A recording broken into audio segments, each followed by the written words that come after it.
It had been 12 years since Gao Yang transmigrated. Once, he had been a nameless orphan, celebrating his 6th birthday with a single cupcake gifted by the dorm keeper. That night, content and full, he made a quiet wish before falling asleep. Asterisk, I want to find my parents one day. Asterisk, when he awoke, he was no longer in the orphanage. He was seated at an old wooden dining table, noodles dangling from his lips. Steam rose from the bowl in front of him, the soft morning sun filling the dining room with warmth. Across the table sat a smiling middle-aged couple. At the head sat an elderly woman with kind, wise eyes. Beside him, a little girl with chubby cheeks and curious eyes giggled as she devoured her porridge. "What's gotten into you?" the woman asked gently. "Eat quickly, or you'll be late for school." The man chuckled, a toothpick between his lips. "Want your old man to drive you today, son?" "No," the little girl pouted. "Dad's taking me to kindergarten." The grandmother patted the girl's head.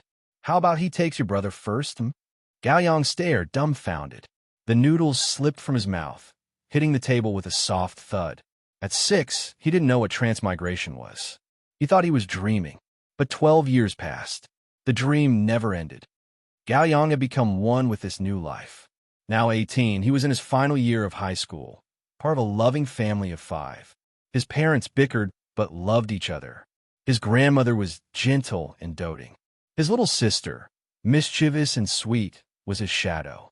Life was good, ordinary, peaceful. He studied hard, dreamed of university, a good job, maybe a wife and kids someday. The wish he made as a child had come true. He had a family. He was happy until the night of his 18th birthday. It was late when he left school, pedaling down a dimly lit street. From the shadows, a figure stumbled into his path. Gao Yang crashed, his bike clattering to the ground. Wincing, he looked up and froze. A man stood before him, pale, disheveled, trembling. Blood covered his hospital gown, and terror twisted his face. "Uncle, are you Al? Run!" The man gripped Gao Yang's shoulders, voice hoarse and wild. "They're everywhere. Monsters. You have to get out. Don't trust anyone." Bang! A single bullet tore through the man's skull. Blood exploded like a red bloom. Gao Yang stood still, warm blood splashing across his face. The man collapsed, dead. Police swarmed in. One officer pulled Gao Yang close, shielding his eyes. "It's okay. You're safe now. Don't look." The next day, the news called it a tragedy. Mentally ill patient escapes hospital, kills 2 nurses, shot dead after taking student hostage. Gao Yang stayed home, unable to shake the scene. Not just the man's death, but his words. Asterisk, don't trust anyone. Asterisk, it didn't feel like madness. That night, unable to sleep, he took a pill and dreamed. He found himself back in a summer night, age 4. He had eaten too much watermelon. Needing the bathroom, he crept past his grandparents' room. Strange sounds came from inside. Not human. Groans, snarls, the wet, rhythmic tearing of flesh. Frightened but curious, Gao Yang pressed his ear to the door. It sounded like a beast, a wail in pain, then chewing, crunching. He remembered Little Red Riding Hood. Had the big bad wolf eaten Grandma? Terrified, he cracked the door open. What he saw inside turned his blood to ice. He sprinted back to bed, dove under the covers, and forgot all about the bathroom. The next morning, he woke to soaked sheets and his mother sobbing. "Your grandpa has passed away, Yang." Paramedics carried his grandfather's body away on a stretcher, covered with a white cloth. No one let him say goodbye. Looking back now, the details didn't add up. His grandpa loved him and his sister. Why weren't they allowed to see him one last time? And under the sheet, Gao Yang remembered clearly his grandfather was missing an arm, but he had died of a heart attack, right? In the dream, Gao Yang stood over the stretcher again, his mind swimming in unanswered questions. Suddenly, the corpse sat up. The sheet fell. It wasn't his grandfather, but the same blood-soaked man from the alley. His eyes were hollow sockets, oozing black sludge. His 7 orifices bled pitch. His hands, clawed and stained, reached out. Asterisk, asterisk, monsters. They're everywhere. Asterisk, asterisk. Run. Don't trust anyone. Asterisk, asterisk. Ah, Gao Yang jolted awake. It was 10 in the morning. April's sunlight warmed the room. Curtains fluttered.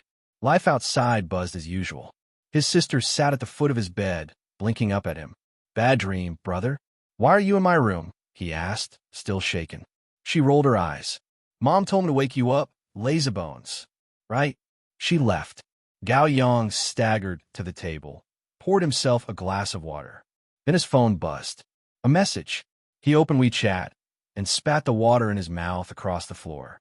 Gao Yang never imagined that today might mark the end of his lifelong singlehood. And it all started with a prank. 2 days ago, his best friend Wang Zikai borrowed his phone and sent a 300-word confession to Li Weiwei, a message dripping with heartfelt words Gao Yang never wrote. By the time Gao Yang discovered the text, it was too late to unsend it. He immediately followed up with a panicked explanation, but Li Weiwei never replied. In fact, she avoided him at school, wouldn't even look his way. They had known each other since kindergarten, having grown up in the same neighborhood before both families moved to Lee City. It was the kind of bond fate seemed determined to nurture. Even the original Gao Yang, before the transmigration, had liked her. According to the body's earliest memories, he once saw the pretty girl in pigtails and decided, right then, to marry her someday. Too bad Gao Yang replaced him before that promise could bloom. Because of Li Weiwei, Gao Yang had been the envy of many boys. Being close to the school's sweetheart came at cost. And sure, she was beautiful. Of course he cared for her. But like wasn't the right word. There was no spark, no heartbeat-skipping tension. Not the kind he imagined love should carry. With graduation 2 months away and the college entrance exams looming, it wouldn't be long before they all scattered.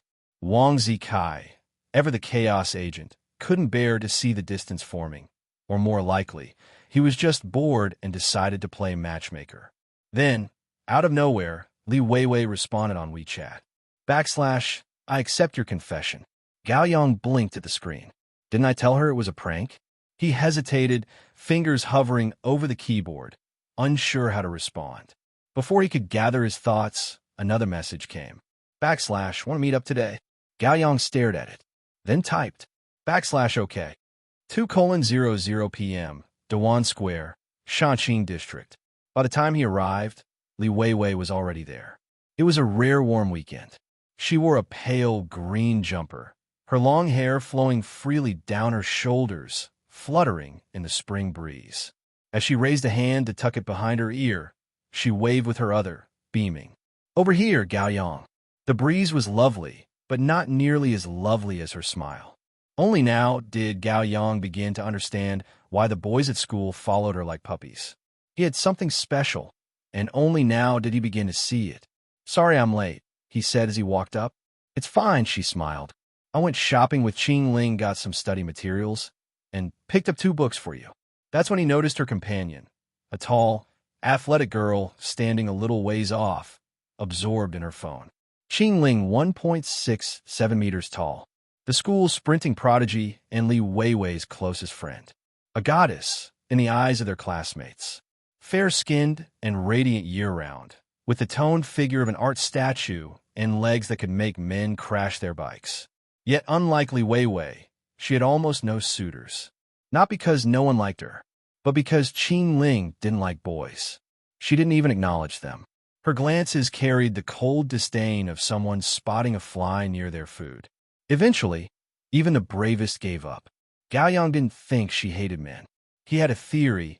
Maybe she was simply a beautiful lily. She looked up just then, catching his gaze. Their eyes met. In that moment, Gao Yang didn't feel like a man. He felt like the fly, hovering over trash. "Coming with us, Qing Ling?" Li Weiwei asked brightly.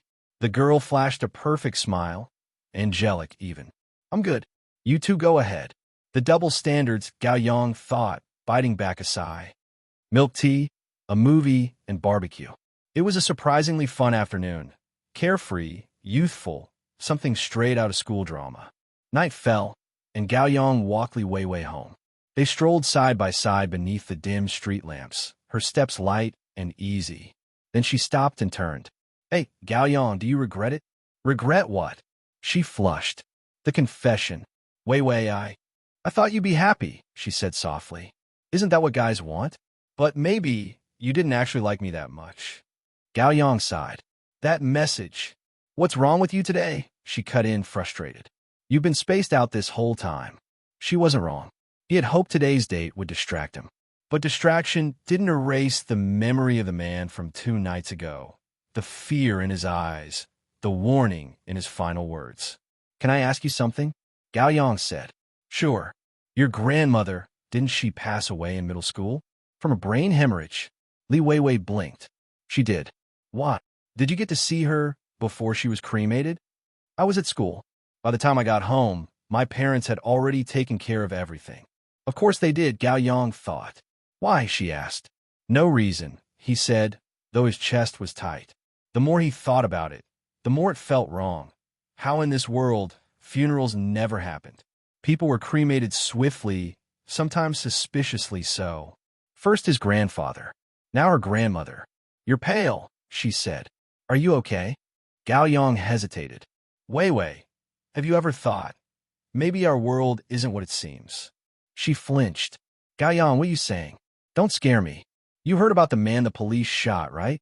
She nodded. They said he was mentally ill. I was so worried about you. That's actually why I accepted your confession. He wasn't trying to hurt me, Gao Yang said. He was trying to warn me.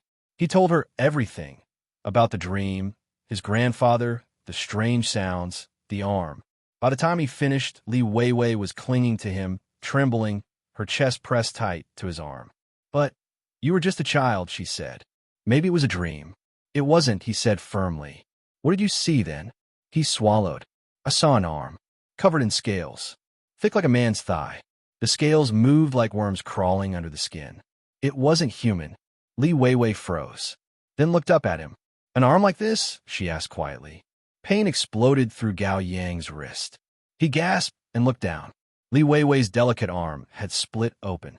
From beneath her fair skin, greenish-gray scales unfurled, writhing and pulsing with grotesque life.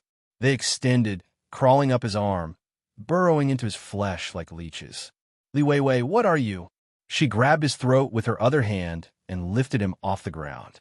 Her scaled tentacles plunged into his mouth, nose, ears, even the corners of his eyes. Agony shot through his skull.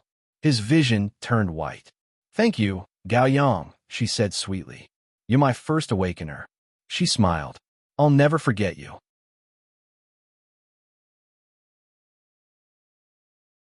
Hey everyone, I sincerely appreciate your support. If you enjoy my audiobooks, I would be truly grateful if you could subscribe to the channel.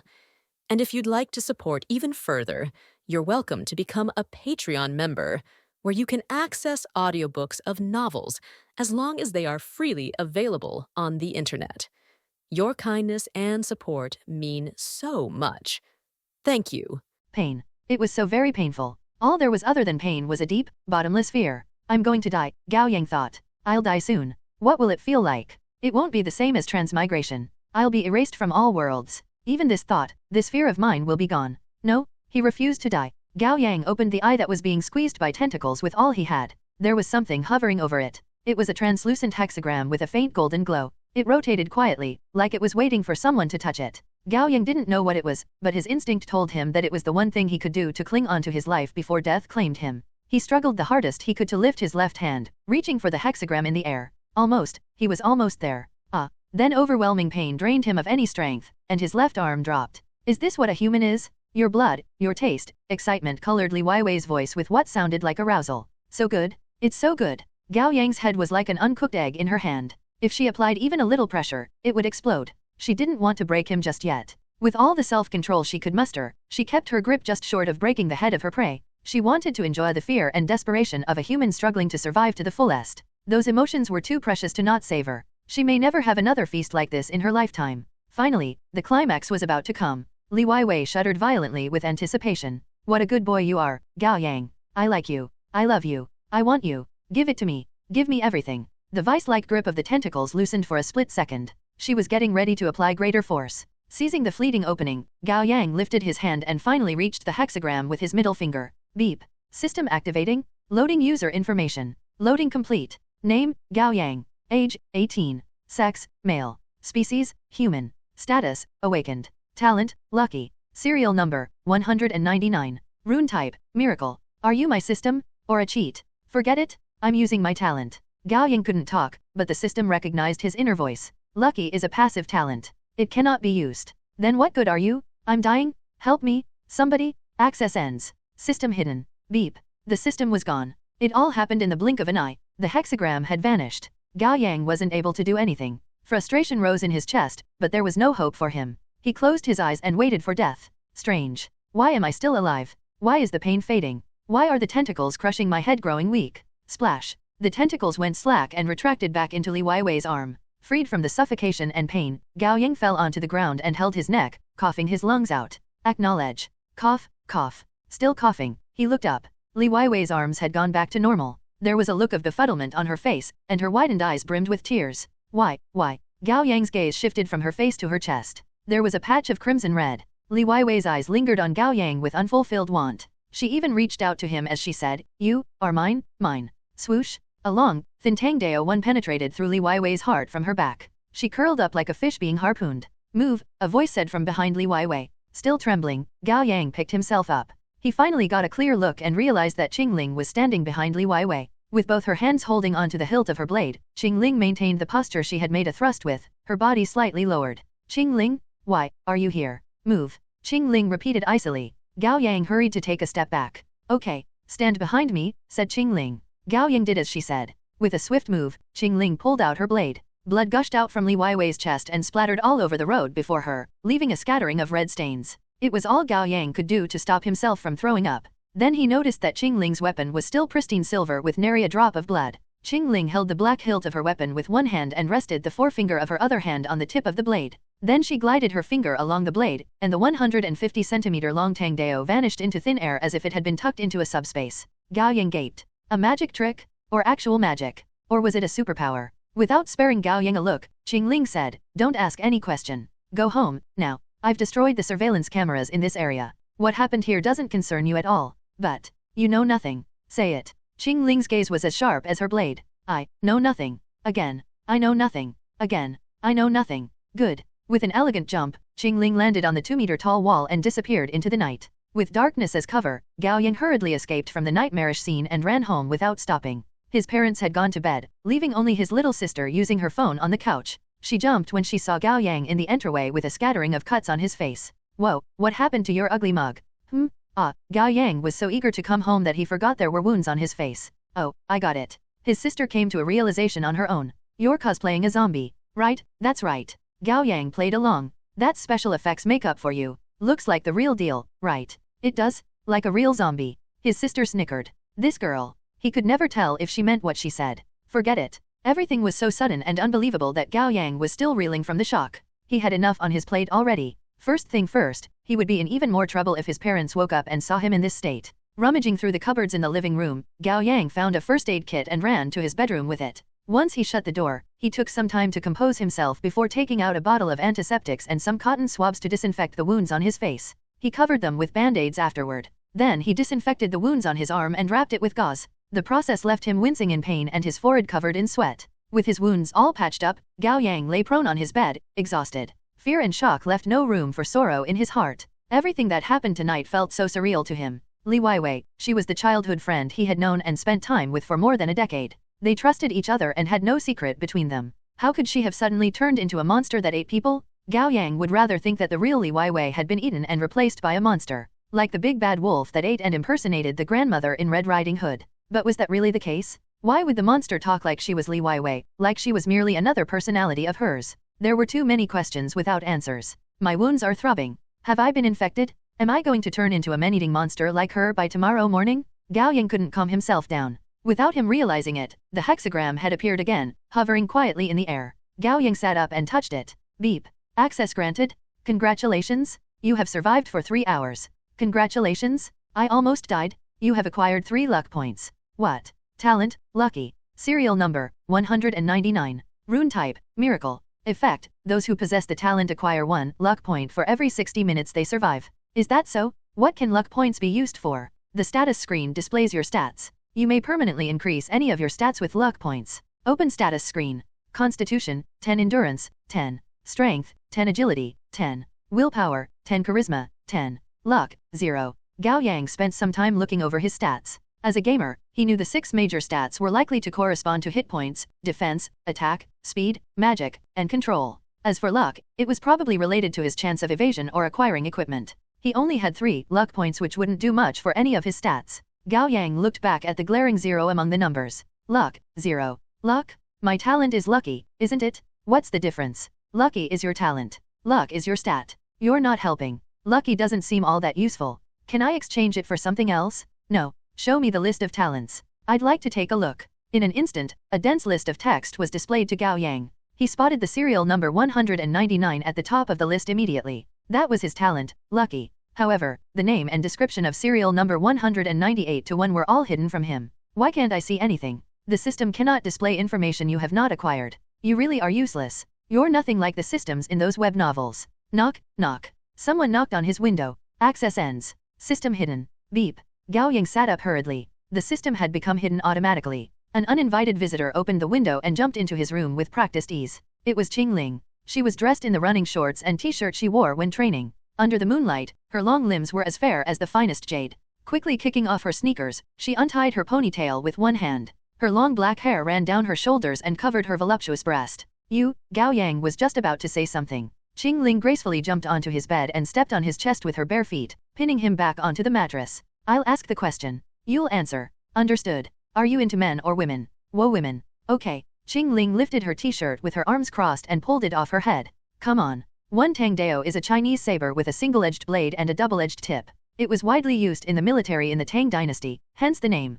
Come on. Gao Yang asked nervously. What do you want me to do? Qingling bent her legs while sitting on Gao Yang. The splattering moonlight accentuated the lines of her collarbones. She was captivatingly beautiful. With a derisive scoff, she said, what else? Don't play innocent. Gao Yang was utterly lost. Not wanting to waste any more breath, Qingling brushed her hair up and leaned into Gao Yang's face. Wait. Gao Yang shouted. He was in no way a conservative man, and he had watched his fair share of videos not to be enjoyed in polite company. But things were hurtling out of control way too fast for it to not be a trick. What now? Justice will find me if I've committed a sin. Please don't torment me like this. You sure are cautious, said Qingling. Isn't this how any normal person would react? He almost lost his head to the childhood friend he trusted the most only 3 hours ago. Now a pretty girl he didn't know much about was suddenly throwing herself at him. He had all the reasons in the world to suspect that said pretty girl was planning to slaughter him. Relax. Qingling's voice softened. If you really hate me that much, Qingling pressed a hand to his chest and slowly moved down, you can picture someone else. Let's not. Why don't we start as friends? Qingling stopped suddenly. Beads of sweat covered Gao Yang's forehead. He didn't even dare to breathe. Qingling got off the bed and put her t-shirt back on. All good. Flabbergasted, Gao Yang sat up and suddenly noticed the small sharp dagger tucked under his pillow. With her shirt back on, Qingling made a small gesture with her hand, and the dagger flew back to her. Then it disappeared at a twirl of her fingers.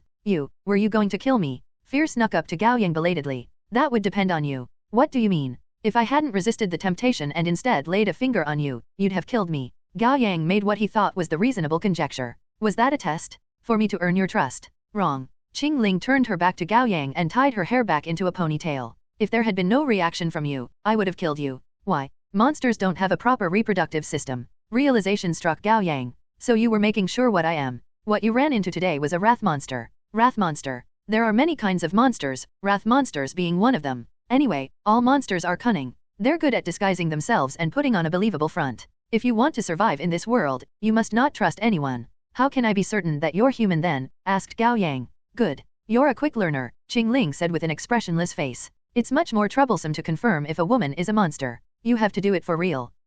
Qingling threw him a small bottle. This is a special remedy. Dispose of it properly after use. Don't let anyone see it. Gao Yang picked up the bottle and considered it. It was blue and looked no different from regular bottled medicine. Nothing special about it. He hid it under his blanket. There were many questions he wanted to ask Qingling. What were monsters? Why did they kill people? What had he gotten himself into? What was Qingling's talent? Hers looked much more powerful than his. How could he get stronger? Bam! The door was suddenly kicked open. His sister barged in without warning. Gao Yang jumped to his feet, topless. No, this isn't what it looks like. What? His sister was visibly confused. Gao Yang turned around. Qingling was nowhere to be seen. All there was to prove that she had been here were the shaking curtains and the pale moonlight streaming into his room, leaving a trail of silver. How did she get out so quickly? Boldly she came and boldly she left. Off her t-shirt went, but without taking my V-card with her one. Something's fishy here. His sister scanned him from head to toe before cracking into a smirk. You were doing that, weren't you, brother? I wasn't? No? Stop saying nonsense. Gao Yang was ready to cry. And would you please knock on the door first in the future? All right. Her smile suddenly turned eager as she hooked an arm around Gao Yang's. Would you do me a favor, my dear brother? Tell me what it is first. His sister immediately took out her cell phone. Look, isn't this Lolita dress pretty? Yeah, Gao Yang belatedly realized what was going on. Why, it cost only 498 yuan? Isn't that a bargain? And look, this deal will save you 198 yuan. It'll save me 498 yuan to not buy it. My birthday is only 11 months away. His sister pouted. Won't you buy it as my birthday gift? My death is only 70 years away. Won't you think of me as your dead brother already? You don't care about me? You don't love me? You're officially disqualified as a brother? I'm telling mom and dad that you stayed out late at night getting into trouble and came back with your face covered in blood. Fine, fine, fine. Gao Yang hurriedly picked up his phone to wire his sister a few hundred yuan out of his living allowance next month.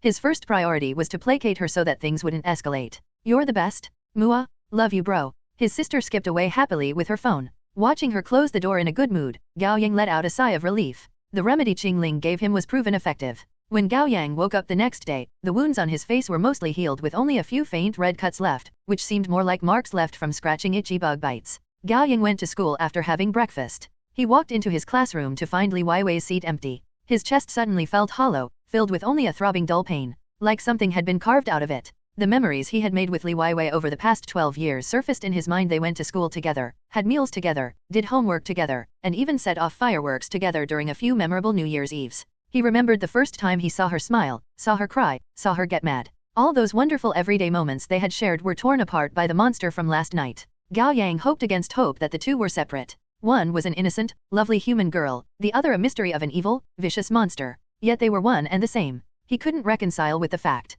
Li Weiwei's seat remained empty when the morning self-study came to an end. A few girls in class murmured among themselves. They must have realized that something had happened to her. Gao Yang hadn't had a wink of sleep last night. There were so many questions he had to ask Qingling. He didn't expect Qingling to come up to him as soon as the break started and ask him loudly before everyone else, "Where is Li Weiwei, Gao Yang?" Gao Yang paused. "What's this? Is she acting?" "I don't know," answered Gao Yang. "You don't know? Wasn't she with you yesterday?" "Yeah, but we parted ways in the evening." "What's going on with her? She didn't pick up her phone. She didn't reply to my messages. And she didn't even show up to class." Qingling frowned, anxious. Realizing that she wouldn't get an answer here, she turned around and walked away. Then came math class. Their math teacher was their homeroom teacher. With a grave look on his face, he walked in and put the textbook on the podium. Then he adjusted the thick glasses on his flat nose. "Everyone, I have something to announce before class. Last night, Li Weiwei was murdered." The class erupted into shocked murmurs. "What?" Qingling even shot to her feet. Startled, Gao Yang couldn't help but admire her act.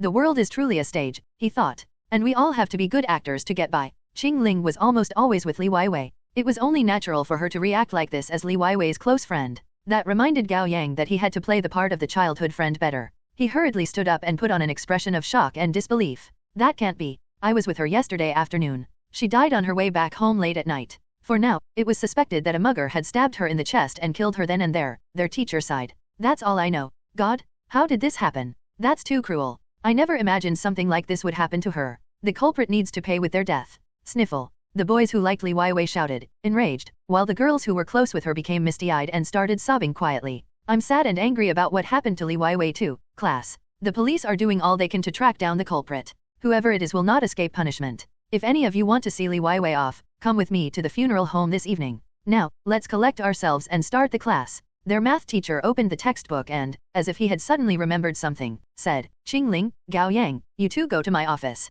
Alarm rang in Gao Yang's head. "What is this about, teacher? The police are here. You just have to answer a few of their questions." Qingling rushed out of the classroom with her eyes red, like she couldn't wait to talk to the police. Gao Yang followed her out. They walked along the hallway with Gao Yang a few steps behind Qingling. After making sure that no one else was around, he caught up to Qingling and said, "Let's make sure our stories match." "What stories?" Qingling turned around, her gaze a mix of sadness and fury. "About Li Weiwei." After a moment of stillness, Qingling grabbed Gao Yang by the collars. "So you do know something? Did you kill her?" "What?" Gao Yang was caught off guard. What was she doing? Did she get too lost in her character? "This isn't the time for you to keep acting," Gao Yang said. "Who's acting?" Qingling looked dead serious. "Something's wrong with you. Why didn't you walk Li Weiwei home last night? Why was Li Weiwei killed?" You're involved somehow, I just knew it. What? This isn't what we've agreed on. What the heck was Qingling doing? Qingling pressed on. Speak. Didn't you always want to get together with Li Weiwei? Did you kill her because she didn't like you and rejected you, and you felt resentful?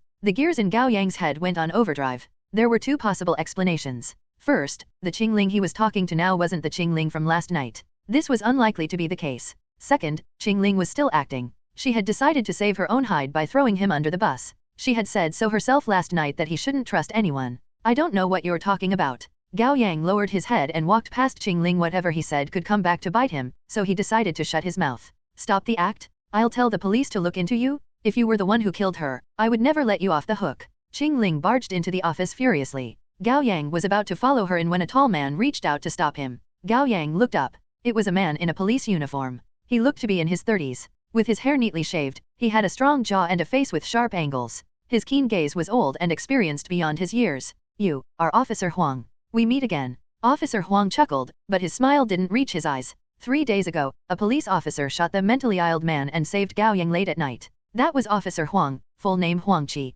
He patted Gao Yang on the shoulder. Follow me to another office. Gao Yang's heart sank. Prisoner's Dilemma. I'm doomed. 1. This is a play on Suze Haimo's poem on leaving Cambridge. The original has the poet waving his sleeve as he leaves without taking a patch of cloud. Office of Academic Affairs, 9 o'clock in the morning. Sit. Officer Huang sat in the Academic Affairs director's seat and leaned into the back of the swivel chair. He had his legs crossed with his hands clasped together on his abdomen. His expression was relaxed, but demanded respect. It felt like he was sitting in his interrogation room rather than another's office. Gao Yang sat across from Officer Huang with his back straight and his lips sealed. Officer Huang gave him a smile. Relax. We're alone here. I'm only going to ask you a few simple questions. Okay, Gao Yang said, but in his head, he was thinking, we being alone is exactly what makes me nervous? Did you hurt your face? Gao Yang felt around his face with feigned nonchalance. Yeah, got bitten by some bugs. Then let us get started. Officer Huang took out a notepad for taking statements. Mr. Gao Yang, what is your relationship with the victim, Li Weiwei? We met each other at kindergarten and had been close since then. We were childhood friends. Officer Huang jotted on the notepad as he continued. Yesterday afternoon, you were with Li Weiwei, weren't you? Yes. We went to the Dewan Mall for a movie and had dinner together. It wasn't until quite late into the night that we parted ways and went home. When did you part ways with Li Weiwei? Close to 11 o'clock, I think. Gao Yang knew that he shouldn't give too specific a time, or it would only make him more suspicious. It was late. Why didn't you walk her home? I did walk her for a while since we were going the same way, but she told me she would be fine walking the rest of the way herself. I didn't insist. Knowing that the surveillance cameras on the last stretch of the road had been destroyed by Qingling, Gao Yang asked on purpose, can't you check the cameras, Officer Huang? You'll see that I'm telling the truth. Officer Huang made a bemused sound, a glint flashing through his eyes. To tell you the truth, the surveillance cameras on the road where you parted ways happened to be damaged. How can that be? Gao Yang put on a look of surprise. The murder is very likely planned. Officer Huang quietly stared at Gao Yang like he was looking for a crack in his performance. Or the culprit can be someone the victim knows well. It's all speculation at this point since we haven't found the murder weapon or any witness.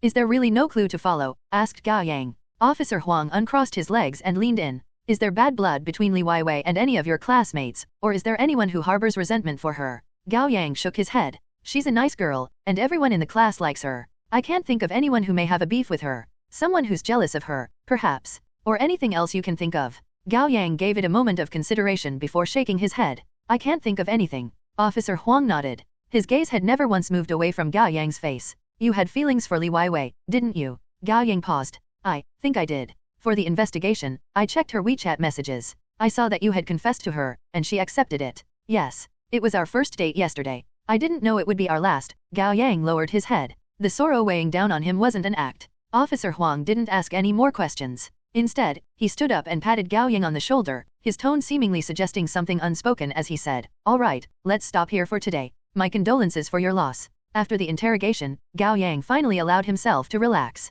At least it ended well. He left the office and made his way to the classroom. Then he heard a voice calling out to him. Gao Yang. Gao Yang wasn't able to turn around before a strong arm hooked around his neck. He almost couldn't breathe.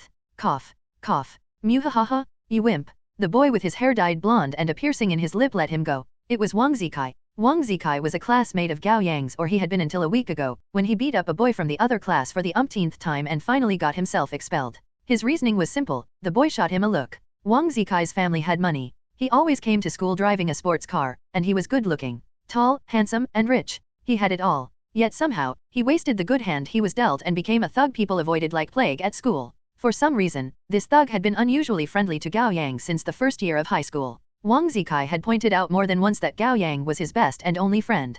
Gao Yang was both pleasantly surprised and puzzled. Under the somewhat forceful friendly overtures, he tentatively became Wang Zikai's friend. Over time, he realized that Wang Zikai was actually a pretty good guy outside of his tendency to start fights and occasional lapses in judgment. Wang Zikai seemed to be in a good mood today. He was probably here to finish the termination process. "What's wrong?" asked Wang Zikai. "You look like you've eaten a bug." "Li Weiwei's dead," said Gao Yang. "What?" Wang Zikai jumped. "How? Mugged. She was killed. Holy what bad luck." Wang Zika smacked his lips. "I wouldn't have set you up with her if I had known this would happen. That reminds me, did she accept? She must have rejected you, ha ha ha. You're not the kind of person girls like." Gao Yang rolled his eyes. This idiot never knew the right thing to focus on. "You have my condolences, brother." Wang Zikai patted Gao Yang on the shoulder. "Look at the bright side, you never have to worry about her getting together with someone else." Gao Yang swallowed the curses threatening to come out. "I'll drive here to pick you up once school ends. Let's join matches together today. We'll reach platinum this season with pain as our fuel." "I'll pass. I'm going to Li Weiwei's funeral this evening." My. Wang Zikai jumped away dramatically. "You rascal, are you going to get her while her body's still warm?" "Piss off." Gao Yang was speechless. He was this close to kicking Wang Zikai in the butt. But that was just the way Wang Zikai was. Whatever came out of his mouth, it was never something a normal human being would say. "See ya." Wang Zikai ran away waving him goodbye, leaving just as suddenly as he showed up. Funeral home, Shanqing District. 7 o'clock in the evening. Along with more than 10 classmates and their homeroom teacher, Gao Yang attended Li Weiwei's funeral. On one hand, Gao Yang did care about Li Weiwei. Although she had turned into a monster last night, he still wanted to see her off. On the other hand, he was wondering why Li Weiwei hadn't been cremated first thing after her death, which contradicted what he knew about this world. It was dim and solemn in the morning hall. Li Weiwei's photo was set up on the altar, which captured her bright beam. Her body was stored in a glass freezer coffin, embraced by a plethora of white blooming flowers. Li Weiwei's parents stood by the coffin in black suit and black dress respectively. They bowed to everyone who came up to pay their condolences. Li Weiwei's mother couldn't stop crying, while her father supported his wife with a face etched with sorrow. Their homeroom teacher led some students to pick up incense sticks to pray for Li Weiwei. Then one by one, they shook hands with Li Weiwei's parents before walking around the glass coffin once to conclude the ceremony. Gao Yang was among the students. He took the opportunity to inspect Li Weiwei's body. She was dressed in black burial shroud with makeup putting colors back onto her face. She looked no different from when she was alive, like she had merely fallen asleep. Yet this was the girl who had almost broken his head last night. Fear surged from his feet through his body, making his hair stand on end. Their teacher went up to Li Weiwei's parents to talk with them. Gao Yang's mouth was getting dry. He moved away from the attendees and went to the refreshment room on the side of the morning hall to get some water. When he opened the door, Qingling was there. Gao Yang averted his eyes and got some water without bothering her, but Qingling came up to him and asked, "What did the police ask you?" "Nothing. Tell me everything," Qingling ordered. Gao Yang looked around to make sure they were alone before saying candidly, "And now you stop acting." After a pause, Qingling asked, "Acting? What you did in the morning," Gao Yang said with a hint of anger. "Didn't you put up quite an act then?" Qingling's eyes flickered. "You met her. What are you talking about?" "My other self." Gao Yang was taken aback, but it didn't take long for him to figure out what she meant. "Are you saying that you have dissociative identity disorder?" "I do." Gao Yang didn't say anything. Qingling carefully closed the door. "To survive in this world, it's necessary to fool even yourself. Over time, my second personality emerged. I consider her my sister and call her Little Qingling 1. Most of the time I'm in charge, but she comes out every now and then on her own." Li Weiwei's death had a big impact on her. Gao Yang didn't lower his guard. "I can no longer tell where the truth ends and the lie begins with you. Doesn't matter to me. Give me a reason to trust you." "A reason?" Qingling raised an eyebrow. With an almost imperceptible move of one of her fingers wrapping around the disposable cup, she sent a blade as thin as a cicada's wing flying out of her breast pocket, and the blade pressed into Gao Yang's neck. "I can kill you even more easily than Li Weiwei could ever do.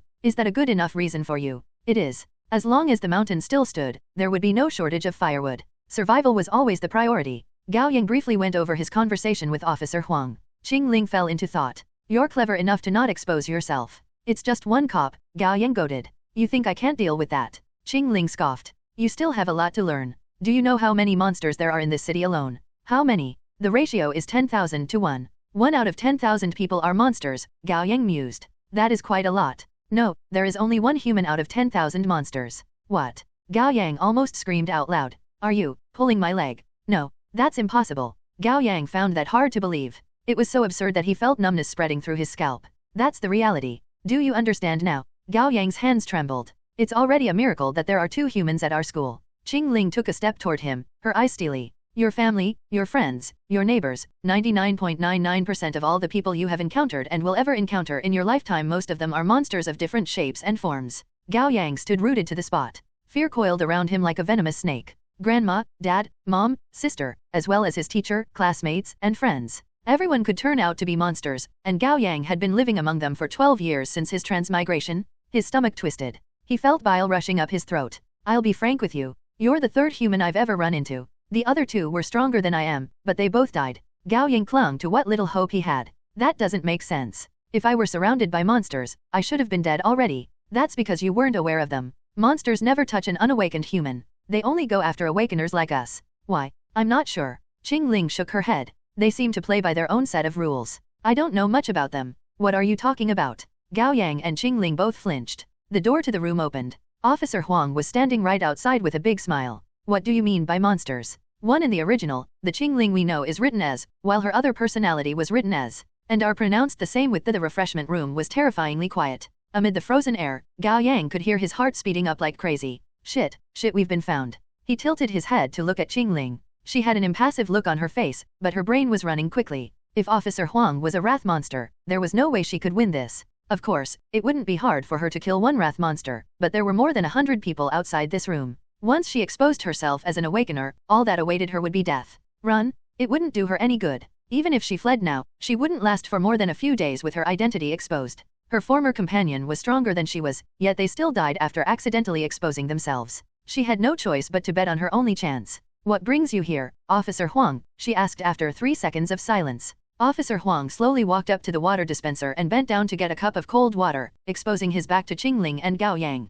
Then he turned around and leaned against the table the water dispenser was placed on. It's about Li Weiwei. I planned to start the investigation with those around her, so I attended the funeral. Did you find anything? Gao Yang did his best to look eager for any updates on the case. I asked around and found something, but nothing I can tell you. Officer Huang took a sip of water and smiled. Ah, what were you talking about? It sounded quite interesting. Monsters? Rules. Gao Yang's heart sank. Of course it wouldn't be that easy. He must exhaust his options in a situation this dire. We were talking about a survival game. Really popular these days. He shot Qing Ling a look. Video games. Is that so? Officer Huang nodded bemusedly. What's the name of the game? It's Monsters and Men, Happily Ever After. Sounds fun. Officer Huang sighed with what sounded like envy. It's good to be young. Adults like us have no time for entertainment. He downed the rest of the water and left the paper cup on the water dispenser before strolling out of the room. The conversation lasted only a minute, but Gao Yang's back was entirely drenched with cold sweat. What now? He asked Qing Ling. Qing Ling frowned.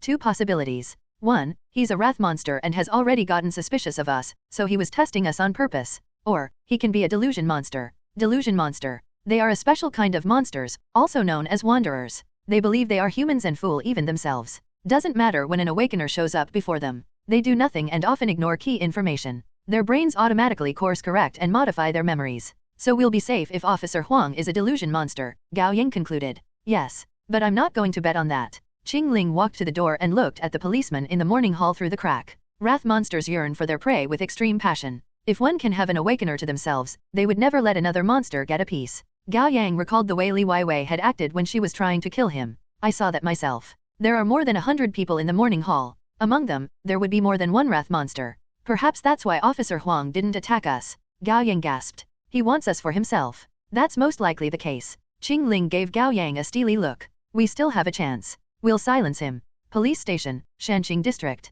10 o'clock in the evening. After the funeral, Officer Huang drove back to the station without making any stop. Qing Ling and Gao Yang followed him in a taxi. They found a cafe across from the station and chose a seat by the window for easier stakeout. They ordered some food and drink before taking out textbooks and assignments to put up the front of studying, when in truth they were killing time. Gao Yang had been reluctant to come with Qing Ling on her mission to kill Officer Huang. Upon second thought, however, he realized that their fates were tied. If Qing Ling failed, he would die sooner or later. If he was doomed to meet his end, he would greet it standing up rather than on his knees. That way, at least he would have his dignity. I have many questions for you. Gao Yang took a sip of orange juice. Ask. Qing Ling ate her mango pancake with her head lowered. The serious way she dissected the pancake into 8 pieces with a knife and a fork made her seem like she was cutting apart an enemy. Do you have any other companions beside me? I told you. I had 2, but they both died. So you've always been on your own. Gao Yang found that hard to believe. Not on my own. Qing Ling's eyes shifted. There's my sister too. Ah, she means her other personality. Gao Yang thought. The other Qingling. You two must have had it hard. Worry about yourself. Qingling put away her fork. If we fail, I'll run away and hide. How about me? Asked Gao Yang. Not my business. Qingling leveled him with an icy stare. I'm not taking care of a dead weight. Gao Yang's ego was bruised. He wasn't a dead weight. He had a talent too, but better not to make a fool of himself before a beautiful girl. They waited until late into the night. Finally, Officer Huang emerged from the police station. He walked up to the patrol car parked by the road and came to a sudden halt as he took out his car key. Lowering his head, he realized that the front tire was damaged. Qingling had stabbed it with a dagger she controlled remotely. There was no trace of irritation on Officer Huang's face. With a smile, he took out his phone and made a call. Then he crossed the street and bought a pack of cigarettes. Qingling and Gao Yang carefully followed him while maintaining a distance of about 50 meters. Officer Huang spoke into his phone while smoking. When he walked past a park between the streets, he turned and walked in to take a shortcut. Our chance. Qingling picked up her pace. Gao Yang wasn't convinced. Could he be setting up a trap for us? Qingling's eyes hardened. Then we'll see who's the prey here. This late at night, the garden packed densely with trees saw no visitors. Officer Huang walked into the darkness on his own. In Gao Yang's eyes, his lone figure seemed dangerous, unpredictable. Qingling and Gao Yang put on the masks and sunglasses they had in their bags and followed Officer Huang to the heart of the garden. When opportunity presented itself, they snuck up to hide behind a neatly trimmed shrub. Qingling reached out both hands at the surveillance camera above the street lamp. She seemed to be controlling something with a look of concentration on her face. 2 seconds later, she clenched her hands into fists, and the red lights indicating the cameras were on flickered dead with a soft hiss. Call out to him and say whatever to distract him, Qingling instructed in a low voice. I'll take care of the rest. Gao Yang was nervous. Okay. After taking a deep breath, he walked out of the shrub and quickly caught up to their target. Officer Huang. The man came to a sudden stop and turned around. Who are you? Gao Yang pulled down his mask. It's me. Officer Huang smiled at him. Gao Yang? What are you doing here so late? Gao Yang continued his performance. It's about Li Weiwei. I remembered something and wanted to tell you. That's so. Still smiling, Officer Huang walked up to Gao Yang a little hurriedly. All right. Tell me. Then his smile dropped. He whirled around and drew his gun from the holster at his waist. Bang! Officer Huang made 3 shots in a split second, so quick that Gao Yang heard only one. There were 3 bursts of sparks in the air, 2 meters away from Officer Huang. He had dropped the 3 daggers shooting toward him. However, the daggers were merely distractions. Shocked, Officer Huang realized that at some point, a figure had dived into his personal space from the left. Swoosh! Sharp, silver blade slashed at him. Pushing his reflex to the limit, Officer Huang blocked the attack with his gun, but it was sliced in half like butter, and his 2 fingers fell off like scallions. It would only take half a second for his head to part with his body as well. But it didn't happen. Long, thin blade pressed into his Adam's apple. It didn't even touch his skin, yet blood had been drawn by the powerful airflow the blade made. Qingling withdrew her Tangdao and took 2 steps back. You're not a wrath monster. Officer Huang covered the bleeding stumps where his fingers had fallen off. Pain drained his face of any color, but he was neither panicked nor afraid. How do you know? Otherwise you would have blocked my attack with your arms. Qingling glided a finger along the bloodless blade, and her weapon folded into nothingness. They are confident in their physical forms. It's their instincts. Humans are different. Humans would block my attacks with something they think is sturdy. That's right, I'm an awakener too. Officer Huang chuckled. Thanks for sparing me. Emergency Department of Shanxing 3rd Hospital, 2 o'clock in the morning. Officer Huang had his fingers sutured back and bandaged. Gao Yang and Qingling were waiting for him in the lobby. Officer Huang showed up with a smile and said, I'll write a report that you 2 got mugged on the street, and I got hurt trying to subdue the criminal. Gao Yang and Qingling exchanged a look wordlessly. Then Officer Huang said, Hungry? Let's grab a bite. They went to a place serving malatang 1 at night near the hospital. Inside a hidden alleyway was a small stand with a blue canopy, under which was a cart carrying a tall pot of hot, spicy broth and a small LPG tank. The dim yellow light and the fragrance of the food warmed up this corner of the cold city. The owner was a man in his 60s. He was high-spirited and spoke with a booming voice. Glad to see you, Officer Huang. Oh, what happened to your hand? Occupational hazard. Doing your line of work sure isn't easy. No drinking today then. Yeah, other than that, I'll have the usuals. You got it. The old man got to work and turned to Gao Yang and Qingling. How about you two? With her usual poker face, Qingling stared at the menu and quickly came to a decision. 1 skewer each of mushrooms, winter melons, potatoes, bok choy, fish balls, imitation crab, fried gluten, and a portion each of tomatoes and sweet potato noodles. I want mine extra spicy. Gao Yang was shocked by how little she pulled herself back. Might as well enjoy this like her. I'll have the same order. The 3 of them sat beside the cart and dived into their food, surrounded by the mouth-watering smell of malatang. With a content look on his face, Officer Huang said, always nice to have a meal like this after escaping death. I thought I would never have it again. Qingling didn't say anything. Instead, she focused on chewing her potatoes. Worried, Gao Yang said, maybe we shouldn't talk about this with company, Officer Huang. Officer Huang looked up at the old man still busily cooking meat slices. Don't worry. Old man Lu is a wanderer. He ignores whatever he doesn't want to hear. Isn't that the case, old Lu? Old man Lu lifted his head. Come again. I said the pork lungs today have a good bite to it. I'll like another. A minute. Old man Lu let out a belly laugh. Gao Yang finally relaxed. Were you testing me and Qing Ling today? Officer Huang responded with a wry smile. I knew you are an awakener, but not your girlfriend. Not his girlfriend, Qing Ling said and moved on from the potato slices to the fish balls. Remember the man I killed that day? Asked Officer Huang. The one who was said to be mentally ill. Of course. How could Gao Yang forget? He wouldn't have encountered all these troubles if not for the man. He was an awakener too. Officer Huang looked remorseful. But he had thoroughly exposed himself and had no chance of surviving. It was better to send him off than letting him get tortured to death or devoured by wrath monsters. Gao Yang didn't say anything. His talent was keen smell, serial number 175. He could differentiate between humans and monsters that way. As a result, he lived in fear all day every day, and eventually, he had a mental breakdown. Officer Huang stared at the steaming pot of broth, waiting for the pork lungs to be served with what almost seemed like religious devotion. He smelled that you were human.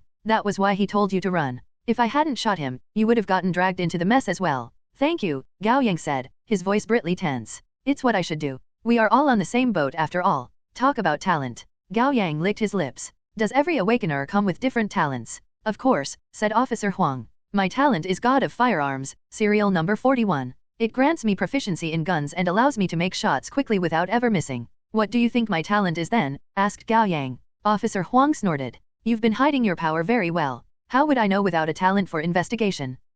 Your girlfriend's talent is probably metal, serial number 20. It allows her to manipulate all metal elements. Not his girlfriend. Qing Ling had finished the fish balls and were now getting to mushrooms. Officer Huang shot Qing Ling an envious look. She probably also has God of Blades, serial number 32. No regular person can wield blades with such finesse and power. You can have multiple talents, asked Gao Yang. Humans gain one talent as soon as they awaken. We can acquire more along the way, but to this day, I still haven't figured out the mechanisms behind it. How do you know so much about this? Gao Yang was curious. Did Officer Huang have a system too? It didn't seem like it. I've been alive for longer than you two, and I'm a police officer. I have more ways to access information. Officer Huang smiled. In fact, I've seen the full list of talents. And from my own personal experience, the list seems accurate. How many talents are there? Qing Ling was now eating bok choy. There are 199 in total. In theory, the smaller the number, the more powerful the talent. Officer Huang gave Qing Ling another envious look. You're strong. Gao Yang held on to his broken heart.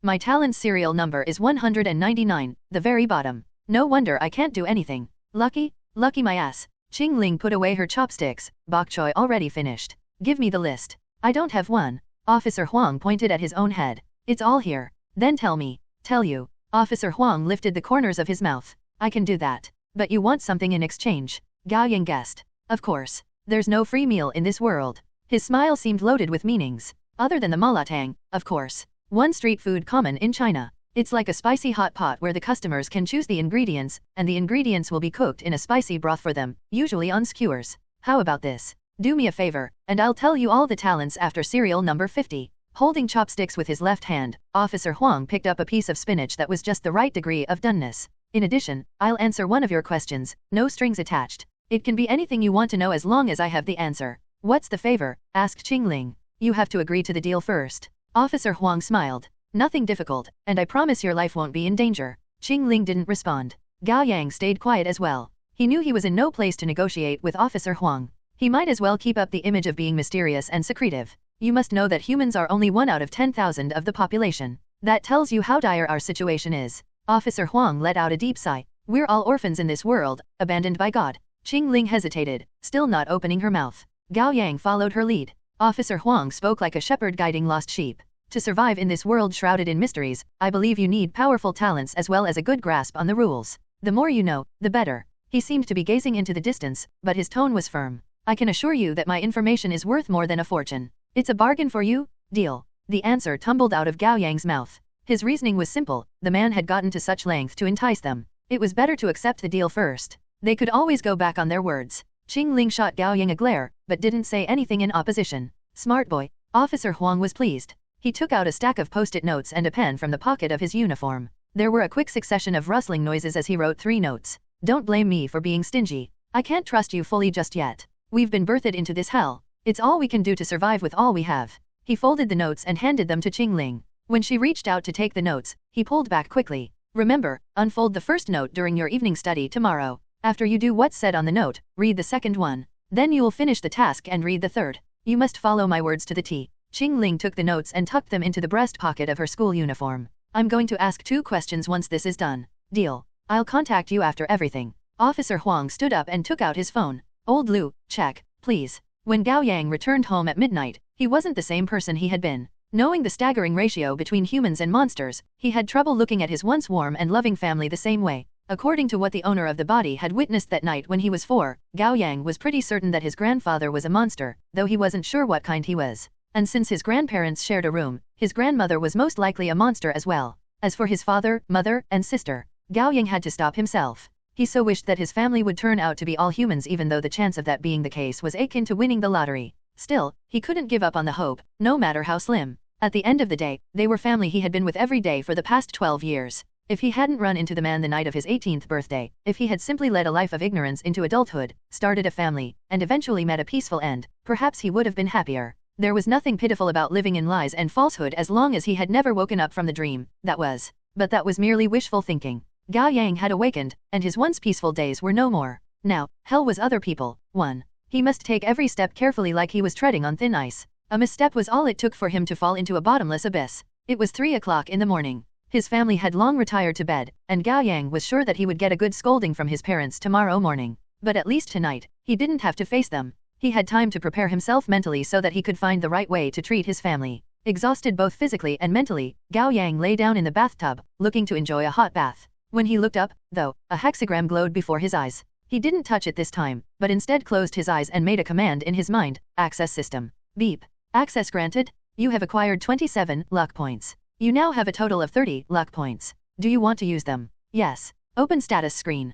Constitution, 12 endurance, 12. Strength, 11 agility, 11. Willpower, 11 charisma, 10. Luck, 0. Gao Yang noticed immediately that his basic stats had risen, albeit only by a small margin. Do stats go up on their own? Stats will fluctuate according to your physical abilities and condition. You have gone through a productive day and become a little stronger than you were yesterday. Then if I do 100 push-ups, 100 sit-ups, 100 squats, and run 10 kilometers every day for 3 years until I go bald, would I become the strongest man on earth? 2. In theory, you will become physically stronger, but you may also suffer muscle sprains, knee degeneration, and any other problems. Then how do I get stronger? Use luck points to permanently increase your stats. And different talents will grant permanent bonuses to different stats. How's Qingling's talent? God of Blades. Talent, God of Blades. Serial number, 32. Rune type, damage. Max level God of Blades, proficiency in blade weapons, damage output of blade weapons *3, chance of physical guard break is 91.4%. Stats bonuses of max level God of Blades, Constitution plus 400, Strength plus 800, Agility plus 1000, Charisma plus 400.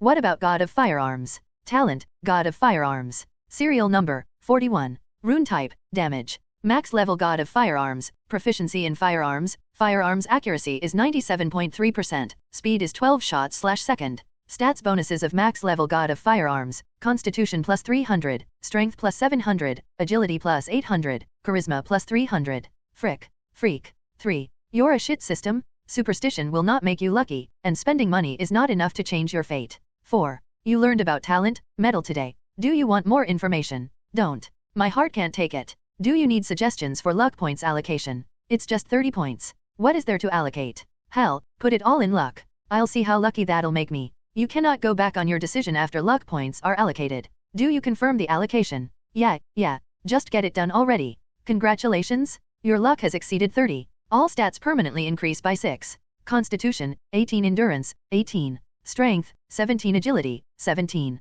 Willpower, 17 charisma, 16. Luck, 30. Only 6 points? How stingy are you? Wait, that's 36 points in total for all 6 stats. Pretty good deal. You have triggered a hidden section. Do you wish to unlock it? Unlock it? Now? Apologies. You don't have enough luck points. Then why did you ask? Access ends. System hidden. Beep.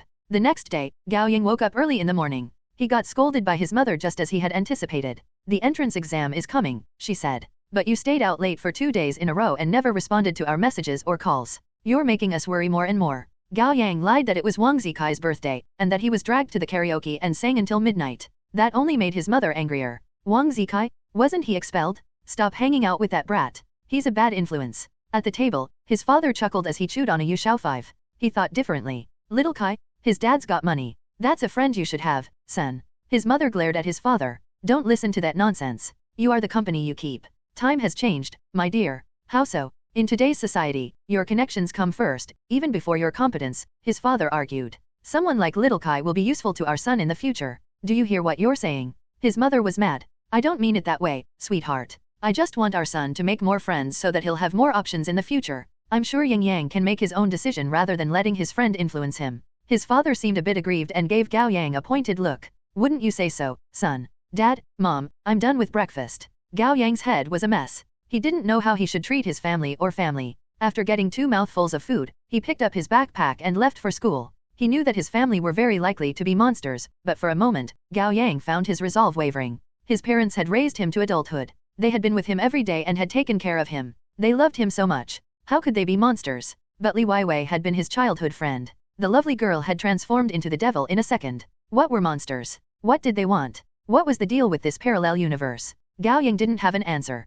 He didn't have an answer for why he had transmigrated to this world and why he had acquired a useless system, either. He went to school and spent a normal day. For the whole day, he never once had a conversation with Qingling, nor had they exchanged a look. After their evening self-study, Gao Yang found his way to an alleyway without any surveillance camera near the school. Soon, Qingling showed up. She took out 2 black hoodies, 2 caps, and 2 masks from her big backpack. Put these on. Right here. Or what? Want me to build a changing room here? Qingling was already taking off her uniform as she spoke. She was so quick that she took off her top in a matter of seconds like a snake shedding skin, revealing her fair neck and sensual collarbones. Gao Yang hurriedly turned his back to her and awkwardly took off his clothes. 3 minutes later, they had both changed into black hoodies and pulled on the hoods. They put on caps on top of that and covered their faces with masks. Before they set out for their mission, Qingling took out the first note from her pocket and unfolded it. One a famous line from Jean-Paul Sartre's play No Exit, referring to the struggle of being subject to the scrutiny of others without escape. 2 a reference to the manga/anime One Punch Man.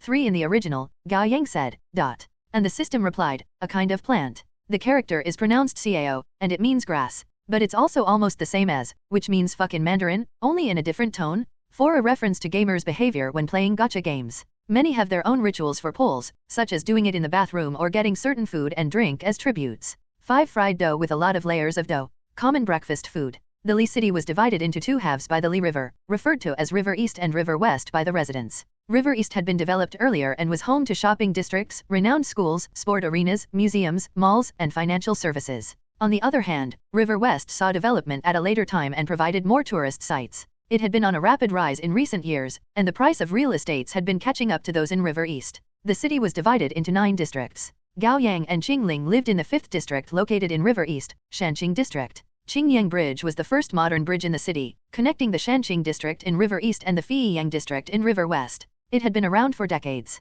Compared to the other bridges built afterwards, it was akin to an old man nearing his end. The structure itself was weathered and hadn't been maintained for years. It usually didn't see much traffic, but after 12 o'clock in the evening, there would be more trucks taking the route. It was carriers' first pick for long-distance transportation since going to the other side of the river via the bridge would mean going past one less toll. Late at night, Gao Yang and Qingling found themselves under the east side of the Qingyang Bridge. Every now and then, there would be a thunderous rumble of trucks speeding along the bumpy road overhead. Gao Yang was worried that the bridge might collapse. Qingling sat on the river levee with her legs crossed, concentrating on her search. The first note said the following. Go to the east side of the Qingyang Bridge and look for something with your talent, metal. Soon, Qingyang opened her eyes. Found it. That should be it. Gao Yang wanted to ask what it was and where it was, but he didn't want to seem like an idiot. Thus, he stayed by her side and said nothing. Qingling got off the levee and reached both hands toward the river below her. Her brows furrowed after a short moment. What is it? Asked Gao Yang. It's a little far. Get over here and hold on to me. How?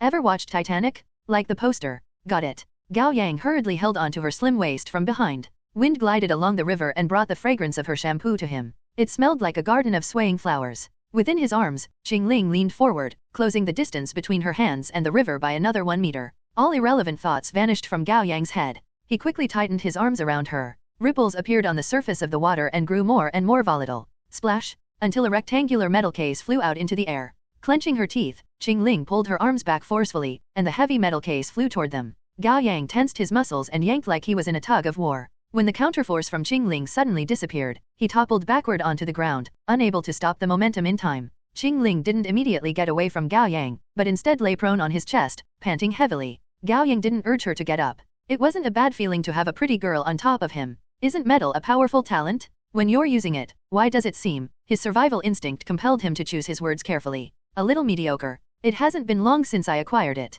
The level is still low. Qingling rolled to the side and got up. At the moment, I can detect metal at a maximum range of 20 meters, control metal at a maximum range of 10 meters, and I can manipulate metal with a maximum weight of 10 kilograms. That thing is way over my limit. Gao Yang made a mental note to himself, even the greatest talent would be limited by its level. A low-level powerful talent could be less useful than a high-level weak talent. Qingling walked up to the metal case and pulled out a dagger to cut the thick layer of waterproof tapes. Gingerly, she opened the lid.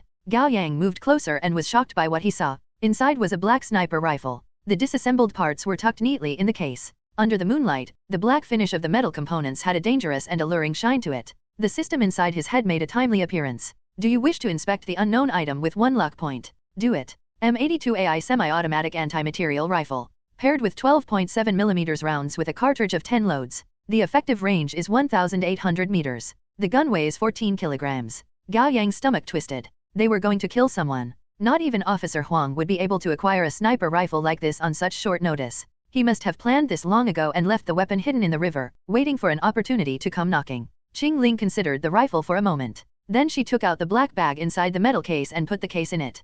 Peering at Gao Yang, she said, "Carry this." Gao Yang took the heavy bag from her and shouldered it. Qingling unfolded the second note. For a good while, she didn't say anything. "What's wrong?" asked Gao Yang. Qingling responded with a question of her own. "Where's the pink hotel?" With the gun case, they had no choice but to get to their destination on foot. It took them an hour to reach the pink hotel. It was a love hotel. The flickering neon pink light cast shadows on their faces. The floor was covered in small cards with erotic advertisements. "You sure?" Gao Yang gulped. "This is the place. See for yourself." Qingling gave him the second note. "Go to the pink hotel and pick a room facing south on the 5th floor. Read the third note at 6 o'clock." Gao Yang and Qingling entered the hotel. Manning the front desk was an overweight man who looked to be 27 or 28. He was dressed in a t-shirt with a character from the manga JoJo on it. He was going prematurely bald, and his face was visibly oily. Staring down at his phone screen, he muttered as he played his game, "Anyone looking for a scope? Hey, revive me now?" Whew, almost didn't make it there. Gao Yang scanned around. Strange. He thought the front desk was normally manned by beautiful young women at love hotels. He let out 2 fake coughs and said, "I want a room." The overweight man looked up at him. "Just you? For 2. The man put away his phone, his eyes going wide as he looked over Gao Yang's shoulders and saw Qingling. "Holy brother, you've got an exciting night coming." Embarrassed, Gao Yang said, "A room on the 5th floor with a window facing south. Is one still available?" The man's slimy smile had a hint of envy to it. "Let me see. Ah, you're just in time to get the last room. The Mirage of Flower and Moon." "What?" Gao Yang was confused for a moment. "That's the name of the room." The overweight man cackled. "Adjustable water bed, love chair, couple bathtub, ceiling mirror. All to provide you with a steaming hot stay. Right. I'll take it." Gao Yang offered his phone to pay for the room, his face flushed. "Okay, ID card please." Gao Yang paused. He forgot it at home. He turned to Qingling. She shook her head. "I can't help you, brother." The overweight man shrugged. "How about finding a nice place outside? I'm sure it'll be even more exciting." Her expression never changing, Qingling turned around and headed outside. Gao Yang thought she was mad and hurriedly caught up with her. As soon as he was out of the door, he saw Qingling grabbing someone. Gao Yang flinched. Wang Zikai. Wang Zikai was just about to get to his car after a losing streak at the internet cafe. Before he could take more than 2 steps, though, someone grabbed him. He turned around and was surprised to find Qingling there. Then he saw Gao Yang approach them. "Gao Yang." Wang Zikai paused. Why are you here? Do you have your ID?" Qingling asked unceremoniously. "Let me use it." Wang Zikai looked at Qingling and Gao Yang, then at the Love Hotel behind them. "You are getting a room there." Gao Yang nodded. Wang Zikai felt like the world was ending around him. With a dramatic step back, he exclaimed, "What the heck? What the? I can't." Although he had quite the dirty mouth, he was in fact a virgin with 0 experience since birth. However, he had never once doubted the assumption that his best mate Gao Yang must have been single forever as well. Yes, he had been trying to set him up with Li Weiwei, but he never thought that Gao Yang would actually get a girl. Yet Gao Yang had not only gotten a girl, but was actually losing his V-card tonight. Wang Zikai couldn't take it. "Gao Yang, how long has it been since your dearest childhood friend died?" "Not even 7 days. Do you really think this is okay? That you can do this? You're a monster." Qingling lost her patience and searched Wang Zikai's without waiting for his cooperation. "Give me your ID." "What?" Her eagerness further compounded Wang Zikai's disbelief. "Aren't you into girls, Qingling? Why are you hooking up with a man now? And what's so great about Gao Yang?" Why don't you consider me? I'm rich, handsome, and romantic. Why would you choose Gao Yang over me? You don't have a brain. Qingling found his ID in his pocket and dragged Gao Yang back into the hotel. They booked a room at the front desk before disappearing into the elevator as a pair. Wang Zikai watched them go, still reeling from the shock. The more he thought about it, the more pissed he got. How is this happening? I'm fine with not having a girlfriend, but freaking Gao Yang is not getting one before I do? He rushed to the front desk. Hey, which room did they get? I'm sorry. That's the privacy of our guests. Wang Zikai grabbed the man by the hair and slammed his head to the desk. If you don't talk, I'll make your private part disappear. 501? It's 501. Give me room 601. Okay, just a minute. It was Gao Yang's first visit to a love hotel. To be honest, he wasn't liking it. Red light, red carpet, red wall, red furniture, and red canopy. He felt like he had just walked into a smaller version of Silkweb Cave, where spider demons called home one. Qingling locked the door and pulled on the curtains. Then she opened the metal case and assembled the sniper rifle after only taking a moment to study the different parts. It was still early, and they had nothing to do. Qingling sat on the oddly shaped love chair, while Gao Yang sat on the soft water bed. They looked at each other with an awkward air between them. Well, Qingling actually seemed quite at ease, while Gao Yang didn't even know where to put his hands. Then suddenly, his phone rang. It was Wang Zikai. Bro, don't give in to your urge. It's evil. Think about it carefully. It's a step you cannot untake. You'll be sullied. A man is like rotten cabbage if he doesn't treasure himself. You're quickly dropping to the bottom of my list, bro. Tui. Women are distractions? She's only gonna slow down your R-flash, too. Come on out. The light side calls upon you to join matches with me. I'm in the 601 gaming room, with a big projection screen and state-of-the-art surround sound. It's awesome. Come up to my room. True brothers earn points and climb tiers till morning comes. Gao Yang hung up on him. Are you lonely? Qingling asked. What? She looked genuinely confused. Why make friends with that idiot? Well, it's hard to explain. Gao Yang laughed awkwardly. Qingling stood up and walked into the bathroom. I'll have a shower. The bathroom did have walls, but the one separating it from the room was all glass. The matte surface didn't exactly conceal what was going on inside. Soon, Qingling had already taken off her jacket and skirt, leaving them hanging over the glass door. Then she even hung her white undergarment there. Hello, I'm still here. Gao Yang hurriedly lowered his head, but the bottom half-meter of the glass door wasn't matte, and Gao Yang could see Qingling's long, slim calves and fair ankles so very clearly. Amid the sound of showering, warm water carried white foam down the line of her calves to her ankles before hitting the floor and splattering. Gao Yang took out his phone and stared at it instead. It didn't take long for Qingling to finish. When she walked out of the bathroom, she only had a bathrobe on. You should shower too, she said. Do I have to? To others, we've come to the love hotel for one thing. We have to do what is expected of that and leave the appropriate traces. We can't have any monsters suspecting us. Qingling then walked up to the nightstand and took out the box of condoms in the drawer. She picked up one and tore the pack. Then she wrapped it with tissue before putting it in her bag, like she was going to take it with her. After a bemused pause, she asked, Is one enough? How many do you usually use? Speechless, Gao Yang spat out whatever came to his mind. Just one, I think. After leaving the appropriate traces, they took a short rest. Of course, Gao Yang didn't feel like sleeping at all. He had been thinking about something serious. Thank you very much. The alarm rang at 5 o'clock. Qingling opened her eyes, rolling off the bed swiftly. Gao Yang hadn't fallen asleep. He got out of bed and asked her eagerly, You said monsters don't have a reproductive system. Qingling nodded. She strode to the small fridge in the corner of the room and opened it, taking 2 bottles of beverage out. One she threw to Gao Yang, the other she opened and drank from. I have a question. Gao Yang fidgeted with the bottle in his hand. Isn't Officer Huang married? Qingling nodded and waited for him to finish his thought. According to the ratio of humans to monsters, it would be more likely for his wife to be a monster, right? Yes. Then wouldn't they notice something wrong when they had sex? Qingling took another sip of her drink. Monsters do have genitals. They might not have real human reproductive organs, but they can mimic it. There are differences, though. Mimic it? Differences. Qingling said without a hint of coyness, I awakened when I was quite young. The first human I knew was my cousin. And he slept with many girls until one day, he slept with a human girl and realized things felt different. That was how he awakened. Gao Yang wondered what he should say about that. It seemed like playboys always got their reckoning. Qingling's cousin wouldn't have died if he hadn't awakened. Qingling nodded. He told me that if I had never had sex with a human, I would never notice no matter how many times I've had sex with monsters. One true experience, though, and I'll notice the difference. So, you have experience. Gao Yang swore he was only curious about this from an academic standpoint. No, Qingling shook her head. My cousin told me that it's easy to tell the difference with males. Male monsters' genitals, while based off of humans, react at once, but actual human male react gradually. Recalling the test she had done on him that night, Gao Yang couldn't help but blush. As for female monsters, he said that you would only know once you try it for real. Qingling suddenly gave Gao Yang a look. Maybe we should do it once. Then we'll both have experience. Gao Yang spat out the drink in his mouth. What? Qing Ling said with a frown. What's funny about it? No, nothing. Maybe next time, we'll talk. Gao Yang hurriedly changed the subject and glanced at his phone. It's almost 6. Qing Ling took out the note in her pocket, her eyes glinting coldly. We're killing someone, aren't we? Gao Yang had guessed what they would be asked to do. Who? Qing Ling gave Gao Yang the note. Read it. 6 o'clock. The second overlook along the scenically riverbank. Kill the woman I'm with. Aim at her head or heart. Gao Yang stared at the note and fell into deep thought. The woman I'm with. That means Officer Huang will show up with her. The target must be his colleague, friend, or family. Not only does he not take matters into his own hands, he decides to be with her when this happens, right under the watch of the surveillance cameras. He must be looking to create a perfect alibi while someone else does the dirty work so that he won't be suspected. There had to be more to the story. Qing Ling parted the curtains and pushed the love chair to the window, setting up the sniper rifle. With her head tilted, she pressed her right eye to the scope.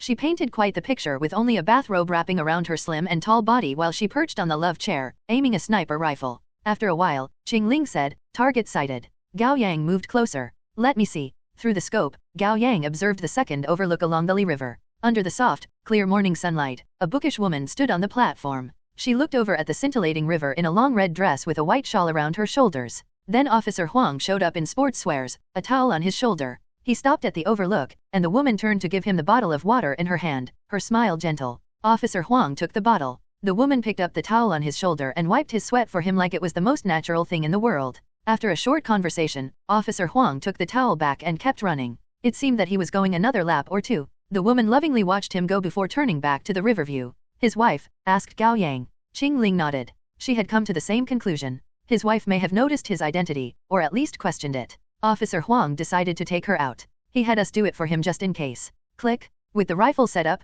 Qing Ling said, "Leave it to me." Gao Yang didn't respond. His head was a mess. He was in no way a saint, and he didn't have the right to judge Officer Huang for his decision. Putting himself in the man's shoes, though, he wondered if he could pull the trigger if the one on the other end of the scope was his grandmother, father, mother, or sister. A myriad of thoughts warred in his mind. He didn't have an answer. Target isn't moving. Qing Ling took a deep breath. 3, 2, 1. Swoosh. Qing Ling pulled the trigger. Although the rifle had a silencer on, the gunshot sounded wrong. It was muffled and came way too soon. Like it was a dud. Gao Yang realized something was wrong as well. When he looked up, he was stunned. Qing Ling frowned. She hadn't expected this to happen. A figure had dropped from above the moment she pulled the trigger and took the hit instead of her target. Soon, Gao Yang and Qing Ling got a good look of who it was. Wang Zikai. One spider demons from Chinese mythological stories such as Journey to the West often appear as women and lure their prey through sexual attraction. 2. A trick used in League of Legends where you follow up your powerful R skill which requires time to cast with the movement skill flash to unleash the R skill the moment you reach your target.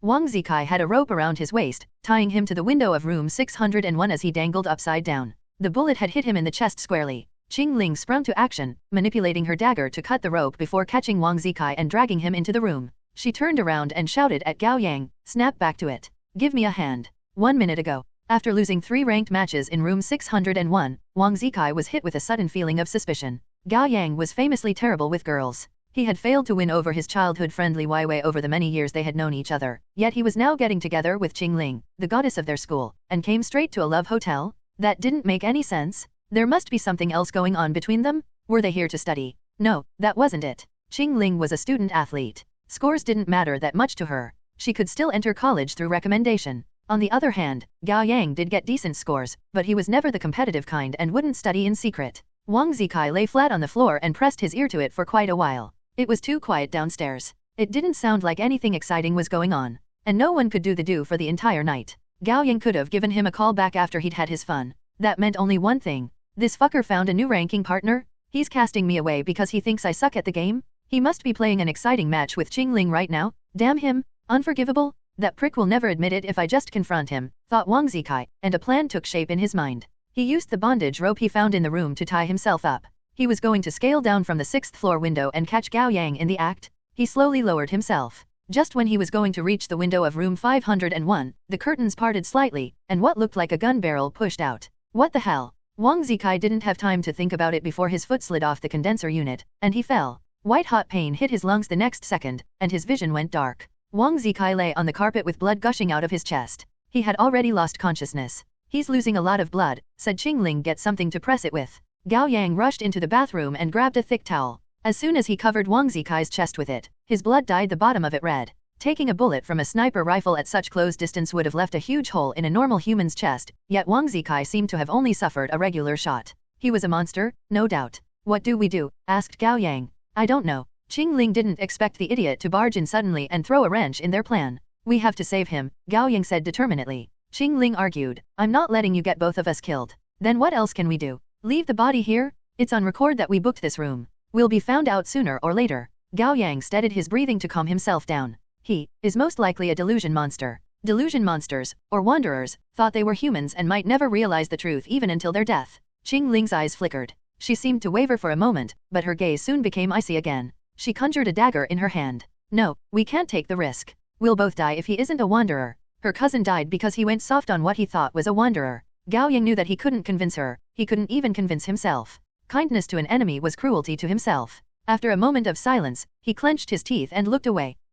Someone knocked. Flinching, Gao Yang hurriedly grabbed the blanket on the water bed and covered the unconscious Wang Zikai with it. Qing Ling shot to her feet and strode up to the door, opening it by a crack. Who is it? It was the overweight man from the front desk. With an agitated look on his face, he lowered his voice and said, "Let me in." Why? Qing Ling stared at him cautiously. He looked around before lowering his voice further like he was telling a secret. I know everything that happened in the room. I'm an awakener too. Let's take this inside. Qing Ling took 3 seconds to weigh their options. Between killing the man then and there and letting him into the room, she picked the latter. The overweight man pressed both hands on Wang Zikai's chest. Qing Ling had already removed the bullet from his lungs. Green energy surrounded the overweight man's hands. An endless stream of green particles entered Wang Zikai's chest, stopping the bleeding and stitching back together the flesh torn apart by the bullet, slowly but surely. After 5 minutes, the emergency treatment was done. The man plopped down on the floor with a groan, his body drenched in sweat like he had taken a bath. Panting heavily, he felt like he was half dead from the ordeal. Good thing that he's a monster.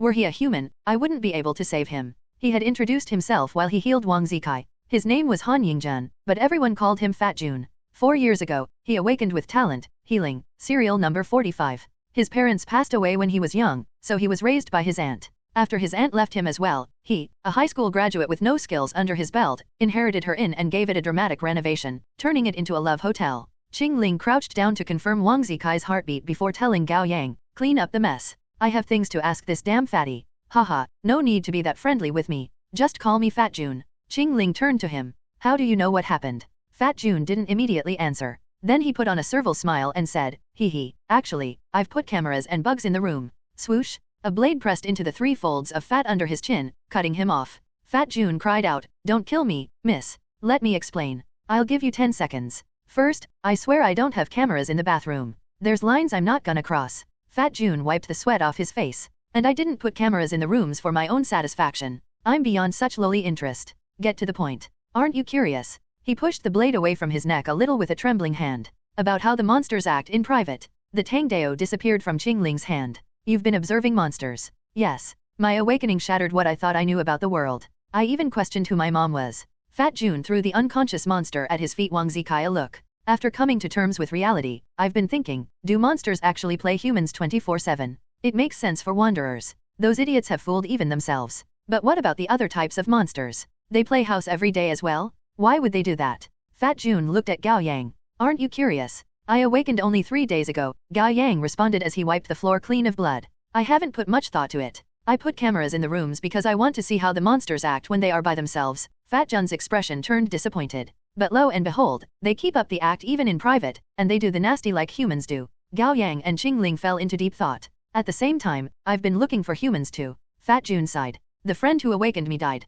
I've been alone, but finally, now I have you. I'm so excited, so happy." He opened his arms wide to give Qing Ling a hug, but under the dead threat of her glare, he turned and embraced Gao Yang instead. "I'm Suawayapi. I thought I would be alone until I die." He was so overwhelmed with emotions that he cried actual tears. "It's been so hard, brother. Every time I opened my eyes, I had to put on an act." 3 years passed, followed by another 3 years. When would the end come, if ever? Gao Yang didn't know how to comfort people. He awkwardly patted Fat Jun on his thick shoulder. All right. It's okay now." Then came another knock on the door. The room fell silent. Gao Yang and Qing Ling turned to Fat Jun, who shook his head in confusion. After exchanging a look with Gao Yang, Qing Ling quietly pulled out her Tangdao. With a nod, Gao Yang walked up to the door and called out, "Who is it?" "Housekeeping," said the voice of an older woman. "Housekeeping? Haven't the guests in 501 checked out?" "No, you must be mistaken." "Mistaken? Let me check." Fat Jun approached the door and patted Gao Yang's shoulder, whispering, "It's okay. That's Auntie Ho, a cleaner I hired.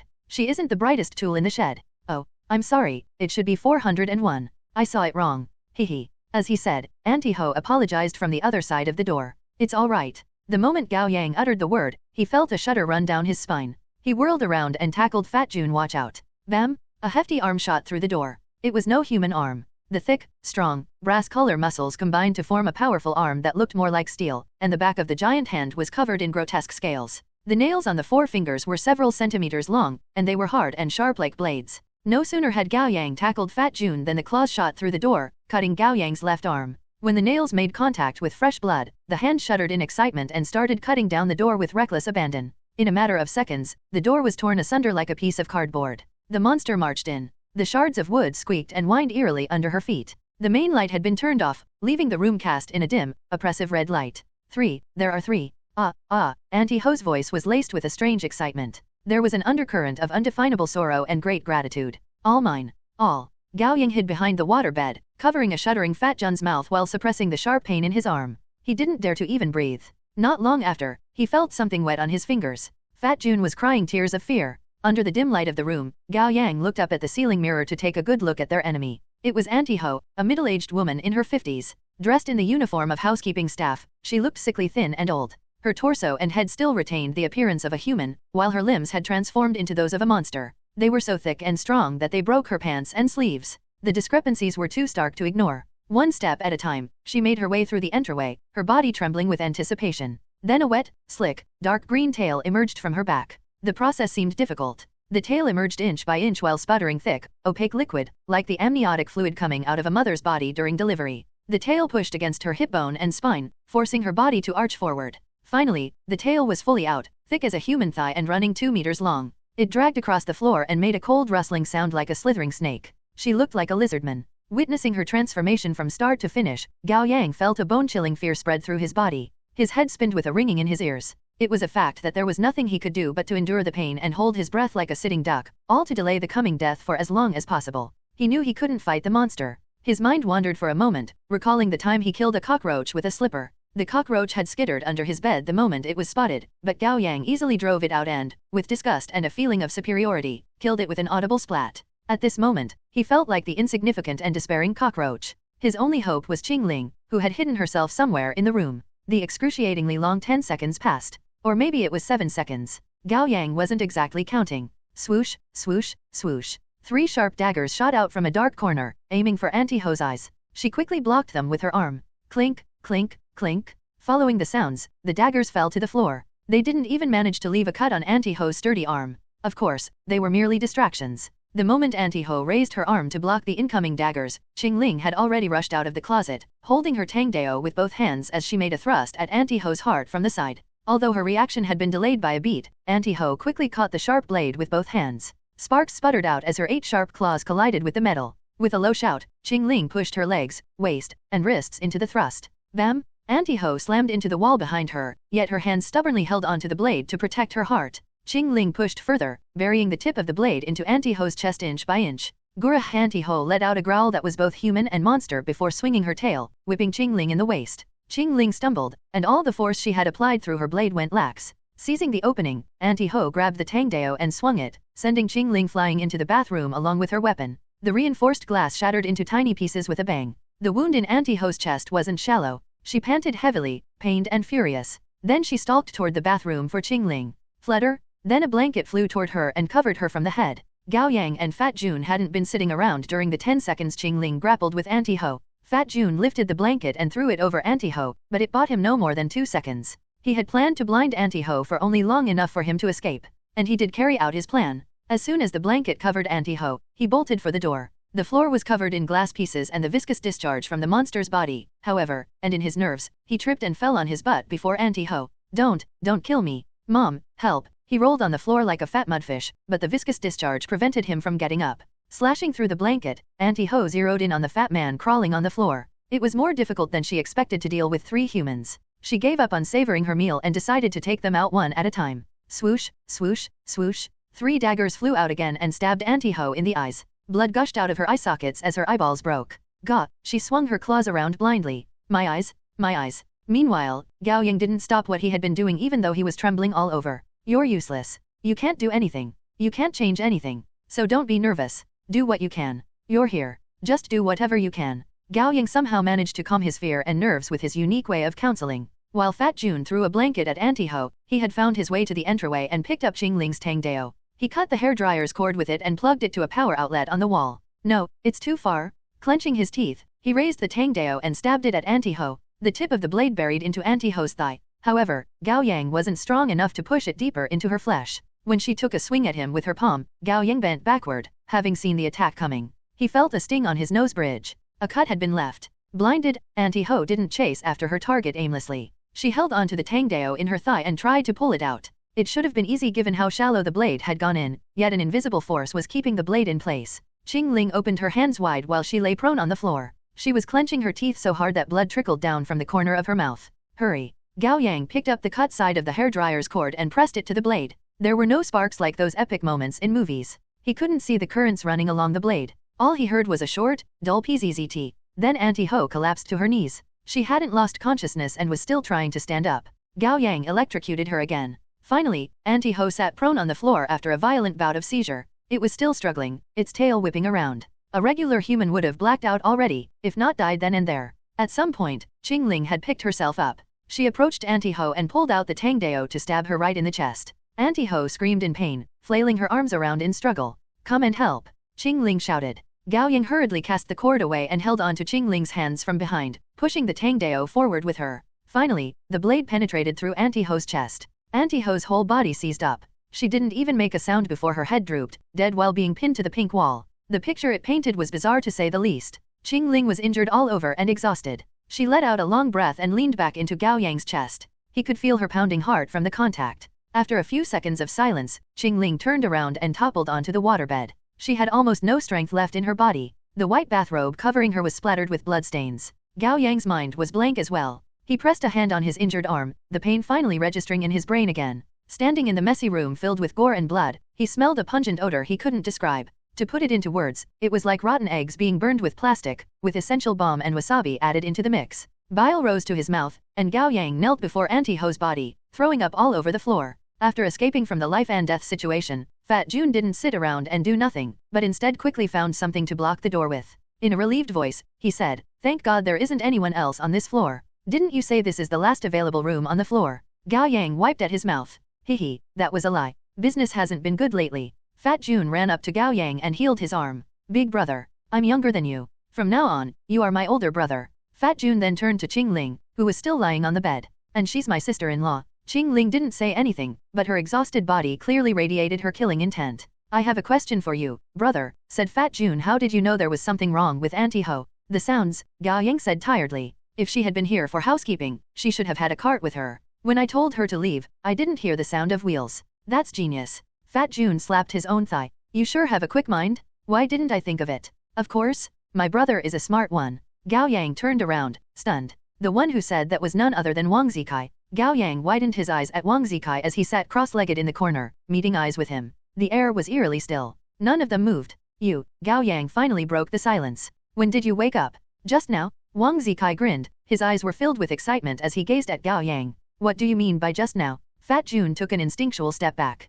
A few minutes ago, I think. Gao Yang had a bad feeling about this. You saw everything. I did. Wang Zikai perked up and sprang to his feet. Holy shit. When I woke up, I saw you all flying around and fighting. That's badass, man. I thought I was dreaming. He flailed his arms around as he recounted what he saw. Qingling was thrown into the air, and the glass shattered all over the floor. Whoa, dude. What else can I say but whoa? Only then did I realize that I wasn't dreaming. I was so shocked and scared, I tell you. So I lay back down and pretended to be dead. Gao Yang rubbed his forehead. He felt a headache brewing. What was that woman, bro? It was insane. I swore she turned into a lizard person. Why did she turn back into a human after dying? And who are you three? Why men? Do you have superpower? It's like a pig flying a fighter jet. Insane. Wang Zikai, Gao Yang interrupted him. Yeah, quiet. Let me think for a moment. Gao Yang was ready to have a mental breakdown. Fat Jun took a step back. Brother, sister-in-law, we can't keep him alive. Do it. Not your sister-in-law. Qingling remained unmoving on the waterbed.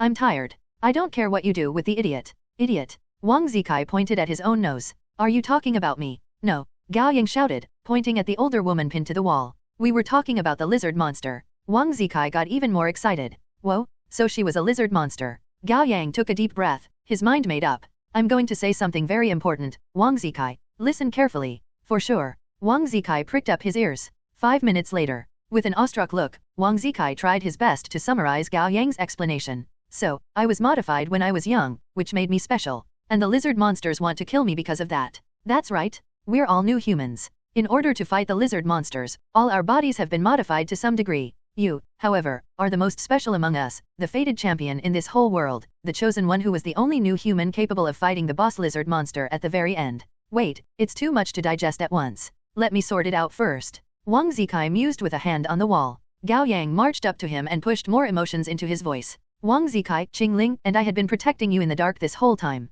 I distanced myself from you these couple days because I was exposed, and I didn't want to drag you down with me. As you can see, the lizard monster almost killed all of us. For real. Wang Zikai turned around. I'll swear it. My best bro? I knew you wouldn't have abandoned me. Wang Zikai clutched on Gao Yang's hands, his eyes red. To tell you the truth, I took a liking to you on the first day of school. No, the moment I saw you in the crowd. Since I was young, I've always disliked everyone around me, even my parents. But for some reason, you're an exception. Who would have known, you'd been hiding yourself so well. That's the fated bond between us. Gao Yang smiled. It seems we are meant to fight alongside each other. Shit, of course we are. The talk raised Wang Zikai's spirit further. Let's kick those lizards' asses together. Beat them up and save the world. Gao Yang let out a sigh of relief. Who knew Wang Zikai's stupidity would end up saving his life? Fat Jun struggled to recover his jaw. Seriously? That works? Qing Ling was still lying on the bed and never said a word of opposition, or it would be more accurate to say that she was too tired to speak. Fat Jun forced himself to smile. You gotta keep a low profile, pal. Humans are at a disadvantage at the moment. We're surrounded by lizard people. You must keep up a front and cultivate power in the meantime. As long as there is life, there is hope. Got it. Wang Zikai thumped himself on the chest. Worry not, I'll protect all of you once I get stronger. 10 minutes later, Officer Huang arrived after taking their call. He pushed the blockade they had set up aside and walked into the room. There's been an accident. Mission failed. Qing Ling sat on the bed. Fat Jun was healing her injured arm. I can see that. Officer Huang took out a cigarette and glanced at Auntie Ho, who was still pinned to the wall. You've made quite a scene. Let me guess, she looked like a lizard. Yeah, what was she? Asked Gao Yang. Wrath monster. To my knowledge, there are 3 kinds of wrath monsters: slaughterers, devourers, and summoners. This was most likely a slaughterer. They are a strong bunch. You're lucky to have run into one long past its prime. Otherwise I'd have arrived to collect your bodies. Everyone gasped. However, the most terrifying of all wrath monsters are actually the summoners. You will die if you ever run into one. Are they strong? Qing Ling asked. No, but they'll notify all the monsters in the radius of 1 kilometer with their specialized vocal cords. Gao Yang didn't say anything. Perhaps that had been the silver lining amid all the dark clouds. All the points he had put into his luck hadn't been in vain. It was better to not dismiss superstitions. Nice to meet you, Officer Huang. Fat Jun walked up to him and extended a hand with a friendly smile. I'm your new companion. I can tell. Officer Huang reached out to shake his hand before turning to Wang Zikai, who still looked confident despite being wholly out of the loop. And this young man is... His eyebrows suddenly furrowed. Officer Huang stared at Wang Zikai with eyes icy with killing intent. Officer Huang. Gao Yang hurriedly stepped between him and Wang Zikai. He's on our side too. Officer Huang met Gao Yang's gaze and stayed quiet for a moment. He could roughly guess what was going on here. It wasn't necessary to kill wanderers. They were so much like humans that in theory, humans could coexist with them as long as they took care not to cross the line and provoked them. Still, they knew too little about monsters, which made their mercy misguided at best. Officer Huang was in no place to judge Gao Yang though. After all, he hadn't taken out Old Man Lu. With a nod, he asked in a lowered voice, "You sure he's safe?" "I'm sure." "All right." Officer Huang lit his cigarette and took a deep drag. "Clean up and get out of here, you 3. Don't skip school." Officer Huang then turned to Fat Jun. "You're the owner of this hotel." "I am." Officer Huang nodded and surveyed the mess in the room. "I could report this as a burglary, but there are too many traces left from the fight that cannot be erased in a short time. The risk of getting exposed is too high." "What else can we do?" asked Fat Jun. "Would you mind becoming a newspaper headline? Explosion at Love Hotel caused by gas leak killed 1 and injured 1. Naturally, the one killed was Auntie Ho, and the one injured was Fat Jun. If they were to put on an act, they had to make it believable. With his ability to heal, Fat Jun could play the part without losing much. But, this is all I have? Do we really have to blow it up?" Fat Jun was heartbroken just thinking about it. "It's not insured. I'll get no compensation and may instead get fined. Is that more important than your life?" Officer Huang asked. Gao Yang spoke up to assure him, "Officer Huang is right. Nothing is more important than survival." Fat Jun sighed and cursed under his breath. "All right, burn it all down. Losing a building in exchange for companions? It's more than worth it. 10 minutes later, Gao Yang and Qingling walked out of the hotel. It was early morning. The entire city bathed in the dawning sunlight as it roused from its sleep. The road saw few pedestrians. There were only a couple carts selling breakfast, a group of 7 or 8 young people who had just pulled an all-nighter at the internet cafe, and a street sprinkler lazily driving past them. Wang Zikai trailed after Gao Yang and Qingling, still pumped with adrenaline.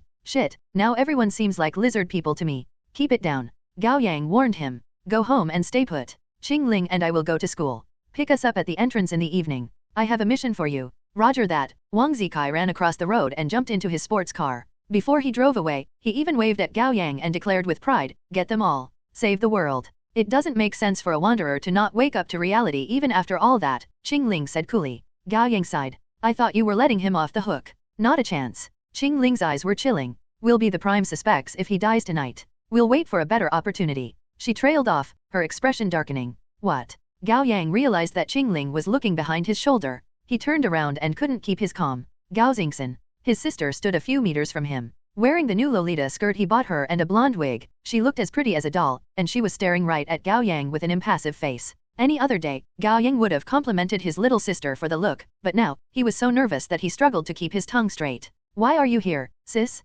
Well, there was something I needed to take care of with my classmate. Stop pretending, Gao Xingxin said in a composed voice. I saw you. Gao Yang's heart sank. Qingling took a step forward and curled her finger while maintaining her usual poker face, ready to strike at any moment. Gao Yang clung on to hope and asked, what are you talking about, sis? I don't understand. Too late. The scoff on his sister's face did not belong to someone her age. I've told everyone. Overwhelming despair and fear clutched Gao Yang by the neck. A summoner? A summoner? Officer Huang should watch his mouth next time. Gao Yang knew that one day, he might have to raise his weapon at his family, but not so soon, and not the sister he adored the most. At a glance, there were a little less than 10 people on the street. If 1/3 of them were wrath monsters, that would make it 3, already too much for them to deal with. And Officer Huang had said that summoners could notify all monsters in a radius of 1 kilometer with their specialized vocal cords. That would include all the monsters sleeping in the apartment buildings in the area. To conclude, he and Qingling would surely die unless they could teleport. Gao Yang gave up. He couldn't think of a way to get them out of this. You should run, he told Qingling. I should be able to buy you a few seconds. Qingling didn't say anything. She hadn't run away, but neither had she initiated an attack. His sister hadn't transformed into a monster immediately. She marched up to Gao Yang, her expression, the air around her, and the way she sauntered. Wait, can it be? You got a girlfriend without getting my permission. His sister accused him with a finger pointing at him. Don't you remember your promise? You said you would have me vet the girl before you get me a sister-in-law, and you came to a dodgy hotel like this. And you are even one of those kinky people. His sister was so angry that she stomped on the ground. Qingling pulled at her sleeve to cover the cuts on her wrist and looked away. No, it's not what you think it is. Thank God. Bodhisattva bless me. Gao Yang almost burst into tears. It was a false alert? Fuming more and more as she talked, his sister took out her phone and said, I've taken a picture and posted it to my Moments 1. I'm gonna tell everyone about this. The school will expel you, and mom and dad will kick you out and disown you. Gao Yang snatched the phone from her hand and tossed it to Qingling. Delete it. Okay. Qingling didn't miss a beat. What are you doing? Give me back my phone. Don't ever think about erasing the evidence. His sister was going to grab her phone, but Gao Yang easily kept her away with a hand on her head. He rolled his eyes. You're still young. What do you have in that little head of yours? Qingling deleted the pictures from his sister's Moments feed, her album and her recycle bin before returning the phone to her. Qingling then said with a tired wave, take care of the rest. She wanted nothing more but to go home and take a shower before going to bed. Got it. 10 minutes later, Gao Yang and Gao Xingxin found themselves in the McDonald's. Through the large window, the warm sun of early morning streamed down on his sister, casting her hair, skin, and skirt in a loving, misty glow. Girls her age had just grown out of their childlike looks and were turning into teenagers who were still inexperienced. The energy and brightness that they radiated were infectious, and Gao Yang found himself finally relaxing after the terrible fight. Gao Xingxin fancied herself a mature girl, but in Gao Yang's eyes, her prideful look was more akin to that of a kitten, innocent and quite adorable. She pouted with the straw between her teeth and swung her legs back and forth, still visibly upset. Gao Xingxin. His sister looked away and didn't give him the time of day. My dear sister, don't think you can buy my forgiveness with a happy meal. It's a misunderstanding, really. She and I are just friends. The entrance exam is coming, right? We pulled an all-nighter doing mock tests. You think I'll buy that? Who would go to a love hotel to study? Many on the internet. Gao Yang lied without batting an eye. That's what we call being unpredictable. Really? His sister wasn't wholly convinced. Really? We're those closet overachievers, you get what I'm saying. Those who claim that they haven't studied, but they study harder than anyone else and accidentally get a good score. Yep, that's us. Lame. Gao Yang chuckled. By the way, how did you know where I was? My skirt arrived. I put it on and wanted to show it to you, but you never came home. You didn't even pick up your phone. I waited for so long that I fell asleep. His sister puffed up her cheeks. Then I woke up, and the more I thought about it, the angrier I got. So I called Wang Zikai. He said you were at a love hotel with a girl in your class and told me to come catch the adulterers in the act. That's not how you use the word adulterer, sis. Gao Yang didn't know whether he should laugh or not. This is serious. His sister raised her voice, her face wrinkling with emotions and her eyes reddening. I was so happy and looking forward to showing you the skirt so much. Do you know how I felt? Gao Yang felt a pang in his heart. It's not too late now. The skirt looks good on you. It doesn't? It's all crumpled. She burst into tears. And my face is all swollen. My face looks the thinnest in the evening. That's when I look best in this skirt. Warmth blooming in his chest, Gao Yang pinched his sister's cheek. You look good whenever, sis. Even better than the girl you went to the love hotel with. Yeah. If one day I fall into the sea at the same time as her, who will you save first? Gao Yang paused. That was an interesting question. Given Qing Ling's personality though, she would probably say, go save your sister. I'm going to swim for a little longer. You, of course. All right. You said so yourself? Promise. She extended her pinky. Promise. Shanqing 15th High School, 8 o'clock in the morning. When Gao Yang arrived at school with his backpack, the morning study session had ended already. He was wondering what excuse he should give to the teacher when he spotted a familiar red sports car by the road. Gao Yang was already dreading what he would see. As expected, Wang Zikai was at the gate, arguing with the PE teacher in charge of noting down those who had gotten to school late. I'm not leaving school. Wang Zikai shouted. I'm gonna come back. You were expelled. Stop making a scene. The PE teacher was in a pickle. Wang Zikai's family was rich, and he didn't want to go too harsh on the boy. I've come around, teacher. I want to learn. That's a good thing. But you still have to complete the resumption process first. No, I love learning. That's the true calling of the light side. I'm not waiting a second longer. Wang Zikai was just about to say something else when he spotted Gao Yang approaching. He immediately broke into a grin and ran up to Gao Yang. Bro, didn't I tell you to stay at home? Gao Yang frowned. Wang Zikai couldn't calm himself. I can't even sit down. Whenever I think about the fact that I'm a new human, I'm so excited that I'm gonna explode. Hush. Gao Yang groaned inwardly. Qing Ling was right. This idiot should be dealt with swiftly, or he would get all of them in trouble sooner or later. By the way, don't you all have superpower? Why don't I have one? It doesn't make sense. Ain't I the chosen one? Wang Zikai blinked with a look of anticipation on his face. He would be wagging his tail if he had one. The power in your body has just awakened. There's a process to everything. Gao Yang made up an explanation as he went. Makes sense. Then Wang Zikai's thought process made a characteristic jump. Oh, didn't you say you were going to give me a mission tonight? Why don't you give it to me now so that I can finish it earlier? It's something you can only do in the evening. Alrighty. Wang Zikai put his arm around Gao Yang's shoulders. Come on. Let's go to school together. Gao Yang was ready to pull his hair out by the end of the day. He felt like the owner of a husky. In the end, he had no choice but to teach Wang Zikai a cultivation method so that he would shut up and not stir up trouble. Wang Zikai stayed in his seat without moving as he cultivated, all according to plan. During the evening self-study, Gao Yang went out for a toilet break. He ran into Qing Ling as soon as he left the restroom.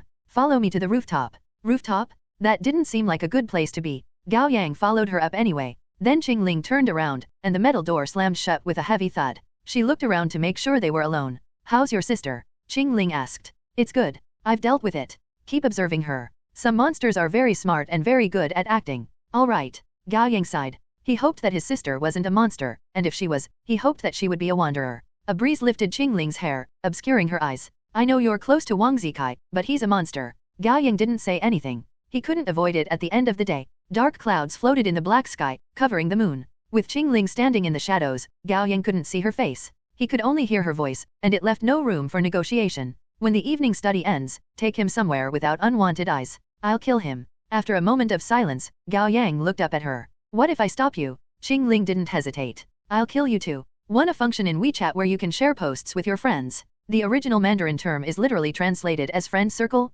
Gao Yang knew that Qing Ling wasn't joking. She wasn't one to joke. And he had foreseen her reaction. He hadn't saved Wang Zikai simply out of sentimental reasons. There was something else prompting him to do that. Only he hadn't been able to put his thoughts into words before. After thinking about it the whole day, he had sorted out his thoughts. Now it was time for the show. He was going to use the strongest skill in all shonen manga mouth release, Great Persuasion Technique. 1. Qing Ling, I know you've only survived to this day because you're cautious and decisive. Flattery won't get you anywhere, Qing Ling said coldly. Then let me ask you something. What are you staying alive for? Does there have to be something? Do you want to die? Qing Ling didn't get it. Of course I don't. But everyone dies in the end. Even if you live to 100, you'll still die of old age. Gao Yang laughed a little self-consciously. But we can't live just to meet our most basic needs. There must be something you want to do. Qingling didn't say anything. Take your time to think about it. I'm not looking for an answer immediately. Gao Yang paused. But I will give you a reason not to kill Wang Zikai now. Talk. Although I've only awakened for a few days, I've come to realize that it is very dangerous to be an awakener. There's another reason you are able to survive to this day outside of your power and caution. It's because of my other self. Qingling knew it clearly. That's right. Once we become awakeners, we instinctively put distance between us and all monsters, showing aversion and caution. All monsters other than wanderers may take notice. It's only a matter of time that awakeners expose themselves. You, however, have your other self. While she's aloof and stays far from men, she can form normal relationships with monsters. Other awakeners aren't so lucky, like me or Fat June. No matter how great we are at acting, we will always be wary of monsters. It's natural for awakeners to stay with each other when we find other humans. While it may seem like the safer choice, however, Qingling stepped out of the shadows. It's more dangerous. Exactly. The monsters are no fools. According to Fat June, they act like humans 24/7. They never test, lure, threaten, or attack unawakened humans, but that doesn't mean they aren't observing us when they interact with us. Li Weiwei was the best example. I was her childhood friend and we talked about everything. The moment I awakened, however, she showed her true face and tried to kill me. Qingling nodded. If more than a couple humans start sticking together, monsters will naturally suspect that those humans have awakened. After all, there's a low chance of that happening by chance when there's such a low percentage of humans in the population. Gao Yang sighed. That's right. However, if we don't stick together, we'll get no information, grasp no rules, and get no closer to the truth. Then even if we somehow survive until we're 100 years old, we'll still be. He paused for a second before quoting Officer Huang in a dramatic tone, orphans abandoned by God. Qingling's eyes flickered as she pondered his words. Now back to my earlier question. Gao Yang took a step toward her. What are you staying alive for, Qingling? Don't you want to find out how the world became what it is today? Don't you want to learn the truth behind everything? Or if we can escape to a sanctuary or even defeat the monsters? That is what we should be doing. Qingling stayed silent. Gao Yang had a feeling that success was near. In an even more impassioned tone, he said, now here's the dilemma. We awakeners have to stay together to get stronger and get the last laugh. However, sticking together will raise our chance of getting exposed, which would get us killed before we cultivate enough power to gain the upper hand. What are you getting at? Asked Qingling. There's a way to lower our chance of getting exposed right at our reach. Wanderers. Qingling came to the realization. Yes, wanderers are our best cover. Gao Yang made the logical speculations. Monsters pretend to be humans every second of the day. They may recognize their own kinds, but not the types of monsters each of them is. If we keep Wang Zikai around, we may lower the suspicion of the other monsters. Moreover, I've been friends with Wang Zikai since way back, and you got closer with me after Li Weiwei's death. It makes sense for the three of us to stay together. On the contrary, we'll stand out like a sore thumb if you kill Wang Zikai now. Qingling nodded. Li Weiwei was your childhood friend and my best friend, while Wang Zikai is your friend. If both monsters die while us two humans stay together, we'll become prime suspects. Gao Yang smiled. It's important to have monsters we're close with. That's protection for us. That's probably one of the reasons Officer Huang keeps Old Man Lu alive. All right, said Qingling, you've convinced me. Gao Yang let out a sigh of relief. Wu finally got her to drop it. When Gao Yang returned home at night, everything was as usual. His parents scolded him for staying out late and not coming home, but other than that, they hadn't seemed to notice anything. Gao Yang humored them before locking himself in his room. Then he lay down on the bed and closed his eyes. Beep. Access granted. You have acquired 71 luck points. Wait, didn't you say I'd get 1 luck point for every hour I survive? It's only been 50 hours since I last accessed the system, hasn't it? Talent, Lucky has reached level 2. From now on, the bonus to luck points acquisition will change with the level of danger you are in. You were in dire danger for 20 minutes. During this time, the bonus to luck points acquisition was pushed to 60 times. You mean when I was under the attack of Anti-Ho? It really is high risk, high return? Put all the points in my luck. You cannot go back on your decision after luck points are allocated. Do you confirm the allocation? I'm sure. Do it? Congratulations. Your luck has exceeded 100. All stats permanently increase by random. Constitution plus 9, Endurance plus 10, Agility plus 10, Willpower plus 20, Charisma plus 3. Constitution, 27 Endurance, 28. Strength, 17 Agility, 27. Willpower, 37 Charisma, 19. Luck, 101.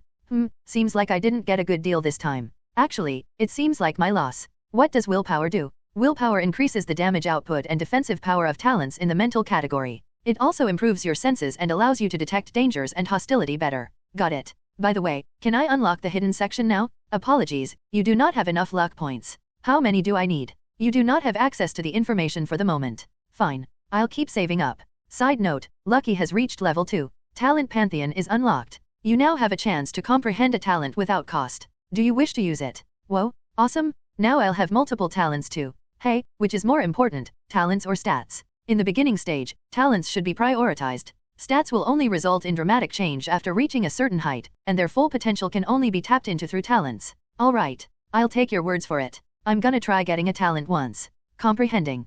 Comprehension fails? Huh? As expected. To make another attempt at comprehension, you need 30 luck points. You should have told me earlier. I've put all my points into my stats. Fine, I'll do it tomorrow. Access ends. System hidden. Beep. The next morning, there was a drizzle. Gao Yang walked along the damp, crowded street with an umbrella, watching the office workers waiting for traffic lights and pushing their way into buses and underground stations like lifeless zombies. He couldn't help but admire them a little. These monsters sure were committed to their roles. The office workers were often called corporate livestock too. Who would have known it was an apt description in the literal sense? Gao Yang went to school. During the morning self-study session, their homeroom teacher entered the classroom and said, Gao Yang, Qingling, the police are here. They want you at the office for Li Weiwei's case. It had only been a few days since Li Weiwei's death, yet their teacher had already lost all the regret and sorrow on his face when he talked about her. Instead, he seemed cold, even irritated. Gao Yang and Qingling stood up to walk out of the classroom and make their way to the office. Officer Huang was sitting inside smoking. No teachers were around.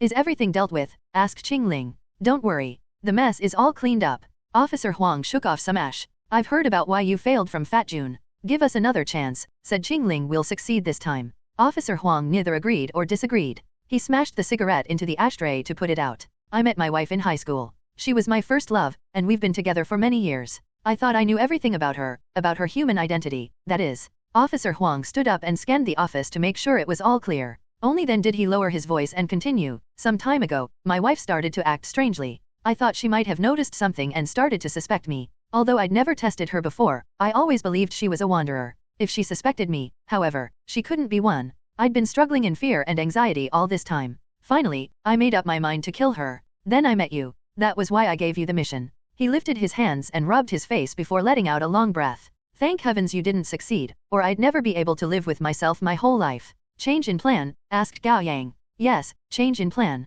Officer Huang stood up. Last night, I found out that I'd misunderstood. She was acting strange because she had been hiding something from me. To be honest, I couldn't be more shocked when I learned the truth. What is it? My wife? Officer Huang stared at Gao Yang and Qingling with pensive eyes. She's pregnant. One a reference to nature transformation jutsu in Naruto such as fire release, great fireball technique. There are jokes in the fandom that the most powerful jutsu is actually the MC somehow talking sense into the antagonists and telling them to trust him. And it became a joke in the shonen genre in general. Two in English corporate slaves are the common expression, but in Mandarin the phrase shechu literally translated as society's animals/livestock, so I changed the expression a little to keep the connection to monsters. Pregnant. Gao Yang and Qingling exclaimed at the same time. They couldn't be more shocked. Monsters could get pregnant? Didn't they not have a human reproductive system? Gao Yang's head was throbbing. There were too many questions to figure out. However, he was still a wimp in combat. He didn't know how many more days he could survive. Without pause, Qingling asked, Are you sure she didn't lie to you? I am. Officer Wang's voice didn't have a trace of doubt. There's no reason for her to lie to me. Are you sure the child is yours? That was the crux of the matter. After making a thoughtful hum, Officer Huang said, I'm pretty sure I'm not cheated on. Qingling didn't say anything else. After some hesitation, Gao Yang asked, Officer Huang, may I ask you a personal question? Officer Huang smiled a little awkwardly. I know what you're going to ask. Although my wife is a monster, we love each other very much. After all, we got together before I awakened. Even now, we do it once every week on average. Gao Yang nodded, indicating for him to continue. My wife is shy. Every time we do it, we turn off the light. And we often have some red wine first. Officer Huang stopped himself and coughed. Right, you're still young, so I won't go into the details. Anyway, I have never had sex with human women, so I never thought there's anything odd when I'm with her. Officer Huang sighed. My wife has always wanted a child, so we never use protection. I thought monsters couldn't have children. What now? Asked Gao Yang. What do you plan to do? Officer Huang took out another cigarette and put it to his lips before putting it down. To tell you the truth, when I heard that my wife is pregnant, my first reaction wasn't shock. I was overjoyed. Overjoyed. Qingling frowned. Yes, I'm happy as a father. I find that hard to believe myself. Officer Huang took out his lighter and, seemingly resolving himself, lit the cigarette and took a deep drag. I'm going to have the baby. If the baby can be delivered, that is. Are you out of your mind? Qingling couldn't understand. She's a monster. I know, Officer Huang smiled bitterly. But she's also my wife, and she's pregnant with my child. Gao Yang didn't say anything. He actually was in favor of Officer Wang's decision. He had a feeling that the birth of the child would reveal more of the secrets of this world. It was likely to get Officer Huang into more danger as well, but it was a risk worth taking. Have it your way, Qingling said. just don't drag me into the mess. Of course, Officer Huang said gratefully. Then he turned around and leaned against the desk. Alright, we'll get to the next thing on the agenda. The mission is a failure. I can't tell you the full list of talents then. However, I'll still grant you the bonus we've agreed on out of gratitude. You may ask me 2 questions. Think it through first. How do we level up talents? Qing Ling asked immediately. Officer Wang's eyes flickered. Why do you think talents come with a level? Yeah, why? Gao Yang was curious too. He seemed to be the only one with a system after all. I wasn't sure in the beginning. Qing Ling looked down at her palms. But I've experienced what felt like level UPS. It's a different feeling from my body gradually getting stronger through training over time. At some point, energy rushed into my body and changed me from head to toe. It's like being born anew. I've been through that with God of Blades twice. But not metal, asked Officer Huang. I had it happen with metal once, but never again. When I first acquired metal, I could only manipulate metal objects lighter than 1 kilogram. After the level up, it's increased to 10 kilograms. In theory, I should be able to level up further. Qing Ling tightened her fists. I don't know what's stopping me. You're keen to have gotten this far on your own. Officer Huang took off his police cap and thought for a moment. Every talent can level up. It's said that the limit is level 8. Your God of Blade is only level 3. There's a long way ahead of you. My God of Firearms is level 3 too, of course. Then how do I level it up?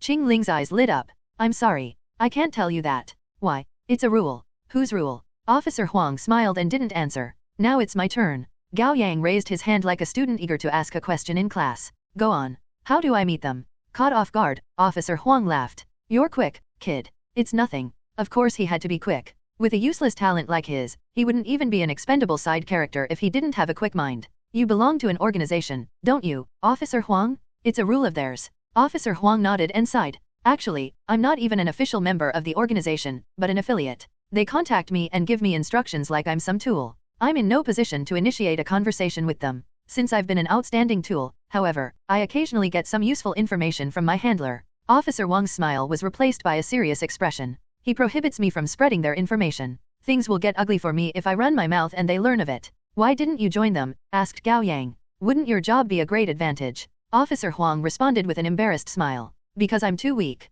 You are too weak. Gao Yang felt an indirect blow to his ego. I wasn't able to pass their test, so at the moment, I'm only a trainee with no end to the trial period in sight. Officer Huang looked out of the window. The organization is quite mysterious. They have been very secretive about their existence and the way they run. To survive, even awakeners much stronger than us are cautious. I understand. But, Officer Huang turned around. With the 2 of you with me, I feel like I can give it another try. That is if you want to join as well. I'm in. Gao Yang agreed immediately and turned to Qing Ling. Qing Ling asked with an impassive face, will I learn how to level up my talents if I join? This girl, does she think about anything other than getting stronger? Of course. When will the test be? Asked Qing Ling. No rush. It'll probably be in a couple days. Wait for me to notify you. Officer Huang glanced at his phone. Let's end things here. I have to accompany my wife to an ultrasound scan. Gao Yang grumbled. Aren't you at work? Is it okay to just give yourself a leave? You don't know how good it feels to skip work. Officer Wang's smile dropped in an instant. With a dark look on his face, he drew his gun lightning fast and aimed at the door.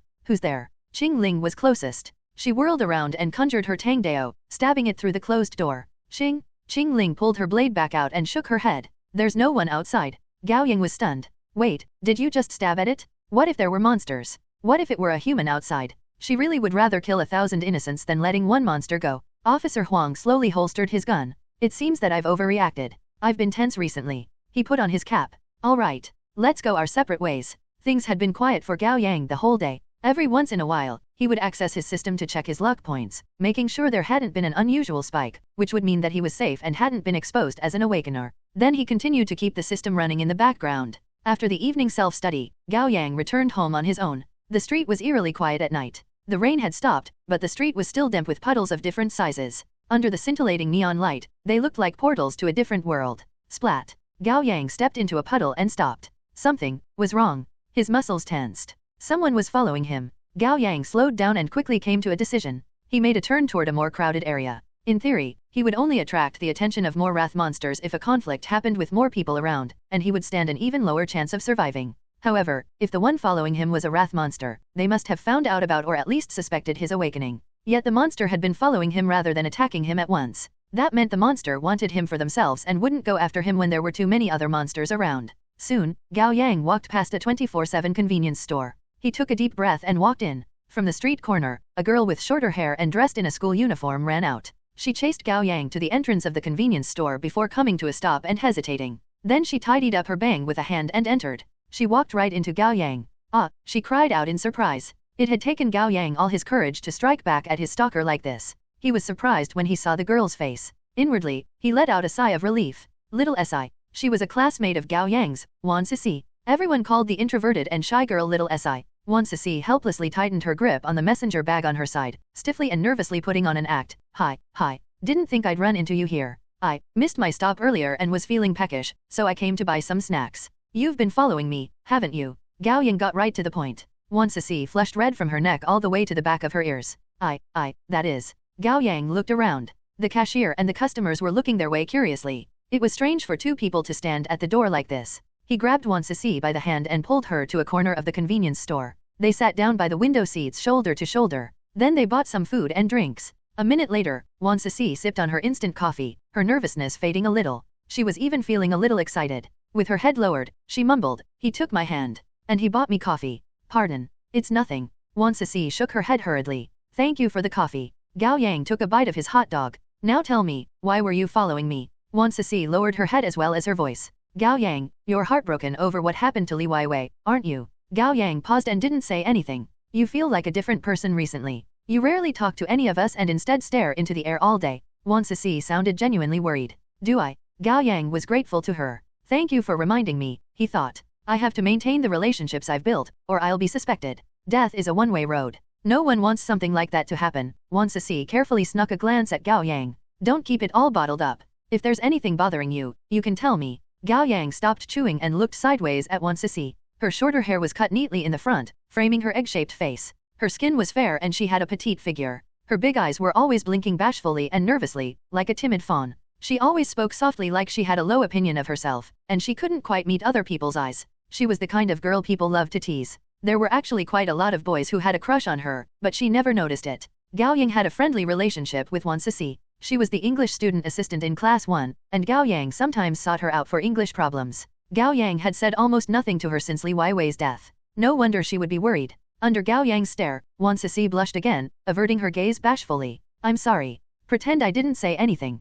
"Thank you." Gao Yang gave her a grateful smile. "I didn't know you care so much about me." "No, I don't." Wan Sisi denied it vehemently, but her expression betrayed her true feelings. "We're classmates. We should take care of each other." "Don't worry," said Gao Yang. "I'm not keeping everything bottled in. I just need a few days to sort myself out." They made small talk for a little longer, chatting about their everyday lives and the colleges they wanted to enter until the hot drink and food on the table were all gone. Wan Sisi stood up to throw the trash away. Then she looked around, and when no one was looking, tucked the paper cup she had drunk instant coffee from into her pocket, her face positively glowing with happiness. That didn't escape Gao Yang's notice. "Does she have feelings for me?" Gao Yang was reminded of the night of his birthday, of Li Weiwei, who almost killed him. Perhaps Wan Sisi would turn out the same. One second she was confessing her feelings for him. Then the next, she became a terrifying wrath monster and tried to devour him alive. Gao Yang wasn't sure what to feel. They parted ways outside the convenience store, and Gao Yang only accessed his system when Wan Sisi vanished into the street corner, skipping happily. His luck points hadn't increased at a higher rate during their time together.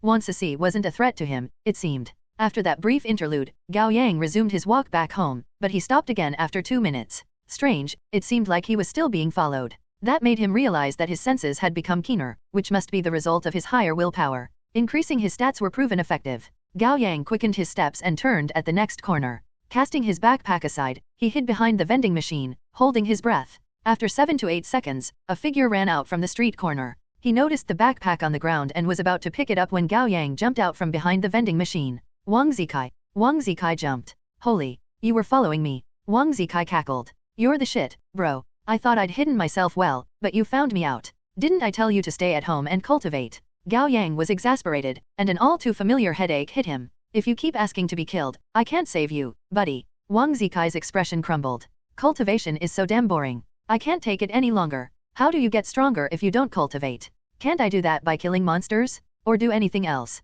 Is meditation really gonna make me stronger? I'm not feeling it." "Of course it won't make you stronger. But at least you'll live longer if you do nothing." Gao Yang sighed. "You're special, and your growth is slower than ours. Once you've made a breakthrough, however, you'll be more powerful than all of us. You must be patient. Before heavens entrust one with great responsibilities, there will first be trials upon trials to pain their mind, tire their muscles and bones, starve their body, and deprive them of all things material too. I get all that. Wang Zikai pouted. But I was getting bored out of my mind. Gao Yang stayed silent. Seeing Gao Yang pull a long face, Wang Zikai immediately flashed him a placating smile. Bro, don't get mad with me. I'll go home and cultivate, okay? Quiet. What? Wang Zikai lowered his voice and looked around, getting excited despite the serious atmosphere or because of it. We are being followed.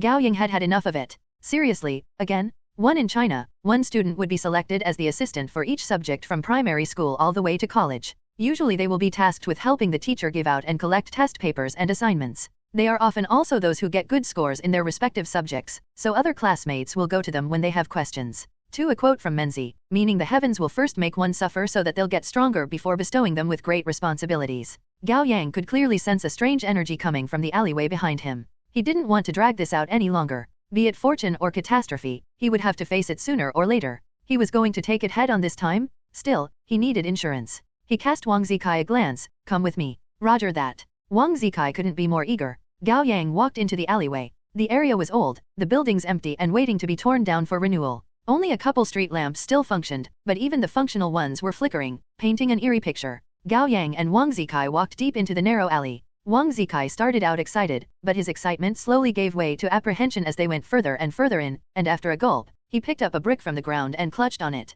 Suddenly, Gao Yang extended a hand to stop Wang Zikai. He shouted at the darkness ahead, "Who is it? Show yourself." After a few seconds, a figure staggered out. It was a man, overweight and not very tall. Slowly, he walked into the patch of light from one of the few surviving street lamps, and Gao Yang finally got a good look at him. Fat Jun. He was dressed in a grey t-shirt, and his pale face looked lost, his footsteps unsteady. When he heard Gao Yang call out to him, he said, "Yeah, why are you here?" Gao Yang asked, "Yeah, why am I here?" Fat Jun rubbed at his head and suddenly shouted like he was just remembering something. "Ah." He stumbled toward Gao Yang and clutched onto him. "Brother Yang? Save me? Help. What is it? Take your time. I don't know. Something's wrong with me. I was bitten." Fat Jun struggled to sort out the tangled mess in his head. "What bit you and where?" Gao Yang asked hurriedly. "Give me the details." "Hand. My hand." Fat Jun extended his right hand. "Something's really wrong." Gao Yang took a look. The hand was intact and perfectly normal. "There's nothing wrong with it." Wang Zikai leaned closer to take a look himself, not wanting to be left out of the loop.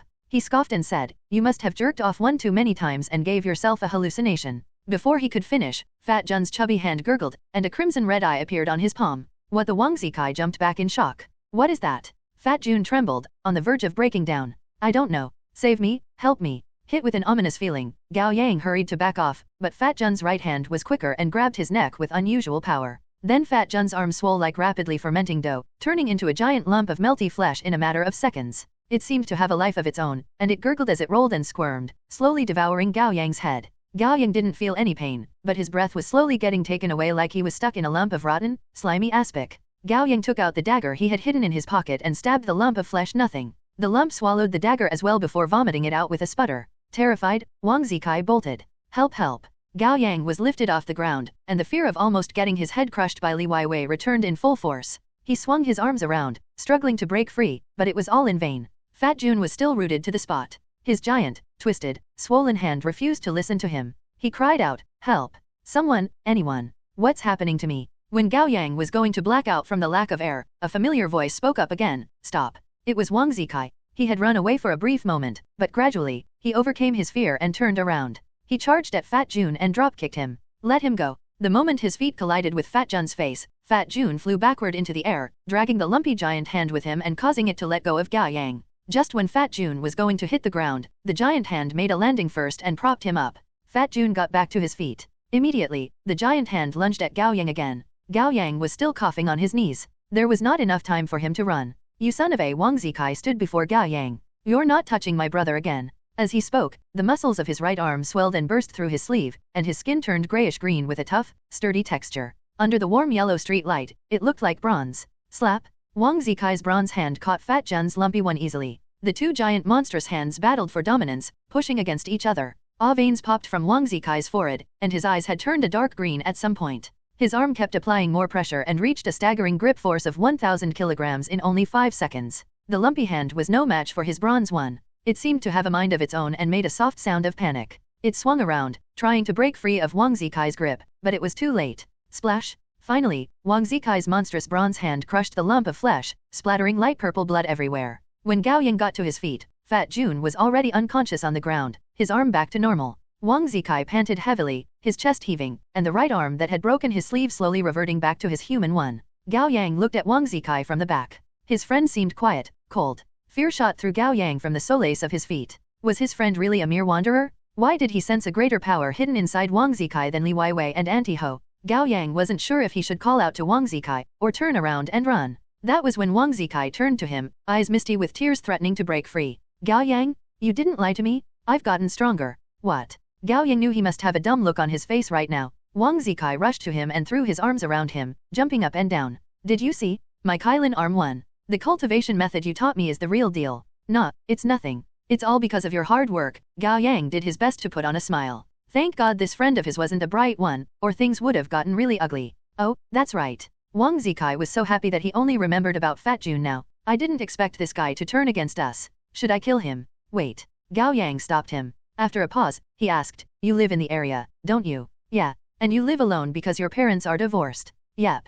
So, come on. Let's go to your place. Gao Yang pointed at Fat Jun, who was still lying on the ground. Take him with us. Fat Jun weighed about 90 kilograms, yet Wang Zikai was able to carry him home as swiftly as a swallow without even breathing a little heavily. Gao Yang noted that with surprise. Monsters were truly terrifying once awakened. He was like a lamb living among the wolves. Wang Zikai's family was ridiculously rich. His father did business in real estate, while his mother was a politician and often showed up in the news. Wang Zikai lived in a neighborhood of villas by the river where every square meter cost a fortune. His 3-story mansion came with a parking lot, a swimming pool, a front yard garden, and a big garden area. The price was in a different league of its own compared to regular villas. In the basement garage, Wang Zikai had tied Fat Jun to a chair. Gao Yang was going to call Qingling, but that would leave behind digital traces, and frequent contacts with her would only attract more attention. Besides, Wang Zikai was now powerful enough to protect him and more. He told Wang Zikai to fetch him water. Wang Zikai happily obliged. Seizing the moment, Gao Yang accessed his system and took a look. As expected, his luck points had increased at greater rate again during the time Fat Jun attacked him. He hid the system. Not long after, Wang Zikai returned with a bucket of water. Without waiting for Gao Yang's instruction, he poured it all over Fat Jun's head. Fat Jun woke up with a yelp. Where am I? Fat Jun's head was still muddled. Brother Yang, why did you tie me up?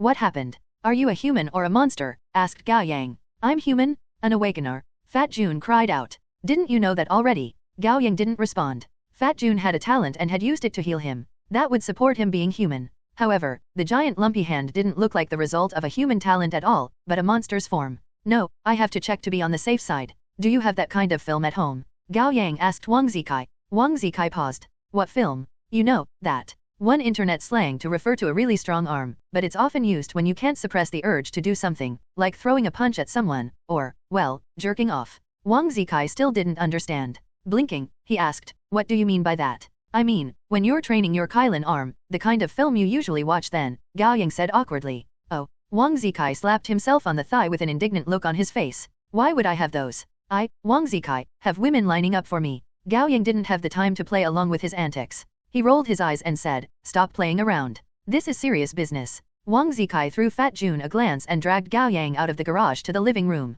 Don't say that when there are other people around. I have a reputation to uphold. Wang Zikai was a little embarrassed. Alright, whose are you asking for? Doesn't matter, Gao Yang said. Just pick whatever. Alright, just a sec. Wang Zikai ran off. Gao Yang sat down on the couch and closed his eyes to clear his mind. After some deliberation, he decided to give Officer Huang a call. This was his jurisdiction. He could come with an excuse of there being a burglary. Wang Zikai had returned with his notebook. He sat down next to Gao Yang and shot him a glance before saying awkwardly, let's get started. Gao Yang paused. With what? The private screening. Gao Yang facepalmed. You misunderstand. I wasn't talking about myself. 3 minutes later, Gao Yang and Wang Zikai returned to the garage in the basement. Fat Jun cried out, Brother Yang? Brother Kai? That wasn't me. I didn't want to hurt you. My hand just wouldn't listen to me. Don't kill me. I swear I'm not a monster. I don't want to die. Don't be scared, Fat Jun, said Gao Yang. We aren't going to kill you. Wang Zikai huffed with his nose up.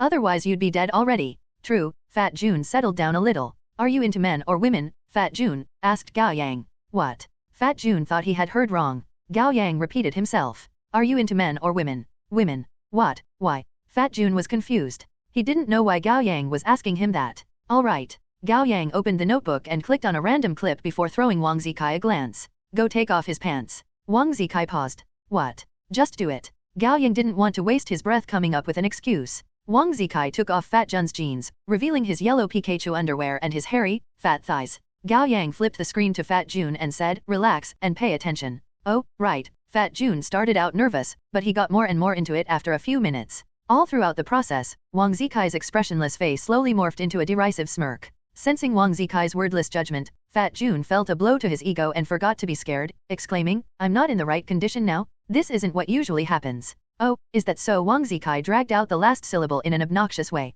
Bam! It was then the door to the garage opened. Officer Huang entered and came to a halt immediately. Boy oh boy. Fat Jun was all tied up with his pants down. Gao Yang had a notebook in his hands, which was playing a video not for the underaged out loud. The room was filled with noises not to be put into words. Wang Zikai stood on the side with his arms crossed like a spectator to a fight. Ahem, I'll come back later. Officer Huang adjusted his police cap and gently closed the door. 10 minutes later, Gao Yang and Officer Huang were left in the garage with Fat Jun. Wang Zikai had been sent on an errand. "So that was what you were doing?" Officer Huang had an indescribable expression on his face. "Did Qingling teach you the way to differentiate between monsters and humans?" "Yes." Gao Yang lowered his voice. "Don't let Wang Zikai find out." "Of course. And don't take it personally with that idiot, Fat Jun." Gao Yang turned to Fat Jun, who was still tied up. "Don't worry, I'm not gonna take the words of a monster to heart." Fat Jun was still a little angry. His pride had taken quite a beating earlier. "There's only cola and beer." Their conversation was interrupted when Wang Zikai returned to the garage with an armful of refrigerated drinks and canned beer.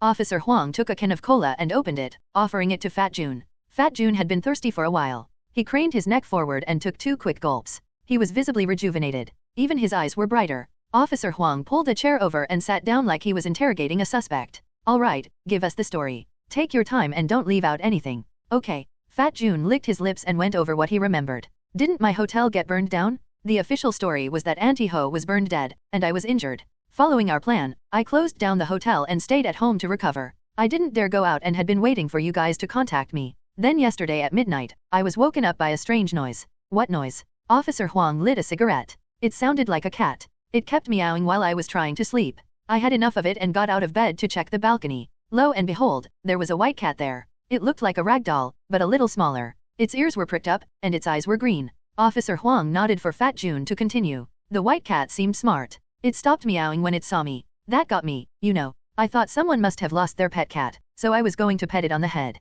But whoa." Fat Jun raised his voice. "Not only did it not let me touch it, but it bit me on the finger. It was so painful that I blacked out." "What then?" Officer Huang asked. "Then I felt like I was in a dream. It was crowded, like a metro train filled with people. Many hands were on me, touching me all over. Why would anyone grope you?" Wang Zikai looked disgusted. "I was dreaming." Fat Jun protested. "When I woke up, I saw Brother Yang and Brother Kai. Then my right hand went against my will and attacked Brother Yang. You know the rest." Officer Wang's expression darkened. He walked up to give Fat Jun a few more gulps of cola until the can was empty. Then Officer Huang threw away the can and took 2 steps back, pulling out his gun to aim at Fat Jun with a perfect poker face. "I'm sorry, Fat Jun. Don't kill me." Fat Jun yelled in desperation. "I'm human, I swear.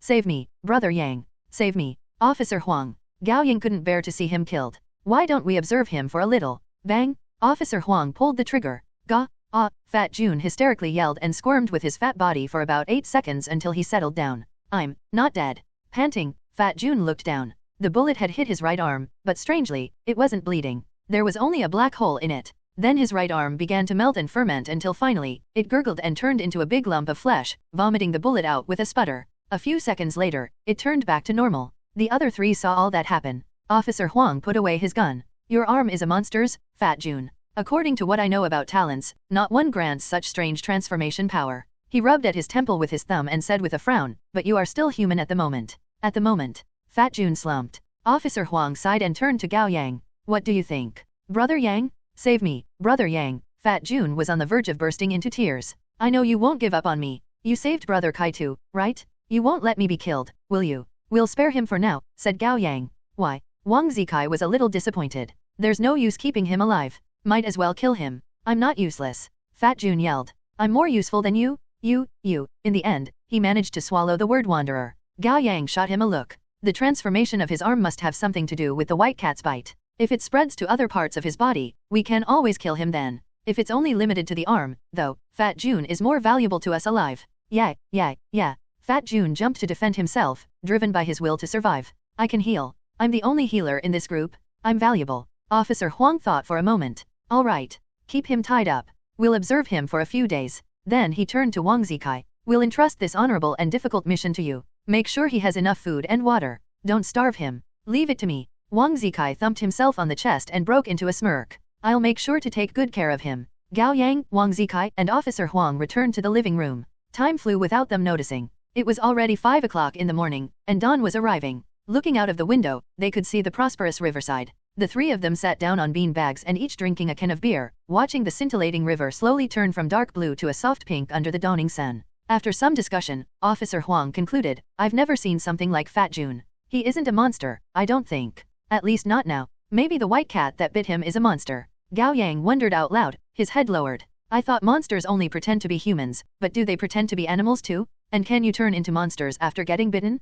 Like the case with zombies? I don't know. Officer Huang shook his head. My handler told me that there are more than delusion monsters and wrath monsters in this world. What we know is but the tip of the iceberg. Officer Huang glanced at Wang Zikai. He had fallen asleep sinking in the beanbag and even started snoring, exhausted after being overly excited the whole night, as well as transforming partly in the earlier fight. Your friend seems to be a new kind of delusion monster. Gao Yang nodded. He had noticed the difference between Wang Zikai and Old Man Lu. Old Man Lu ignored and filtered out any verbal information regarding monsters. As for how images of or personal experience with monsters would affect him, it was still a mystery. However, Officer Huang speculated that wanderers like him would go berserk and fully transform under such stimulus. Wang Zikai, however, didn't filter out any information, be it verbal or visual information about monsters, or personal experience. Instead, he remembered, understood, and rationalized everything. He never thought he was a monster and believed he was human. Could it really be entirely attributed to his lack of a functional brain? I don't know if this is just a feeling of mine, Officer Huang said wryly. Since meeting you, I feel like the world has been getting more and more dangerous. It's like a precarious balance is being broken, and things are going off rail. It's the first time I've ever felt like this since my awakening, and it's been years. Gao Yang wasn't sure what to say. I've run into my fair share of awakeners. Officer Huang took out a pack of cigarettes. Some are strong, some are weak, some are reckless, some are cautious, some are crazy, some are cold-blooded. He narrowed his eyes. They all died, one way or another. Gao Yang quietly waited for him to continue. There's something different about you. Officer Huang glanced at him. Something that sets you apart. Is that so? Yes, I think you'll live for a long time. Really? Gao Yang perked up. Honestly, he was afraid of death. Death meant losing everything. There would always be hope as long as he was alive. So, Officer Huang lowered his voice. I think I'm in great danger. Why? I read a lot of manga when I was young. Usually, the one who lives a long time is the protagonist, while everyone around the protagonists dies early.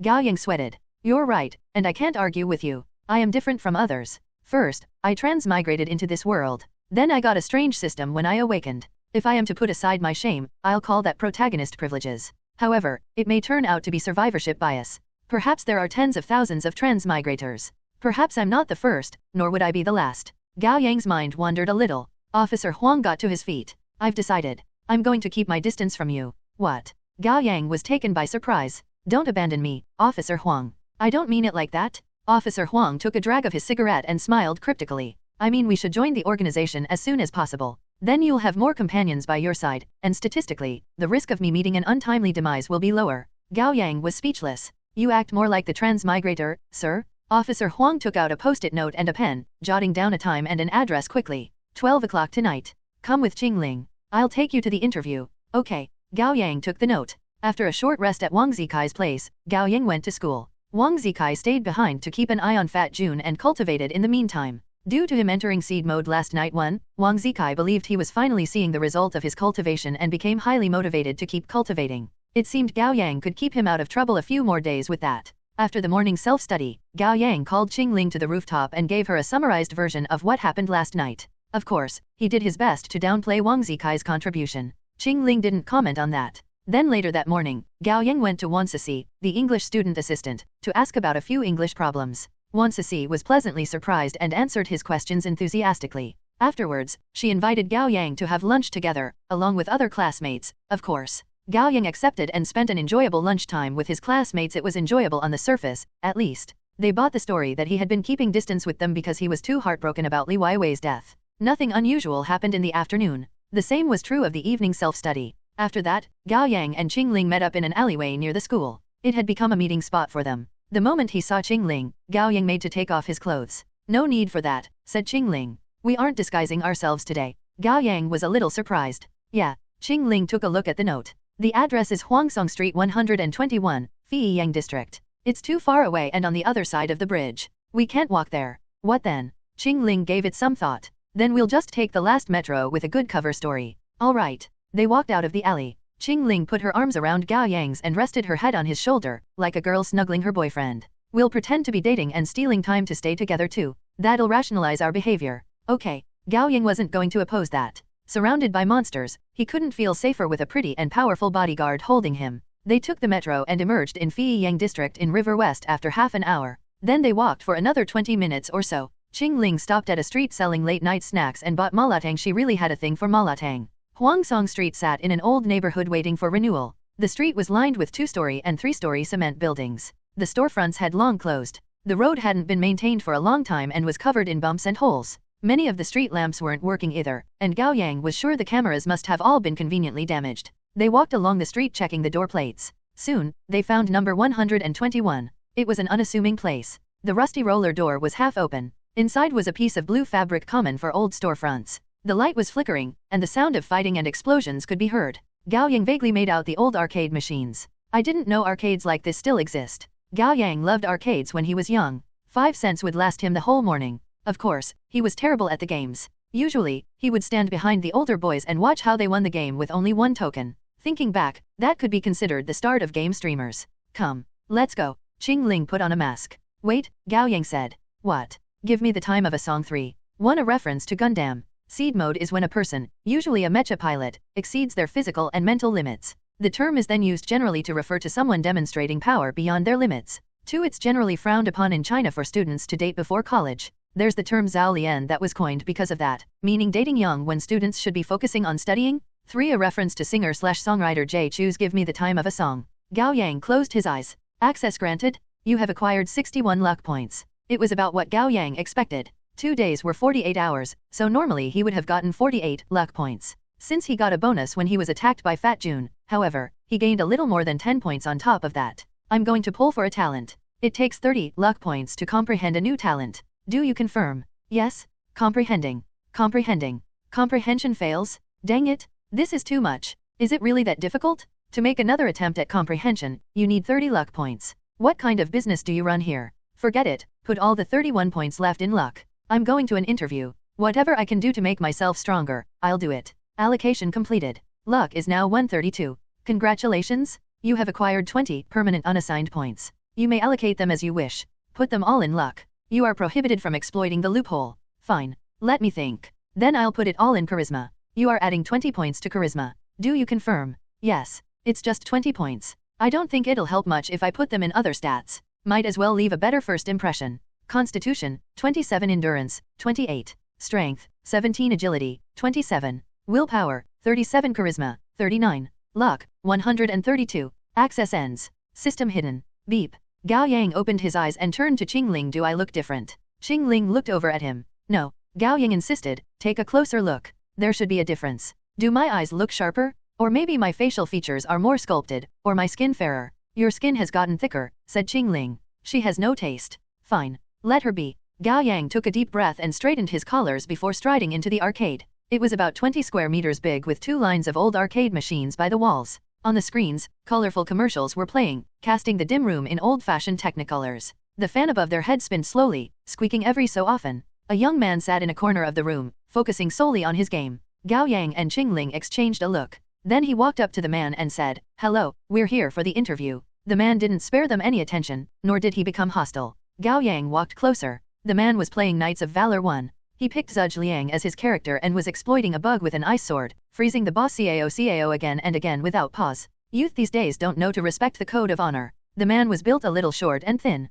He was dressed in leather from top to bottom, and the clothes were covered in rivets. His hair was shaved on the sides with the middle part sticking up, dyed into a bright yellow. It was the classic broom head. His chest, nape, and arms were all covered in tattoos of a myriad of strange shapes. One of them was a pig head in the shape of a hairdryer too. That one Gao Yang did recognize. Gah! From the arcade machine came Cao's scream. His hit points had been drained completely. The man beat the game. He remained seated as he glanced up at Gao Yang and said, "Here for the interview? You." Gao Yang felt a little dejected. "I just added 20 points to my charisma," he thought. "Shouldn't I get some respect?" "And me?" Qing Ling said. The young man leaned over and looked behind Gao Yang's shoulders. When he saw Qing Ling, He immediately perked up. Whoa, a pretty lady. He shot to his feet and wiped a hand through his broom head with dramatic aplomb. So it's you two. And me? Officer Huang lifted the blue cloth and walked in. Sorry for being late. You haven't gotten started, have you? We just got here, said Gao Yang. Officer Huang was respectful to the broomhead man. Let me introduce you. This is our interviewer tonight, Mr. Wu Dahai.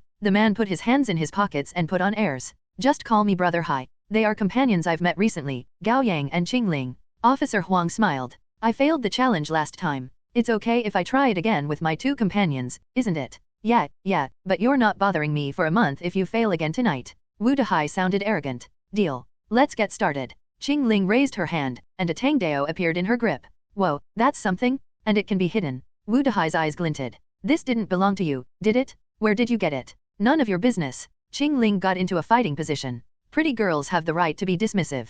Unfazed, Wu Dahai lazily picked at his ear. Who among you are taking me on first? I'll do it first, said Officer Huang. All right, we'll do 3 challenges as per usual. Wu Dahai opened his arms. Pick what you want. You pass as long as you can win all 3 times. Pick what? Asked Qingling. Officer Huang smiled. I didn't tell you, did I? The test is the arcade games. Pick 3 machines and win, and we'll pass. I've tried many times, but I always lost to him in the end. You young people should be better at games. We have a good chance of winning. Gao Yang was speechless. When you said you were too weak, Officer Huang, you meant playing games. Yeah. Qingling frowned, confused. Why didn't you just cut this idiot down? Ha ha ha ha, cut me down. Wu Dahai laughed until he was breathless. You don't know what power is, lady. I'm giving you a chance here. Don't slap the hand that offers you a great deal, if we're gonna fight for real. He raised his voice and continued, I can't even defeat any of you one-on-one, let alone all 3 of you together. Gao Yang felt the urge to facepalm. He sure was speaking the lines of the wimpiest lackey in the haughtiest tone.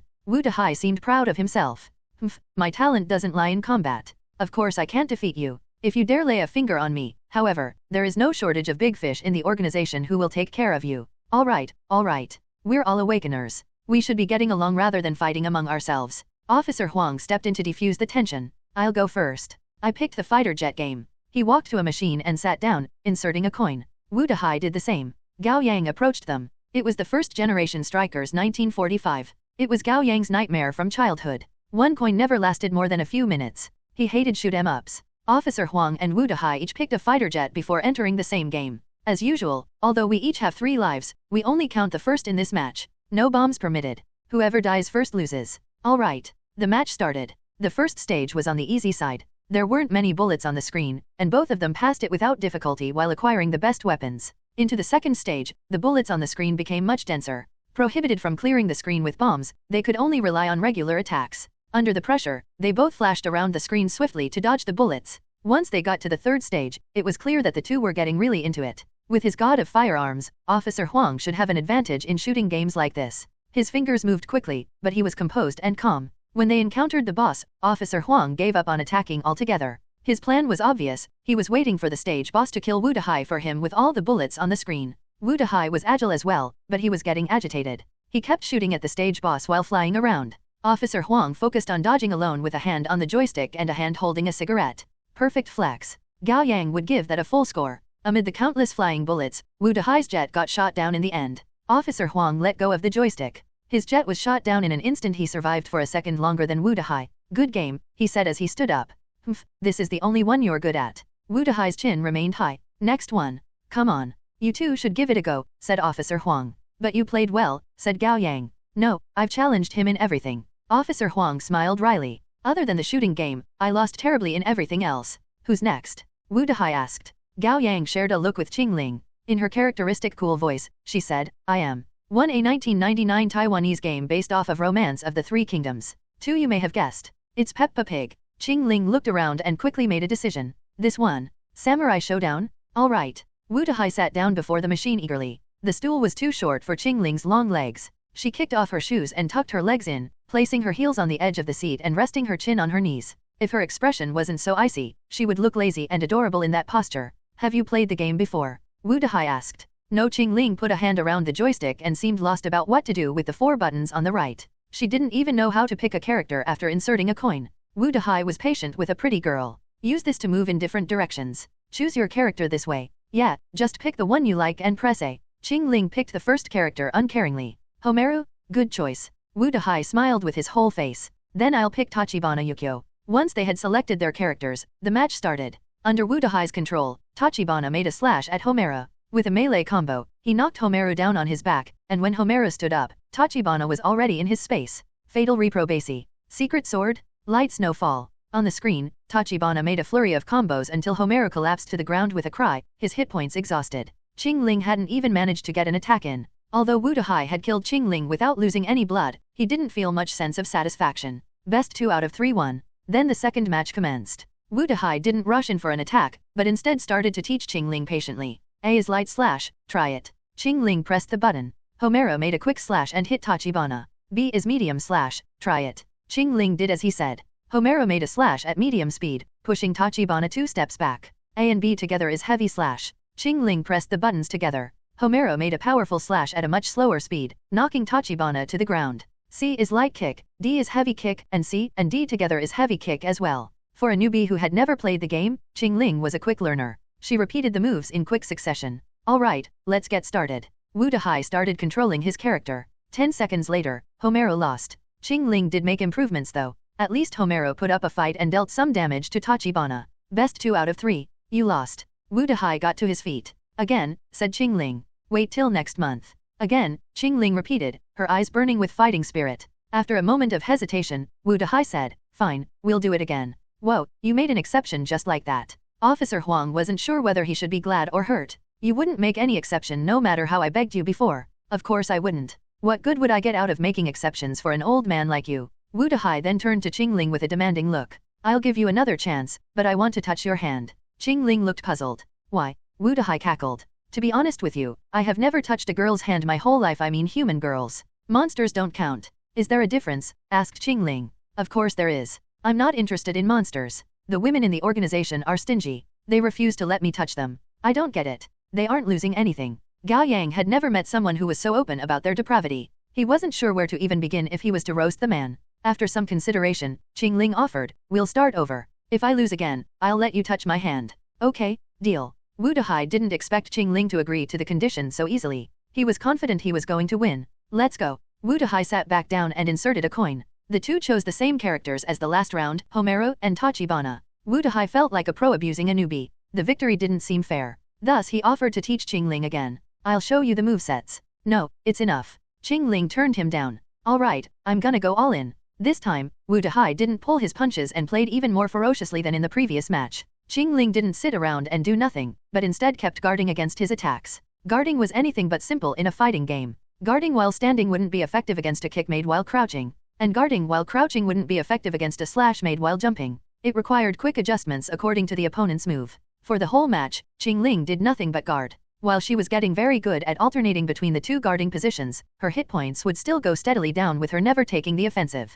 And if she let the opponent get close, her guard could be broken by a melee skill. Qingling lost the match. She was still calm. In the second match, she started to attack. She used no moves or combos, she didn't even know how to. She simply stayed where she was and guarded when the opponent made a frontal attack. When the opponent got close, she knocked him away with quick light slashes by smashing A, and when the other made a jump slash, she blocked it with medium slash on B. With the right timing, the two types of slashes could block off any melee attacks and jump slashes. And even when that wasn't possible, the slashes could at least damage the opponent so that the loss of hit points wasn't one-sided. However, Wu Dahai was an experienced player. Once he found an opening and got close, he quickly broke Qingling's guard and made a combo, cutting down half of her hit points. To no one's surprise, Qingling lost again. You lost. Wu Dahai jumped to his feet, his eyes fixed on Qingling. I want to touch your hand. Qingling stood up and offered her hand. Wu Dahai was surprised by her lack of hesitation. Midair, his hand stopped before pulling back. Suddenly, his lips twisted into a leering smile dripping with desires. How about this? I'm not touching your hand, and I'll give you another chance. But I want to touch your boobs. Let me do that, and we'll have our rematch. Qingling seemed to be thinking, her expression impassive. Enough. We'll try next time. Gao Yang couldn't help but step in. If his sister had been the one getting harassed like this, he would have thrown a punch at the man already. However, he had no right to interfere with Qingling's decision. The most he could do was put in a word or two. That's right. There's always a winner and a loser. Officer Huang chimed in as well. I've been a cop for more than a decade, and I've seen my share of girls going down the wrong path. Qingling, this isn't worth it. It's really not. Fueled with her desire to win, Qingling ignored both of them and said to Wu Dahai, deal. Wu Dahai stared at Qingling. The colorful light of the arcade machines cast on her beautiful and aloof face. She didn't seem to be playing coy, nor did she seem humiliated. She simply didn't care. This woman sure was something else. His gaze dragged slowly down from her face to her fair neck, finally stopping at the curves covered by her white uniform. She was voluptuous under the fabric, her body filling her shirt and straining against the second button. Looking closely, he could even see the impression of the undergarment. A human girl's boobs. The boobs of a pretty 18-year-old girl with a nice body? Wu Dahai couldn't help but gulp. He wasn't dreaming. The two men by the girl's side glared at him with hostility. He knew they were looking down on him with disgust, perhaps even envy, and he knew he was acting like a horny old man, but at this moment, he was proud of being one. With nervousness and awe, Wu Dahai slowly reached out. Soon, he would be in heaven and savor the greatest happiness in the world. Then a fist slammed into his nose and sent him staggering back with a cry. The punch was quickly followed by a kick to his lower abdomen from Qingling's long leg. Wu Dahai felt his stomach twisted in pain. His legs went weak, and he dropped to his knees. Qingling glared at Wu Dahai as he knelt at her feet, still fuming with anger. What do you think you're doing, bastard? She grabbed him by the hair. You got a death wish. Wu Dahai was flabbergasted. Wait, you gave me permission to touch. Touch what? Demanded Qingling. Gao Yang realized then that Qingling's other personality had come out. Little Qingling hated men. Of course she wouldn't let Wu Dahai lay a hand on her. Wu Dahai felt wronged. Touch, your breast. A worm like you? Eat shit. Qingling slammed her knee into his head with a loud thud, sending him flying into a few chairs and knocking them down. Gao Yang was enjoying the show, but seeing that things were getting out of control, he quickly grabbed her to prevent a homicide from happening. Let's drop it, Qingling. Don't touch me. Qingling made to slap him, but having foreseen that coming, Gao Yang leaned back to dodge her hand. You maggots? Why did you bring me here? Qingling had been yelling when her body suddenly froze, and her eyes reverted back to her usually icy calmness. She turned to the nervous-looking Gao Yang before looking down at Wu Dahai as he groaned in pain on the floor. What happened? Your sister showed up, said Gao Yang. Qingling furrowed her brows slightly. Doesn't matter. Let's continue. Continue my ass. Wu Dahai got up with Officer Wang's help. Holding his bleeding nose, he raged, you women change moods as quickly as flipping a book. There was an accident, explained Qingling. You could have just told me if you didn't want me to touch you. I didn't force you or anything. Wu Dahai was still angry. Don't think you get a free pass just because you're a pretty girl. Hit me again, and I'll fight back. Qingling considered it for a moment. We'll have another go. If you win again this time, I'll have these two tie me up. Then there will be no accident. Gao Yang was stunned. Aren't you a little too harsh on yourself? That's called a gambling addiction? Still, Gao Yang believed that little Qingling would come out to break the deal once more even if Qingling lost. Over the years, Qingling had been protecting her weak sister in matters of life and death, but in situations like this, little Qingling must have been protecting her extreme sister as well. They were two sides of the same coin after all. Gao Yang and Officer Huang exchanged a look. They decided to step back for the moment and see how things went. Wu Dahai's anger deflated at once. He decided to believe her story. At the end of the day, he had taken a beating already. Worst case scenario, he would get another, but what if he succeeded? Dying for a pretty girl would be a worthy death? He stared at Qingling. You meant it. Qingling nodded. Let's go then. Wu Dahai roughly wiped away the blood coming from his nose and sat back down at the machine. Qingling had much more experience now. Without even a pause, she sat down, inserted a coin, and picked her character. Again, it was a duel between Homero and Tachibana. Wu Dahai's Tachibana dove into attacking immediately, while Qingling limited herself to 4 moves, stand guarding, crouch guarding, light slashes with A, and medium slashes with B.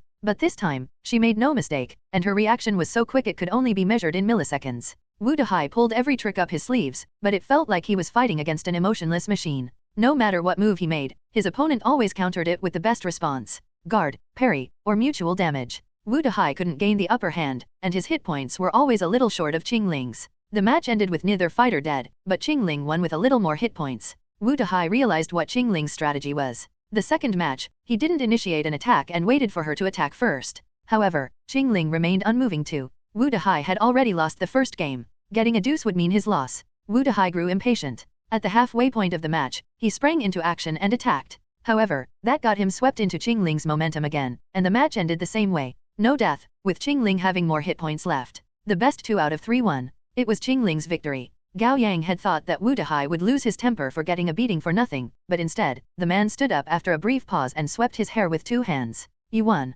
Pleased, Qingling stood up. It's interesting, the game. Do I still get to touch you? You didn't win. Qingling's expression never changed. All right. A deal is a deal. Wu Dahai took the loss in stride. He then turned to Gao Yang. You're up for the last game. Gao Yang turned to Officer Huang, who shrugged and spread his hands to indicate that he wouldn't be of help. Then Gao Yang turned to Qingling. She left the arcade after saying, I'm going to calm my sister down. That makes me the main character, Gao Yang thought self-deprecatingly. Up for the grand finale. He looked around the arcade. The remaining machines were for the King of Fighters 97, Cadillacs and Dinosaurs, Denjin Makai 2, Knights of Valor, Romance of the Three Kingdoms, Metal Slug, Hook, and Snow Brothers. Although he had played all of them when he was young, he wasn't good at any. After giving it a good thought, he pointed at the slot machine in the corner. How about that? After a pause, Wu Dehai gave him a look of disbelief. You sure? I'm sure. Gao Yang nodded. He couldn't win with skill. Then he would count on his luck. Oh. Officer Huang seemed to be recalling an unpleasant memory and pressed a hand to his forehead. Smirking, Wu Dehai patted Gao Yang on the shoulder with pity. Wrong move, buddy. Wu Dehai confidently ran his hand through his broom head and sauntered toward the slot machine, like he was making a grand entrance into the ring. We'll have 10 coins each, so that's 10 points in total. The match ends after 5 minutes. You'll be keeping time, old Huang. Don't call the end even a second later. All right. Officer Huang took out his phone and opened the timer. The rule is simple. Whoever gets the higher score after 5 minutes wins. Wu Dehai turned to Gao Yang. Any question? No. All right. I'll do it first. Wu Dehai sat down before the slot machine and inserted 10 coins quickly before starting the game. Gao Yang stood behind Wu Dehai and watched over his shoulder, recalling his memory of watching other people play when he was a child and brushing up on his knowledge of the game. The slot machine was the most commonplace type. There were 8 bonuses in total: apple, times 5, orange, times 10, papaya, times 15, bell, times 20, watermelon, times 20, double stars, times 30, double sevens, times 40, and bar, times 100. The greater bonuses had a lower chance of appearing, with bar being the rarest. It might not show up even after 100 games. Apples, oranges, and papayas were easier to get, but the bonuses were lower. Wu Dehai started out with 10 points. He spent 3 points in total, betting 1 on apple, orange, and papaya each. 5 seconds later, he got apple and earned 5 points, accumulating 12 points in total. For the second round, he bet 2 points each on orange, papaya, and bell. 5 seconds later, he got orange, gaining 20 points with an accumulated score of 26. The first 8 rounds or so, Wu Dehai accumulated more than 80 points by betting low on several symbols. He had lost a few rounds in the process, but in general, his score was on an upward trajectory. Wu Dehai was quite pleased with himself. Although slot machines are a game of luck, there are patterns to follow. Nothing is ever truly random. I may not be able to put it into words, but after playing tens of thousands of games, you'll get a sort of intuition for it. Generally, I have a 1 out of 3 chance of predicting the right result. What is that called again? Wu Dehai boasted as he placed bets. As long as you know the 300 dang poems, you'll be able to recite some, if not write a poem yourself. It's tang, not dang. Gao Yang couldn't help but correct him. Exposed, Wu Dehai turned around to shoot him a glare. 1 minute left, Officer Huang reminded him. That's more than enough. Wu Dehai closed his eyes and muttered, I can feel double sevens calling out to me. He bet 20 points on double 7 the moment he opened his eyes. But he ended up getting papayas. Surprisingly, Wu Dehai wasn't fazed by the unexpected result at all and bet 20 points on double 7s again. He got watermelons. Now he only had a little more than 40 points left, yet he made the same bet without hesitation. The result came. He got double 7s. The slot machine flickered red light in celebration, and an electrifying jingle echoed in the room, along with a monotone robotic voice going, Congrats? Congrats? Congrats. 40 times 20 is 800? His total coin out counts skyrocketed to 820. Wu Dehai stood up and stretched. He still had another 30 seconds, but he decided to stop it here. Time's up, Officer Huang announced. In the end, Wu Dehai's score was 820. After a minute, the slot machine reset. It was now Gao Yang's turn. Having thought about it for a moment, he took a deep breath and started betting. In the beginning, he adopted Wu Dehai's strategy and placed small bets on apple, papaya, and orange. Like a diligent farmer, he focused on tending to his field. In 3 minutes, he accumulated 61 points, but there was still a great gap between his score and Wu Dehai's 820. Then it was time to make bigger bets. However, Gao Yang had no idea what he should do. He was unfamiliar with double stars, double 7s, or bar. Finally, he took the risk to bet on bar. He had 6 chances to make a 10-point bet. As long as he got it once, he would earn 1,000 points. Isn't my talent lucky? Perhaps I can really get it? Gao Yang bet 10 points on bar. Wu Dehai scoffed. You're getting ahead of yourself, buddy. You've only played a few rounds, and you want bar to show up? Most of the time I didn't get it even when I played through the night. Tick, tick, tick, beep click. As expected, he didn't get the result he wanted. Gao Yang bet another 10 points. 5 seconds later, his bet went down the drain again. Soon, Gao Yang was on his last chance. Something told him that fortune was within his reach, and he pushed the button with full force. Tick, tick, tick, tick, tick, beep. Hope rose in Gao Yang's heart. The result came 2 seconds later than in the previous round. Tick. But yet again, he was far from getting bar. Ha ha ha ha, you missed it. You lost. Wu Dehai laughed at his failure. You'll need 10,000 years to get good enough to beat me at slots, buddy. You have a chance at other games if you put your mind into practicing. Come again next month. Gao Yang stared at his current score, 1. It wasn't time to give up. How long do I have? Gao Yang turned around and asked. Officer Huang checked his phone. 30 seconds, 29 seconds. Gao Yang scanned the slot machine and zeroed in on the buttons for betting big and small. To hell with it. Gao Yang closed his eyes and smashed the big button 10 times. Ding, ding, ding, ding. His score jumped from 1 to 2, 2 to 4, 4 to 8, 8 to 16, and finally to 624. It took less than 10 seconds. Wu Dahai was stunned. Very few slot players would ever bet on big or small. Winning would double your score, but losing even once would clear your score completely. It might seem like a tempting option, but it was the surest way to lose. When the score was high, in particular, betting on either big or small would most likely lose you all your points. Yet Gao Yang dared to bet on big for 10 times in a row and actually won every time? What kind of luck was that? He should be buying the lottery? With a pounding heart, Officer Huang called out, 8 seconds left. Gao Yang was shocked himself. Was this his talents doing? Be it so or not, he would do it again. Suppressing the tremor of his arm, Gao Yang slammed on big. Ding! His score jumped from 624 to 1,248.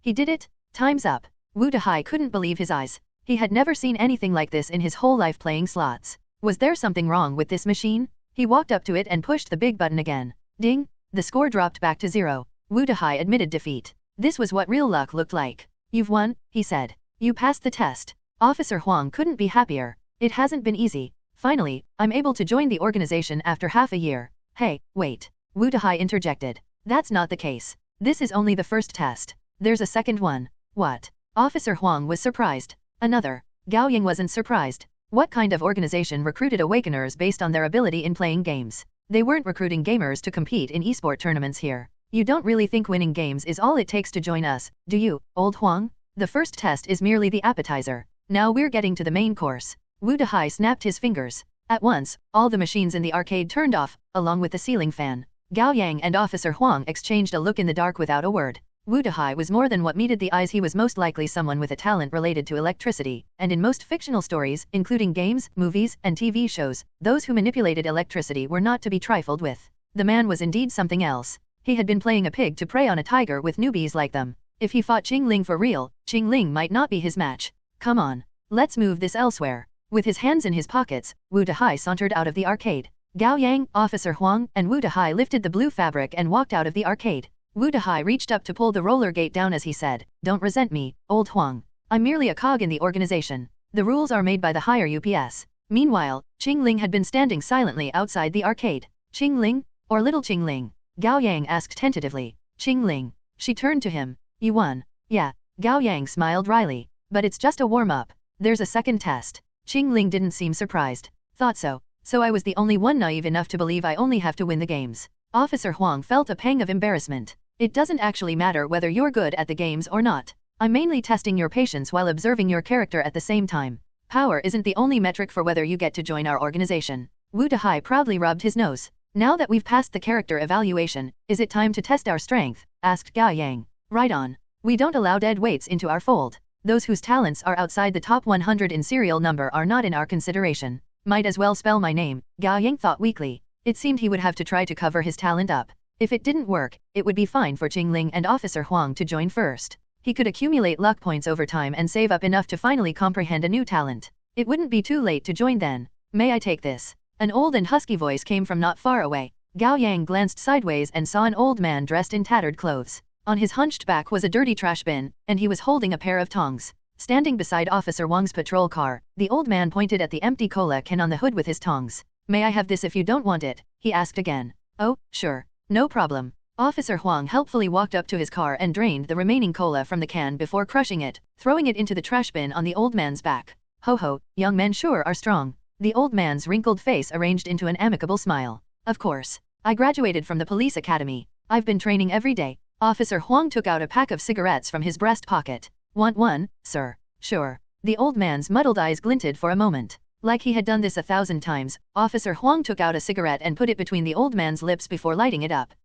Pretty good. The old man took a drag and savored it. Without saying thanks, he slowly turned around and walked away. All four of them watched the old man go. Picking up trash even at such an old age, Officer Huang said sympathetically. Life hasn't been treating him well. You wouldn't say that if you've seen how he was when he was young. Wu Dahai scoffed. I grew up in this neighborhood. Every kid on the street was afraid of him. Really. He was a butcher, a violent man. He resented his wife for not giving birth to a son and beat her up every day. She ended up in the hospital many times. Then finally, his wife couldn't take it anymore and killed herself by drinking pesticide. That day, their daughter had just finished her college entrance exams. His wife only endured until then because she didn't want her death to impact her daughter's performance. None of them knew what to say. His daughter cut ties with him once she entered college and never came back. After his wife's death, old man Zhang didn't know what to do with himself. He stopped butchering pigs after some time and spent his days drinking. Losing the clarity of his mind, he then got into gambling and lost his house. He has been living on welfare and picking trash since then. Wu Dahai lost all his frivolousness, his eyes darkening.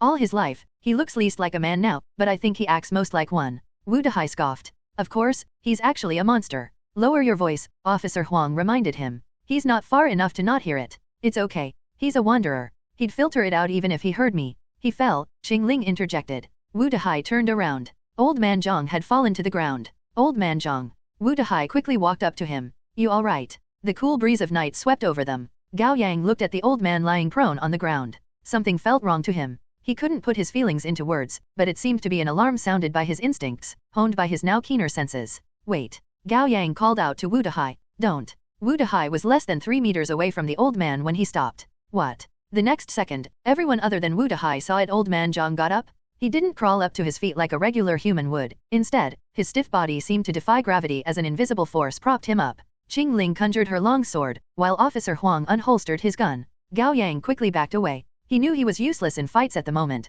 and the best thing he could do for the team was not drag them down. Their actions told Wu Dahai that something was wrong. He quickly whirled around and saw old man Zhang standing with his limbs stiff and his neck bent at an unnatural angle, like a chopstick with the tip broken. His mouth twitched quickly as white foam came out. Slurring, he kept repeating, human, human, human, human, human. Suddenly, his skin melted at once like an invisible fire was burning all over him. Vapor of blood burst out as his bloody muscle tissues became exposed. At the same time, his body shook madly, and clumps of blood burst out. Old man Zhang went from groaning in pain to howling fervently, human, human, human. His chest swelled up at a terrifying speed with his ribcage breaking through his flesh. It then opened wide to the sides like the mouth of a cannibalistic flower. Within his chest was a repulsive lump of flesh covered in human facial organs. To put it into words, it looked like the result of someone wrapping countless eyes, mouths, ears, and noses in thick layers of plastic before melting everything in an oven. The lump of flesh slowly bloomed like a flower bud. Old man Zhang's upper body became the stem propping the flower bud up, while his lower body corroded and melted to become roots burying into the ground. In only half a second, old man Zhang had transformed from a man to a twisted, bloody cannibalistic flower. What monster is that? Qingling frowned. I don't know. Officer Huang lowered his voice. Kill him, asked Qingling, or run. Run. It doesn't seem like he can chase after us, and he's lost his intelligence. Before Officer Huang could even finish, old man Zhang's large intestine splitted into several bloody vines of flesh, one of which swung toward Wu Dahai like a whip. Wu Dahai jumped and turned to run, but the vine wrapped around his ankle and yanked, making him fall to the ground with a heavy thud. Don't touch me. Piss off. I said piss off. Wu Dahai struggled on the ground, reaching out with both hands to find anything to grab onto, but to no avail. He was so close to getting yanked to the feet of what had been old man Zhang and becoming the monster's food. Bang! A bullet broke the vine wrapping around Wu Dahai's ankle. It sputtered a mist of blood and retreated. The severed part of the vine let go of Wu Dahai as well before slithering back to old man Zhang's body like an agile snake, becoming one with the monster again. It took no time for the broken vine to regenerate. Swoosh, swoosh, swoosh. This time, 3 vines flew toward Wu Dahai at once. Swoosh! A fierce, mesmerizing slash flashed across Wu Dahai's vision. The 3 vines grabbing at him were cut at once. Splatters of blood permeated the air, glowing faintly of gold under the streetlight. Like a champion descending from heaven, the tall uniformed girl stood between him and old man Zhang with her hand holding her weapon in a reverse grip, her hair flying and her long legs straining. Wu Dahai stared at her, his fear forgotten for a moment. His heart had never pounded so hard. Go. Qingling didn't even spare him a glance. Instead, her eyes were focused on the enemy. Right, right. Wu Dahai came back to his senses and stumbled away, but not without warning Qingling. Pretty girl, be careful. Old man Zhang had turned into a hybrid monster of plants and animals. The facial organs on the flower bud gurgled with dripping pus and blood foams while it screamed with hunger and rage. Human, human, human. Instead of rushing to attack, the vines at its feet wrapped around its body and tightened inch by inch like a meat grinder. Gao Yang couldn't put the disgusting picture it painted into words. In less than 10 seconds, the air was filled with a pungent, repulsive smell. He fought the urge to throw up and ran up to support Wu Dahai, who had just run back to them. Why didn't you fight? I'm not built for that. Wu Dahai said without shame. Didn't you do something impressive? Gao Yang was confused. You turned off all the machines with a snap. That's a sound switch. You can do it too with a snap. Gao Yang was speechless. You're more useless than I am, bro. How did you get into the organization then? Through a back door? Nepotism? Is the organization actually worth joining? Forget it. It was better to do things himself than rely on others. Is there any weapon? Gao Yang called out to Officer Huang. There's a golf club in the trunk of my car. With one hand still holding his gun, Officer Huang fished the car key out of his pocket and threw it to Gao Yang. Catching it, Gao Yang quickly opened the trunk and pulled out a silver golf club. Not far from them, Old Man Zhang had ground his entire body into pieces. Except for the ball of flesh with countless facial organs, the brain, one could call it, the rest of his body had all turned into vines, or tentacles, to be more precise. The tentacles were a patchwork of intestines, organs, muscle tissues, and cartilages, and there were more than 20 of them at a first glance. He was like a malformed octopus with tentacles on the ground. Swish, swish, swish. 3 tentacles flew toward Qingling. She cut them down at once with a slash. Swoosh. Then another 4 tentacles swung down at her. She rolled to the side and dodged the whip-like tentacles, but without her noticing, a few others had already crept up to her feet in the dark. Surprised, Qingling quickly jumped back. The tentacles leapt up with a swooshing sound like rattlesnakes. One of them grabbed onto Qingling's fair ankle and yanked her back to the ground. Bam! A bullet broke it off. Ignoring her pain, Qingling flipped sideways to get to her feet and cut the other 3 incoming tentacles. She didn't dare stop moving. With her Tangdao raised, she quickly ran. During the handful of times she dodged the tentacles, she noticed that they were fastest when they were shooting out in a straight line from the main body of Old Man Zhang. In comparison, the tentacles were much slower when whipping sideways to grab onto their target. Qingling decided to run around Old Man Zhang to lower her chance of getting caught. Bang! Officer Huang seized an opening and took 3 shots in quick succession at the brain. Human, human, human, human, human. Old Man Zhang shuddered in pain and screamed. A few tentacles retracted to protect the brain. The head is the weakness. Officer Huang shouted while he took out another magazine and replaced the spent one. Qingling had noticed that, but she didn't dare approach recklessly. Old Man Zhang had more than 20 tentacles, each of which was powerful and sturdy. Her Tangdao was the only blade that could cut through them, but even when she did, the tentacles could regenerate quickly. In contrast, Qingling would be caught by the countless tentacles and dragged toward Old Man Zhang with one misstep. Then the tentacles would wrap around the main body and become a meat grinder again. She would be pulled into it and rendered into minced meat, becoming part of Old Man Zhang. Her eyes, mouth, nose, and ears would be incorporated into the repulsive lump of flesh, chanting human, human, human with the monster. Her other body parts would become new tentacles the monster caught humans with. The thought of dying like that made even someone as aloof as Qingling shudder. She only had one chance. If she failed, what awaited her would be hell. Taking a deep breath, Qingling ran around Old Man Zhang like she was doing a 100-meter sprint. Old Man Zhang's tentacles moved in circles to follow her like a smaller rotating swing. After 2 minutes, Qingling slowed down gradually. Both her usual training and her god of blades were about explosive power. That meant she wouldn't last long and had to finish things off quickly. She still hadn't spotted the perfect opening, but she had to move before her stamina ran out. Cover me. Seizing a chance, Qingling ran to the side where there were the least number of tentacles and rushed up to Old Man Zhang with her weapon. 7 or 8 tentacles immediately retracted, while the other dozen and more tentacles closed in on Qingling from all sides. Qingling sprinted while sidestepping to dodge the attacks and cut down tentacles. Vapor of blood permeated the air. Amid the flashes of the blade, Qingling moved like a bloodied white butterfly fluttering across the countless tentacles. Officer Huang hadn't been standing around. With his god of firearms, he made a shot every second to cover Qingling. The tentacles that had escaped Qingling's blade ended up broken by the bullet that followed. Everything happened in mere seconds. Officer Huang had emptied the magazine, and Qingling was now close enough to Old Man Zhang. With an agile flip to the side, she dodged the last 2 tentacles and raised her blade to bring it down on Old Man Zhang's brain. At that moment, everyone believed that the monster's brain would be cut in half like a watermelon. However, they had all neglected one thing: the severed tentacles. As soon as they fell to the ground, they started slithering back to the main body at impressive speed. Just when Qingling was going to make the slash, she felt pain shot up from her ankle. The countless tentacles had returned and made several swings at her feet. She faltered. Although she had quickly regained her balance, she wasn't able to generate as much force with her waist, and thus much less power was transferred to her arms. The next second, she made an imperfect swing. It was still powerful, and the blade was still sharp. However, she only managed to cut 1/3 into the brain. Old Man Zhang wasn't dead yet. While the monster cried out in pain, the regenerated tentacles made a powerful swing and hit Qingling in the waist. Ugh! Qingling's blade fell from her grip as she flew a few meters in the air before landing on the ground and rolling twice. She hadn't given up yet. She extended her right arm toward the monster a few meters from her, her fingers splayed with force, metal. The Tangdao in Old Man Zhang's brain pushed further down, manipulated by an intangible force. However, level 2 metal simply wasn't powerful enough. Qingling had pushed herself to the limit, yet the blade would only go down an inch at a time. Then 2 tentacles swiftly grabbed the blade and pulled it out, casting it aside. Old Man Zhang's brain splattered blood all over. It was a mess, yet the cut was starting to mend. Its recovery was slower than the tentacle's regeneration, at least. While it was badly hurt, it was still alive. The rest of the severed tentacles crawled back to the main body. Then new ones emerged anew. Qingling had landed wrong. Her face was pale and covered in blood. She staggered to her feet and tried to grab her weapon, but before she could do that, 4 tentacles shot out and seized her hands and feet.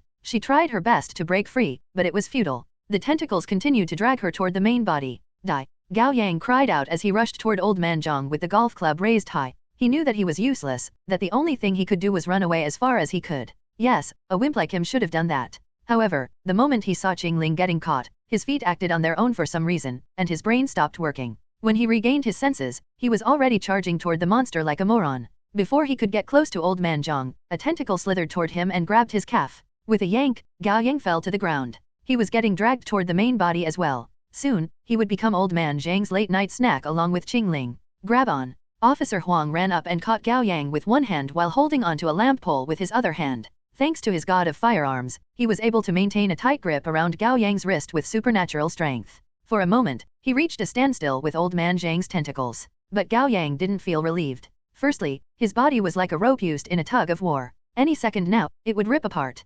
Secondly, more and more tentacles were regenerating and joining the fight. They stood no chance of winning if they simply kept this on. Most importantly, Qingling was getting dragged toward Old Man Zhang. Calm down.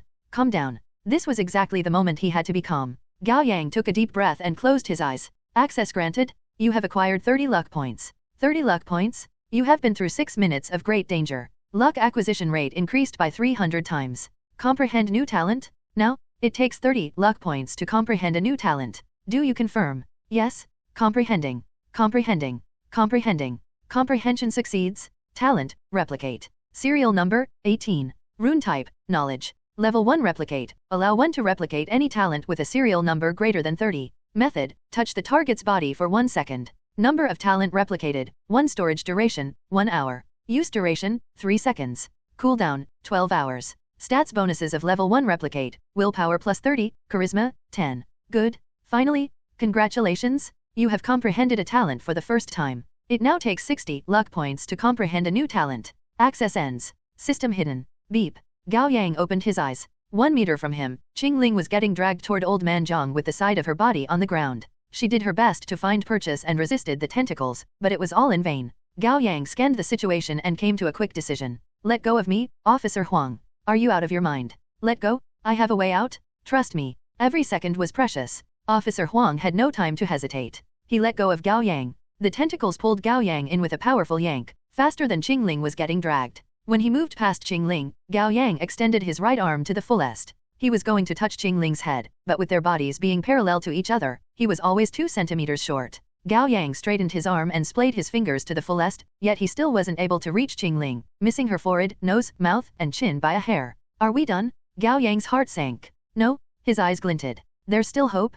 Half a second later, Gao Yang's right middle finger glided across Qingling's chest. Still struggling, Qingling noticed his strange action. She wasn't angry, but simply confused. What was he trying to achieve? Was he just struggling? Or was it his strange way of saying goodbye? Detected 1 replaceable talent, level 3 God of Blade. Do you wish to replicate it? Replicate? At that moment, Gao Yang felt a wave of energy rush into his body from his middle finger. It was strangely vivid like a living thing, and it still retained the imprint and energy of its original owner. Gao Yang shouted, "Get me the blade." Qingling didn't know what Gao Yang was trying to do, but instinctively, she made the right decision. She stopped struggling to grab onto the ground and instead focused on controlling her weapon. Her Tang Dao lifted off the ground and flew toward Gao Yang. Gao Yang caught it quickly. The moment his hand wrapped around the hilt, a sense of familiarity rose in his body, as if he had wielded this weapon tens of thousands of times. Memory, posture, experience, instinct. Immeasurable information combined to form an energy that couldn't be described. It enveloped him like a sacred life or a mysterious spirit, guiding him, dominating him, empowering him.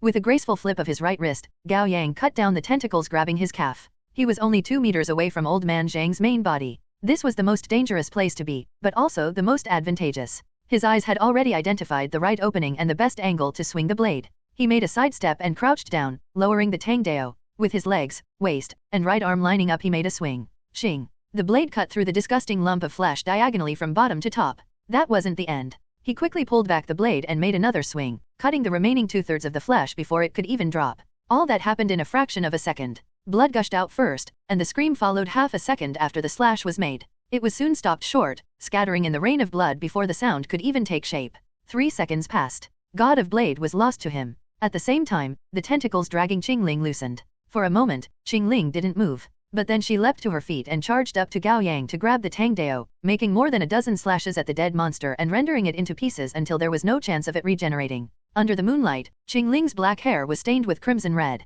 The blood streaked down her aloof face and white uniform. She lifted her head slightly, her chest heaving. Under her feet was a mess of broken limbs and organs. She looked like a murderous angel falling to hell. After a few seconds, she slowly turned around, her eyes cold and sharp as they found Gao Yang. Sling. The bloodless Tang Dao kissed Gao Yang's neck in the blink of an eye. You better explain yourself, Qingling said with brewing anger. I'm sorry. Gao Yang raised both hands in the air and hurriedly apologized. I shouldn't have touched you. Who cares about that? Qingling flipped her blade. Talk? Why do you have God of Blades? Why have you been hiding your true power? I don't have God of Blade, and neither have I been hiding my power. Picturing his neck getting sliced open, Gao Yang hurriedly spat out everything about his new talent. I acquired a talent at the last moment, replicate. It lets me copy others' talents, but I have to touch them for 1 second. I was going to replicate God of Blade, but I was just a little too far from you. You know what happened then? Qingling wasn't entirely convinced. She turned to Officer Huang. There's a talent like that. Yes. Officer Huang nodded. I believe it's serial number 18.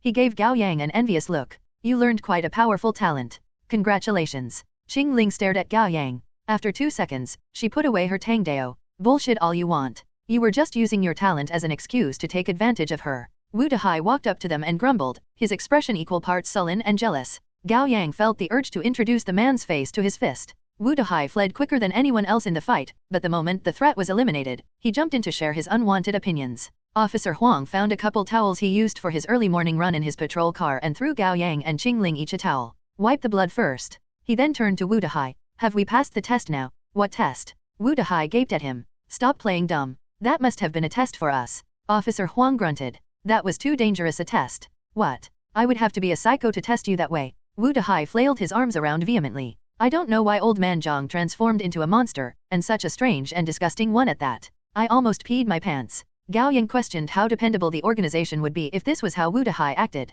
Officer Huang pressed a hand to his forehead. He was having a bit of a breakdown as well. It was so very hard to be an adult. Wu Dehai rubbed his nose. You should go home already. The organization will send someone for you in a few days. You'll know what the test entails then. Wu Dehai came to a sudden halt after taking a few steps. He turned around to stare over Gao Yang's shoulders with lustful eyes. Gao Yang turned to see Qingling undressing. Her uniform was drenched in so much blood that wiping it off wouldn't do much. Officer Huang immediately took off his jacket and threw it to Gao Yang, and Gao Yang turned to put it around Qingling's shoulders. Disappointed, Wu Dehai let out an awkward cough. Go back home and wait for our contact? Keep that in mind. After he was gone, Gao Yang looked at the macabre mess of body parts and blood a short distance away from them. He asked Officer Huang, how do we deal with that? Officer Huang sighed. I have a bottle of motor oil in my trunk. We'll burn all this up. 5 minutes later, the three of them gazed at the blazing fire wordlessly. Qingling was dressed in Officer Huang's jacket with her fair legs uncovered. Under the warm light cast by the fire, her skin looked like the color of butter. She threw her uniform into the fire. Gao Yang took off his shirt and burned it as well. After making sure that all the traces had been rendered into ash, the three of them turned to walk away and approached the patrol car. Suddenly, Gao Yang felt like he was being watched. He jerked his head up. He saw a white cat bigger than average perching on top of a telephone pole, gazing down at him from above. Under the silver moonlight, its white fur looked like snow, and its eyes like a pair of emeralds. The cat had a graceful air about it with a hint of pride. Gao Yang's heart lurched. Isn't that the white cat Fat June talked about? Was old man Zhang's sudden transformation its doing? What are you looking at? Officer Huang asked by the car door. When Gao Yang looked back again, the white cat was nowhere to be seen. There was nothing on the telephone pole. Had his eyes been playing tricks on him because he was exhausted? Gao Yang quickly accessed his system to make sure his luck points hadn't spiked. Right, at least we're not in danger anymore. Nothing. Gao Yang rubbed his temples and turned to walk up to the car. Officer Huang drove slowly and steadily while the radio played a soothing song. With a hand on the driving wheel, he held his phone with his other hand as he talked to his wife. Someone got drunk and started a fight in the bar.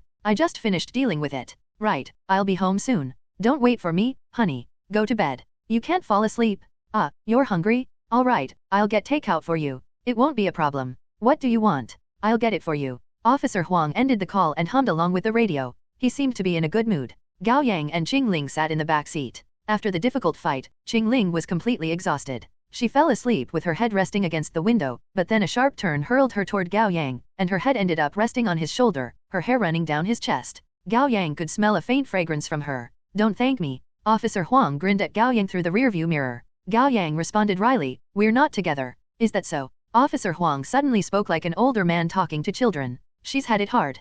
I'm talking about Qingling, said Officer Huang. I heard that she awakened when she was 10. Yeah, her cousin told her. 10 years old. She knew nothing at that point, yet she was forced to face such a dangerous world. She must have been through a lot. That's why she's so extreme at times. At least she still has her other self as a younger sister. Gao Yang tilted his head. Qingling looked a lot more at ease now that she was asleep. Her usually knitted brows were relaxed, under which were long eyelashes and a delicate mouth. He had only ever thought of her as beautiful, cold, and strong. Only now did he sense a vulnerable and soft side to her as a young girl. Officer Huang said in reminiscence, compared to her, we are quite lucky. We were both old and mature enough when we awakened, and we've experienced love in this world. But the love is fake, Gao Yang said. No, the world is fake, but the love is real. Gao Yang fell into deep thought. Officer Huang gave him an example. If you fell for someone and later broke up, you may think that the relationship was fake, meaningless. However, your love for the person is real. It belongs to you and only you. No one can take that away from you. You can carry that love with you until the day you die.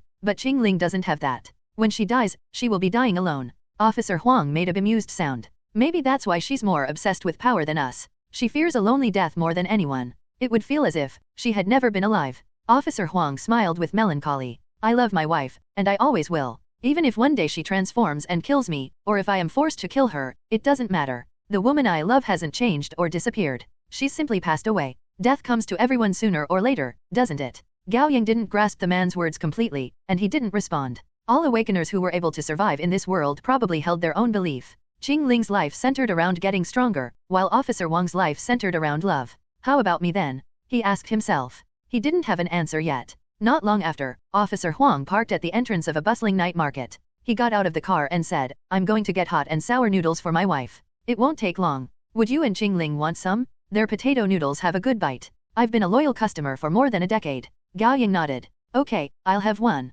His sister should still be awake when he got home. As if in response to his thoughts, his phone rang. Gao Yang looked down to check the caller ID. It was his sister, Gao Xingxin. Hello, Gao Yang said when he picked up the call. Brother, where are you? Come quickly, his sister broke down and wailed. Shanqing 3rd Hospital, 1 o'clock in the morning. Gao Yang rushed into the lobby of the emergency department to see his sister sitting on a blue chair in the public area. She was still dressed in pajamas with a pair of slippers on her feet. Her hair ran messily down her shoulders. Her face was covered in tear streaks. As soon as she saw Gao Yang, she rushed up to throw her arms around him and burst into tears again. Gao Yang petted her on the head. Where's Dad? 2nd floor. I'll take you. She grabbed his hand and dragged him along. Gao Yang had heard about what happened on his way here. His father was talking business with a client until late at night. Since he had had a few drinks, he called a chauffeur to drive for him. However, the chauffeur turned out to be working overtime and collided with a small truck. The chauffeur was killed then and there. Gao Yang's father managed to escape death in the back seat with seatbelt on, but he suffered serious injury too.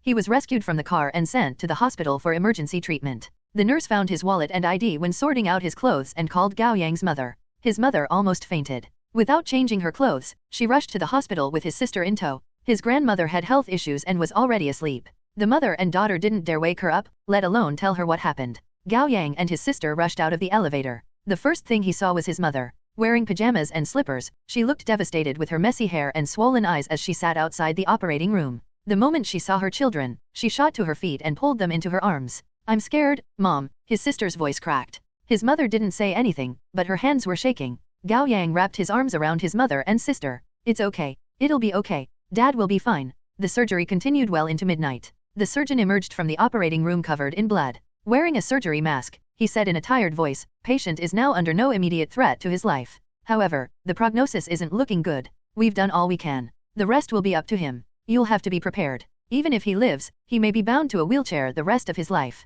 Thank you, doctor. Thank you. All that matters is he lives, Gao Yang's mother said with grateful tears in her eyes. She could wish for nothing more. I'm only doing my job, the doctor said a few more polite words before excusing himself. Then Gao Yang and his family waited outside until 5 o'clock in the morning. Only when the doctor told them that his father had stabilized did his mother allow herself to relax. Seeing the tired look on their faces, Gao Yang told his mother and sister to go home and rest, but they refused to. All three of us have stayed up overnight, Gao Yang said patiently. We'll have to take shifts taking care of Dad. You two should rest at home so that you can take over in the afternoon. Besides, both of you are still dressed in pajamas. That's not how you should look in public. Please go home now. That finally got his mother to agree to go home. She looked up at him and said contently, our Yin Yang has grown up. Gao Yang paused. Really? Yeah, especially recently. Although you've been coming home late these days, it feels like you've become much more mature. Conflicting feelings warred in his head. Gao Yang wouldn't say he had matured after awakening. He had simply become more cautious. Soon, his mother returned home with his sister, and Gao Yang stayed outside the ICU. He was exhausted, but he couldn't sleep with all the thoughts in his head. A childhood memory came to him, unbidden. He and his family used to live in the rural area surrounding the city. His grandfather was still alive then, and all 6 of them lived together in a 2-story cement building they built themselves. There was a front yard, outside which they had planted a maidenhair tree. Every autumn, it would cover the ground with golden leaves. His family ran a small store called Happy Mart selling snacks and everyday items. They were able to support themselves, but they would never make big money with it. His father was smart and a shrewd businessman. In their house there were a lot of books on how to be successful. His father always said that once he had saved up enough capital, he would establish a factory with his friends and earn enough money to move the family to the city. He would buy a house in a good school district and a car, building a good life for his family. When Gao Yang graduated from primary school, his father did earn a small fortune, enough to move his family to Li City. His father established a food processing factory with his friend, which mainly produced bean products. To promote their products, his father was always out meeting clients. In his phone, he had accumulated the contact information of several thousands owners of supermarkets at various scales. The better his business was doing, the more social functions he had to attend. He spent half the time every month on drinking with his clients, and he always got really drunk. Gao Yang's thoughts were interrupted by approaching footsteps. He tensed up immediately. Looking up, he saw the attending physician who had just saved his father. He had taken off his white coat and mask and changed into casual clothes. Here. The doctor sat down next to Gao Yang with 2 cups of coffee. He offered one to Gao Yang. The warm smell was inviting. Thank you. Gao Yang didn't turn down the offer. His body felt much warmer after he took a sip. Gao Yang observed the doctor from the corner of his eye. Although the man held himself with the presence of a middle-aged man, he looked young, like someone in his 30s. He was tall and slim with pronounced facial features and a sculpted face. His hair was a little wavy, and he wore a pair of bookish black glasses, dark grey preppy cardigan, long khaki pants, and brown Oxfords. He had an old-fashioned quartz watch on his wrist, and there was a simple silver band on his long ring finger. Without his white coat, he looked more like a melancholy hipster. He put both hands around his cup of coffee and took a sip before tilting his head to look at the window at the end of the hallway. The first ray of morning sun streamed down, casting the hallway in a soft, almost holy glow like the light had come from heaven. This is my favorite time of day, the doctor said in a low but gentle voice. Taken aback, Gao Yang realized belatedly that the man was talking to him. All he managed to say was, because the morning sun fills one with hope. The doctor chuckled. No, because I can finally get off work. Gao Yang laughed too. How old are you? The doctor asked. 18. 18. So you're taking your entrance exam soon. I am. Which school do you want to enter? I'm not sure yet. Your father, the doctor sighed softly. I think it'd be best for you to consider a local college. University of Li City is a good choice, and it's one of the best schools. Gao Yang began to feel suspicious. The doctor was being way too friendly to him. He lowered his cup of coffee and shifted a little to the side. That didn't escape the man's keen senses. With a faint smile, he said, You're scared of me, aren't you? Gao Yang felt his heart tighten. Discreetly, he scanned the hallway for the elevator, emergency exit, and windows from the corner of his eye. He played dumb and said, Scared? Why would I be scared of you? You're worried that I may be a monster, said the doctor. Gao Yang almost jumped, but the doctor quickly grabbed his wrist to hold him down. He wasn't forceful, no, but his grip was firm. Gao Yang tried to break free and couldn't. The man had exerted the right amount of force to make sure his grip was always a little stronger than Gao Yang's struggle. He smiled again. Don't be scared. You would have died already if I wanted to kill you. Gao Yang thought for a moment and realized that the man was right. He settled down somewhat and managed to put up a composed front. He asked without beating around the bush, Are you an awakener, or a monster? What do you think? The doctor asked, still smiling. I don't know, Gao Yang admitted. The more he knew about monsters, the less he was able to tell them apart from humans. Talent, red eyes, serial number 131. I differentiate between humans and monsters based on their body temperature. In general, monsters run a little hotter than humans, and the distribution of body heat differs in a subtle but consistent way. He turned to Gao Yang, his brown eyes suddenly glowing faintly of red. That was how I was able to tell that you're human. Gao Yang sighed in relief. Good thing it was only a false scare. The doctor offered a handshake. I'm Bailey Yi. Hello, Mr. Bailey. I'm Gao Yang. Gao Yang took the man's hand and relaxed noticeably. You haven't awakened for long, have you? Asked Bailey Yi. How do you know? You seem more scared of monsters than awakeners. Gao Yang paused. Shouldn't I? Bailey Yi gave him a loaded smile. What is there to be scared of monsters? As long as you play by the rules and keep up the pretense of an innocent lamb, they pose no danger to you. They aren't so much pretending to be human but having the bodies and souls of both humans and monsters. As long as you avoid the trigger to awaken the personality and physical form of the monster, they are no different from us, and we can coexist. Gao Yang thought about it for a moment. That was similar to Officer Wang's way of seeing things. Bailey Yi adjusted his posture and leaned forward. Morning light fanned out on his back, adding a rim of golden light along the frame of his glasses. In comparison, humans are much scarier than monsters. Gao Yang ruminated on the statement. He wasn't sure how to respond to that. He decided to change the subject. You're a surgeon and operate on patients every day. Most of them are monsters, aren't they? Won't they be exposing themselves that way? Bailey Yi shook his head. Without transforming, monsters' physiology is no different from that of humans, only their metabolism, ability to recover, and immune system are a little stronger, and their reproductive organs seem a little fake. However, I've seen some with almost perfect imitation of human physiology. I would have been fooled without my red eyes. Gao Yang immediately thought of Officer Wang's pregnant wife. Perhaps she was a monster who perfectly mimicked humans. Bailey Yi continued to nurse his coffee and said in a tone one would talk about the weather with, monsters have a life cycle like humans too. They are weak when they are young, strong when they are at their prime, and decline steadily as they enter the last stretch of their lives. Since they behave like humans 24/7, their abilities are always deteriorating. The older the monster, the weaker they are. Some elderly monsters may be no stronger than an adult human even when they transform. Gao Yang was reminded of Anti-Ho, the monster who attacked him and Qingling in the Love Hotel. Officer Huang had said back then that Anti-Ho had weakened quite a lot, or she would have been a greater threat. Then are my family humans, or monsters? Gao Yang both wanted and dreaded the answer. The moment the question left his mouth, his throat constricted, and his heart pounded faster. I can't tell you. It's against the rules. Bailey Yi gave him an apologetic smile. In fact, I've already broken some rules by talking to you today. Please keep this a secret between us. Ironically, Gao Yang actually let out a sigh of relief. Then something else came to mind, and he asked, are you a member of the organization as well? Organization? Bailey Yi mused. I would say I belong to an organization. Mr. Bailey, I've only awakened recently, and there are many things I'd like to ask you. Gao Yang couldn't let this chance slip.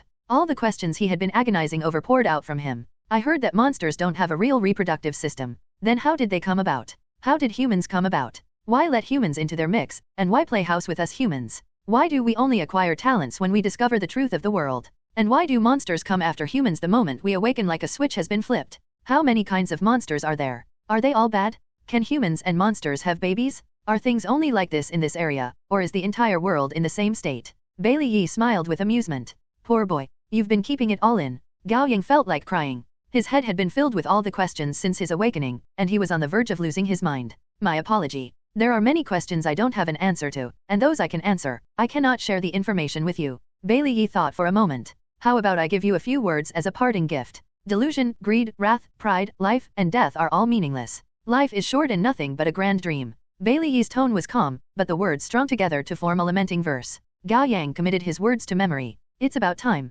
Bailey Yi stood up and stretched. I'm getting off work. Farewell. Goodbye. Gao Yang watched Bailey Yi walk away. The man looked more like a poet than a doctor, but that was beside the point. He got some useful information from the man. He could now be sure that there were 6 types of monsters: delusion monsters, greed monsters, wrath monsters, pride monsters, life monsters, and death monsters. Officer Huang had said that wrath monsters could be put into 3 categories: slaughterers, devourers, and summoners. Li Weiwei was very likely a devourer. She hadn't immediately made the move to kill Gao Yang at the time, and the way she tormented him and the words she spoke suggested that she was going to devour him. Anti-Ho was obviously a slaughterer. She spared no breath for conversation and attacked them immediately with great bloodthirst. As for summoners, Gao Yang had never run into one, and he would like to keep it that way. Delusion monsters were also known as wanderers. There seemed to be 3 kinds of them as well. Old Man Lu, who had a malatang stand, was the most harmless and mild-tempered kind, and they were likely to be the biggest part of the monster population in the world. They seemed easier to identify. The second type was the wanderers, who were difficult to be differentiated from humans.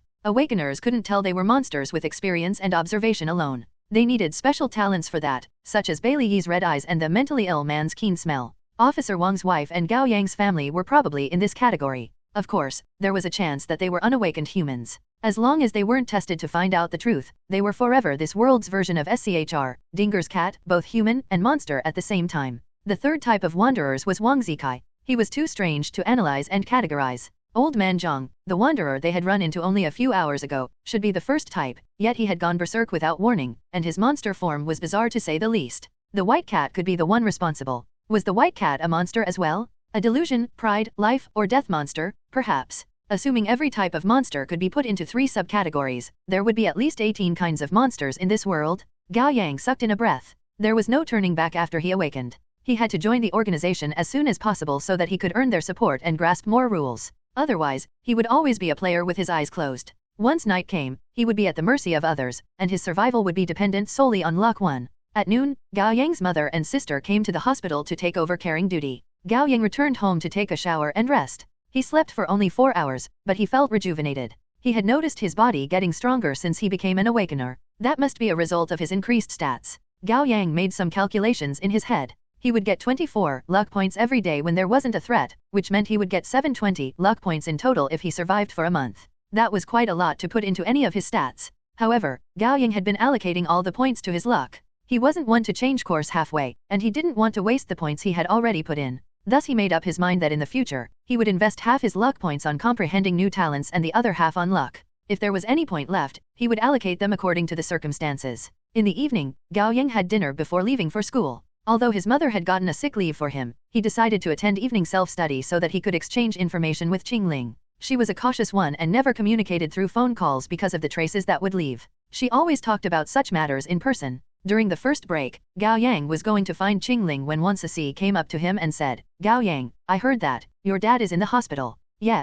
Gao Yang responded. "He got into a car accident." "Oh my, is he alright?" She looked genuinely worried. "He's stabilized, but his recovery isn't looking good."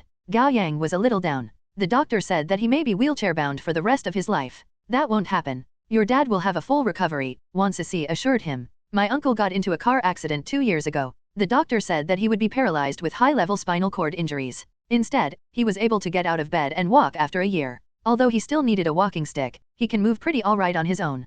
"Thank you." Gao Yang was grateful for her comforting words for a moment before he was reminded of one thing. Perhaps Wansisi's uncle had only made full recovery because he was a monster. Would that mean that his father would recover too if he was one? Gao Yang suppressed a shudder, stunned that he would have such a thought. How could he wish that his father would turn out to be a monster? Troubled, Gao Yang looked up to find Wansisi still standing by his seat and looking at him. She seemed hesitant to say something. "Anything else?" asked Gao Yang. It's just that." Wansisi's cheeks flushed. "I was going to ask if you're free on Sunday afternoon. I'm holding a birthday party. But don't mind me. You should focus on taking care of your father." "Yeah, Gao Yang will go." Qingling showed up suddenly and said, making Gao Yang jump. Wansisi was a little surprised. She stared at Qingling, at a loss for words. "I'll go too," Qingling added. "Would you mind?" Of course not." Wansisi was smiling, but she actually felt a little awkward. She hadn't planned to invite Qingling not because she didn't like her, but because she knew Qingling hated men, and she had invited the boys in their class. She was worried that the atmosphere would be frigid at the party. Gao Yang gave Qingling a pointed look. Qingling pretended to not notice. "Then let's meet 2:30 in the afternoon on Sunday at the karaoke Happy Treasure Time. See you there." Wansisi walked away after that, or it would be more accurate to say that she fled. Qingling sat down by Gao Yang's side. "I heard about your father. Why do you want to attend the party?" Gao Yang asked instead of responding. Qingling lowered her voice and said, "You've been spending more time with little Si recently, and she has been approaching you more. I have to observe her closely and make sure if she's suspecting you. You're overthinking things." "Did I overthink things with Li Weiwei?" That shut Gao Yang up. For the next 2 days, Gao Yang took over for his mother and sister every night and went back home to take a shower and sleep in the morning. He would wake up in the afternoon, and after making himself presentable, he went to school during evening self-study and met up with Qingling. He also made sure to ask Wansisi a few questions about English. His father stayed 48 hours in ICU before being transferred to an observation ward. On the 3rd day, he woke up once in the morning, but he couldn't say a word and could only blink. Soon, he fell asleep again. Nevertheless, that was enough to lift a heavy weight off the rest of the family. His mother's knitted brows finally relaxed for the first time, and she had the presence of mind to put on makeup again. And his sister got back into her habit of roasting Gao Yang. Sunday morning, Gao Yang again returned home and took a shower before going to bed. He woke up not long after. He accessed his system. He had accumulated 85 luck points. He spent 60 luck points comprehending a new talent, and as expected, he failed. That left him with 25 points. He decided to put them aside for now. If I'll only succeed once every 3 tries, I'll need 180 luck points to acquire my 3rd talent. Then the luck points required for comprehension will double again to 120 points for each try, so that's 360 points for 3 tries until I succeed. Following the logic, he could foresee that he would need almost an infinite number of luck points to acquire more talents. It would take years to get that many points the regular way, and the world was too dangerous for him to afford the luxury. High risk, high return. If only there were battles that were dangerous but not life-threatening. Then he would gain a few days' worth of luck points by battling for half an hour. That was something he should look into after joining the organization. Perhaps he would find a bug allowing him to gain experience without limit. 2 o'clock in the afternoon, Gao Yang got himself sorted out and made his way to the karaoke Happy Treasure Time. He was the last to arrive. The staff led him to the booth Wansisi had reserved for the birthday party. He was just about to open the door when he heard a boy singing or howling like a beast. "I should be playing along, yet I ignore your cue. You are forcing the man who loves you the most to put on an act, too." And you are forcing your audience to act, Gao Yang thought. You're such a terrible singer, yet they have to clap for you later. What a tragedy. Gao Yang entered the booth, and unsurprisingly, the man singing was young Master Xian. He sat on the bar stool by the karaoke machine and sang with a microphone in his hand, so very into his performance with so much emotion in his voice. His actual name was Niu Xian. His family wasn't exactly nouveau-riche, but they were quite well off. His father ran a chain of more than 20 supermarkets. Niu Xian thus was prone to splurge in order to appear generous, and he loved the attention and often had an entourage with him. He was also decent looking, making him quite popular in the class. Compared to the chaotic, unpredictable devil of a man that was Wang Zikai, Niu Xian was a lot more socially adept. He acted differently before his parents, the teachers, and his classmates. Being part of his clique made one feel better than others. Conversely, getting on his bad side had consequences. Being marginalized in subtle ways like that felt terrible. Gao Yang didn't interact with Niu Xian much. He had always been the kind of classmate Niu Xian ignored but didn't actively ostracize. The moment Gao Yang walked in, Niu Xian stopped singing. With faux friendliness, he shouted into the microphone, "Hey, isn't this Gao Yang? You're finally here. Everyone's waiting for you." Gao Yang's stomach lurched. He had a bad feeling about this. One, a reference to the party game Mafia, where players are assigned different roles, the most fundamental being mafias and civilians. When the moderator announces the arrival of night, mafias will choose a civilian to kill while the civilians keep their eyes closed. Tu Shui's Haiqian's song, actor. Niu Xian had raised his voice when he called out to Gao Yang, and a good number of his classmates turned to look at him, making him uncomfortable.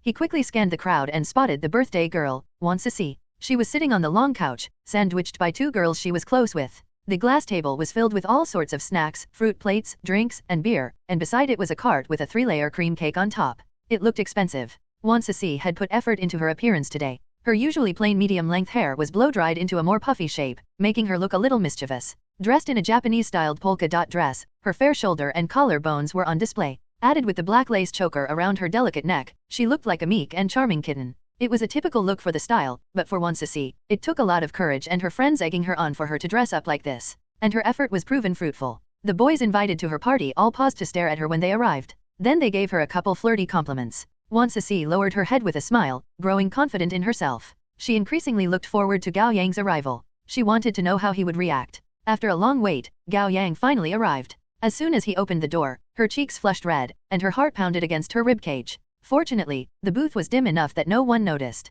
Since they had agreed to no presents, Gao Yang didn't bring anything but a matcha cheesecake he bought on his way here. He placed the cake on the table and said easily, "Happy birthday, little Si. I didn't know what you liked, so I got you dessert." "Thank you." Wan Sisi was just about to continue when the bespectacled girl by her side knowingly stood up. "I'm gonna input some songs. Sit, Gao Yang." Looking at the now empty seat beside Wan Sisi, Gao Yang immediately realized what was going on. Right, she couldn't be more obvious about setting us up. He was still hesitating if he should play along when Qingling spoke up from a corner of the room. "Come here, Gao Yang." Gao Yang turned around. Qingling was sitting alone on a two-seater in the corner with her arms crossed before her chest, her expression calm. She was dressed in plain, fitted brown sportswear with her hair tied into a ponytail, and her face was entirely free of makeup. Still, she was more stunning than anyone in the room could ever be, like the goddess she was. Right. Gao Yang walked up to her and sat down by her side. Wan Sisi's smile hadn't even spread to the rest of her face before it froze and slid off. She quickly cocked her head and brushed her hair back, striking up a conversation with the girl beside her with feigned nonchalance. Qingling had called Gao Yang over for something important, but before she could open her mouth, they were interrupted by a man's voice. Niu Xian hollered, "You're the only one who got here late, Gao Yang. Shouldn't you make up for that?" "He's right," a few other boys piped up.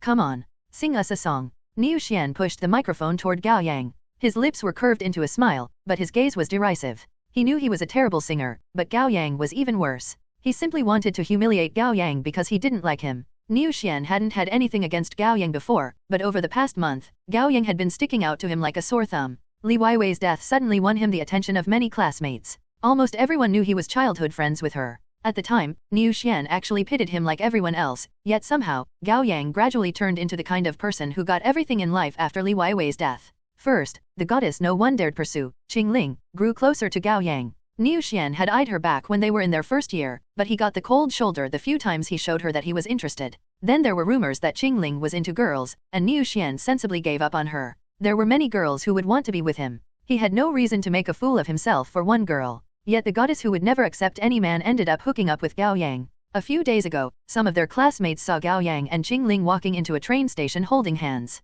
The news dropped like a bombshell. Behind his back, the boys in class had been cheering him on for turning an alleged lesbian straight. That was some charisma he had. And somehow, perhaps it was due to the goddess of the school showing him the time of day, the average-looking Gao Yang seemed more and more handsome, and the impression he gave people changed. The average Joe had become an aloof man who kept his distance from others. It was so fake, but girls just ate it all up. Today was Wan Ceci's birthday. Niu Xian wouldn't have attended in the past, but Wan Ceci had gotten prettier recently. Girls did that. They transformed as they grew into adulthood. Niu Xian had just broken up with his girlfriend. None of his exes was the cute and delicate type like Wan Ceci, and he grew interested in the girl. He ordered a 999 yuan 3-layer cake and a bouquet of roses. It was so obvious that he was playing suitor. Niu Xian knew cakes and roses were cheesy, but they worked. Women are all vain in their own ways, he thought. None can resist having so much money spent on them. If some do, you just have to spend more money. 10 minutes ago, everyone was hooting when the roses arrived. Niu Xian had thought he had won this game, yet Wan Ceci refused to accept the bouquet and even looked troubled. Niu Xian wasn't one to run headlong into a wall, so he glossed over his gift with a few jokes. While he sang, he had been observing Wan Ceci's every move. She seemed distracted today even though she had been chatting and laughing with their classmates. It appeared she was waiting for someone. And then Gao Yang walked into the booth. Wan Ceci lit up immediately, her eyes brilliant. She was so beautiful at that moment that she almost gave Qing Ling a run for her money. Realization dawned on Niu Xian, and his chest filled with fury. Gao Yang, goddamn Gao Yang again. I'll see what you're made of. Hey, Niu Xian insisted in a steely voice. Sing for us? Don't bring down the mood. The more sensitive ones had already noticed the tension in the room, but they didn't step in. Instead, they started munching on snacks while they watched everything play out. Meanwhile, Wan Ceci was simply looking forward to hearing Gao Yang sing. She had heard that he couldn't carry a tune if his life depended on it and might as well be torturing people with his singing. She never believed them. Someone as gentle as Gao Yang should be a good singer. Even if he wasn't, he would be bad at it in an adorable way. Gao Yang gave Qing Ling a look. Later, Qing Ling met his eyes. Later. Sure, Gao Yang rose to his feet and said. The booth wasn't that big. He moved across it in a few steps and looked for a song by the karaoke machine with all eyes on him. It didn't take him long to pick J Choose. I find it hard to say. Ha, a classic, Niu Xian said mockingly. Seems like you sing a lot. Listen carefully, boys. Haha, of course. We look forward to it, singing God. Come on, singing God. The boys chortled among themselves. Gao Yang knew he was a terrible singer, and he was going to let things slide after humiliating himself with a bad performance. It was more important to talk to Qing Ling. However, Niu Xian had gone too far. The song started with a gentle intro. The singing part would come in 10 seconds. Gao Yang grew increasingly angry as he thought about it, and on impulse, he closed his eyes and accessed the system. Beep. Access granted. You have acquired 1 luck point. You now have a total of 26 luck points. What will help me sing better? Charisma amplifies all talents related to voice. You do not have any talent of this kind. You are advised not to put your points in charisma. Put all 26 points into it. Confirm. Luck points allocated. Constitution, 27 endurance, 28. Strength, 17 agility, 27. Willpower, 67 charisma, 55. Luck, 132. System hidden. Gao Yang opened his eyes, feeling a slight itch in his throat and a ball of energy expanding his chest. He knew the points he put into charisma were working the magic. It took about 30 seconds. Why aren't you getting started? Niu Xian urged. Everyone's waiting. Gao Yang took a deep breath and flawlessly got into the song. Through the clouds, I tried hard to run to you, only to find you already in another's arms. After a pause, Gao Yang stood up with his hands around the microphone, his face creased with yearning. Couldn't open my mouth and tell you. The simple words are beyond me. I can only look at you from afar. I can do all that, yet the one who gets to do all that is no longer me. The song ended. A strange silence permeated the room. Those who had been waiting for Gao Yang to make a fool of himself realized belatedly that they had listened to him sing with rapt attention. Gao Yang wasn't as good as a professional singer, but he was quite good for an amateur. More importantly, he had sung with emotions. And his choice of song couldn't be more fitting. Li Weiwei passed away not too long ago. Through the lens of the story of Gao Yang not being able to reveal his feelings until it was too late, many of his classmates couldn't help but be touched by his singing, and their eyes turned red. Wan Ceci was one of them. She was at first happy that Gao Yang sang well. Then she was reminded of Li Weiwei's death and felt sorrow and pity for her. In the end, she was filled with a sense of loss. Gao Yang must be in love with Li Weiwei. They had grown up together with more than 10 years of history between them.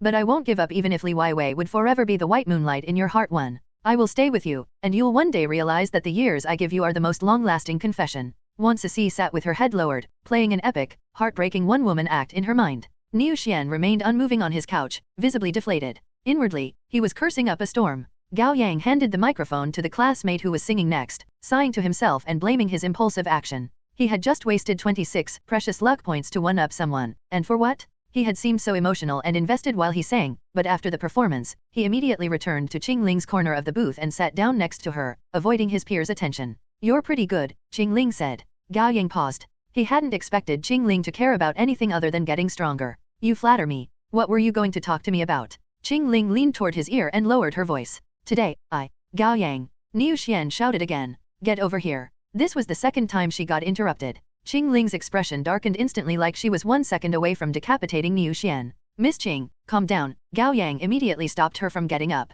It's fine. Really. I'll take care of it. Do it quickly, Qing Ling said, irritated. Yes, ma'am. One in Eileen Chang's red rose, white rose, she supposes that every man will meet these two kinds of women. If he marries the red rose, the white rose he doesn't get together with will become the silver moonlight before his bed, and the red rose nothing but a smear of mosquito blood on the wall. White moonlight is thus used a lot in the modern language to refer to an old love one has lost, often because of premature death. Gao Yang walked up to Niu Xian and asked, What do you want? Let's play some dice. You in? Niu Xian sat on the couch by the table with swagger, vowing to one-up Gao Yang this time. As soon as he said that, his sidekicks had already pressed the service button for him. Soon enough, the door opened, and a young waitress walked into the booth. What can I help you with? She was dressed in a servant uniform of black and red. Someone else would look old-fashioned in uniform like this, but on her, the suit looked sophisticated and tailor-made. She was like a personal servant to a noble in their manner, professional, graceful, and humble. The mask of white rabbit on her face was in stark contrast with the air of professionalism about her, adding mystery to her charm.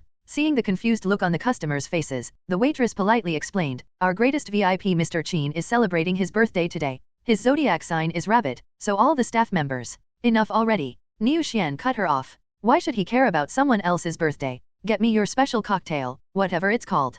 Cosmos Mystery, sir. How many shots do you wish to order? 5 dozen. Well, Cosmos Mystery is quite strong. The waitress scanned the booth. For this room, dear customer, I think 2 dozen will suffice. What do you mean? You think I don't have the money? His pent-up anger catching up to him, Niu Xian laid into the waitress. I didn't mean it that way, sir. My apologies. The waitress bowed. 5 dozen Cosmos Mystery. We'll have it prepared, sir. Please wait a moment. Although Niu Xian was yelling at the waitress rather than his classmates, it was a rude action that left Wan Sisi and the other girls embarrassed. They pretended not to hear him and started singing again. It didn't take long for the waitress to return with a cart and place the cocktails on the table. The shot glasses weren't big, and they were long and shaped like vials for chemicals. Neatly arranged in a grid container made of white steel, the cocktails seemed to be glowing under the colorful light like something out of a cyberpunk movie. Niu Xian picked up the dice confidently. Let's play simplified sickbo. The one who loses has to drink. You're not a man if you back out of this. And how am I supposed to say no when you put it like that? Gao Yang thought.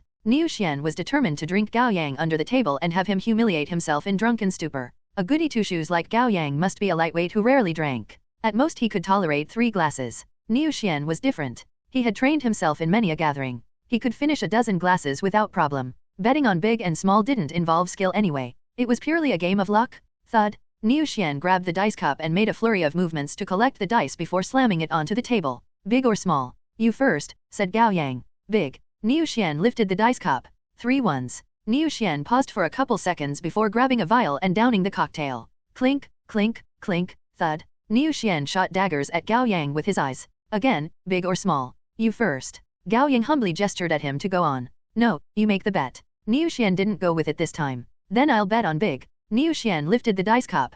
3 success. Niu Xian glared at the dice in disbelief. Coincidence. It must be a coincidence? After finishing his second drink, he pushed the dice cup to Gao Yang with some deliberation. You do it. Oh. Gao Yang shook the dice cup before putting it down. Big or small? Big. Gao Yang was just about to reveal the dice when Niu Xian suddenly reached out to stop him. Wait. Small. Okay. Wait. Are you betting big or small? Gao Yang asked. Niu Xian made up his mind. Big? I'm not changing my bet. Gao Yang lifted the dice cup. 3 ones. Niu Xian stared. What the hell was happening? The fucker wasn't cheating, was he? Niu Xian immediately found another dice cup and checked it thoroughly before starting another round. Still suspicious, he checked under the table too to make sure there was no strange device. Only then did he start to shake the dice. This time, he shook the dice cup for 1 minute straight until his arms were sore. Your pick. Big. Niu Xian cut him off. I bet big. Then I'll bet small. Niu Xian lifted the dice cup.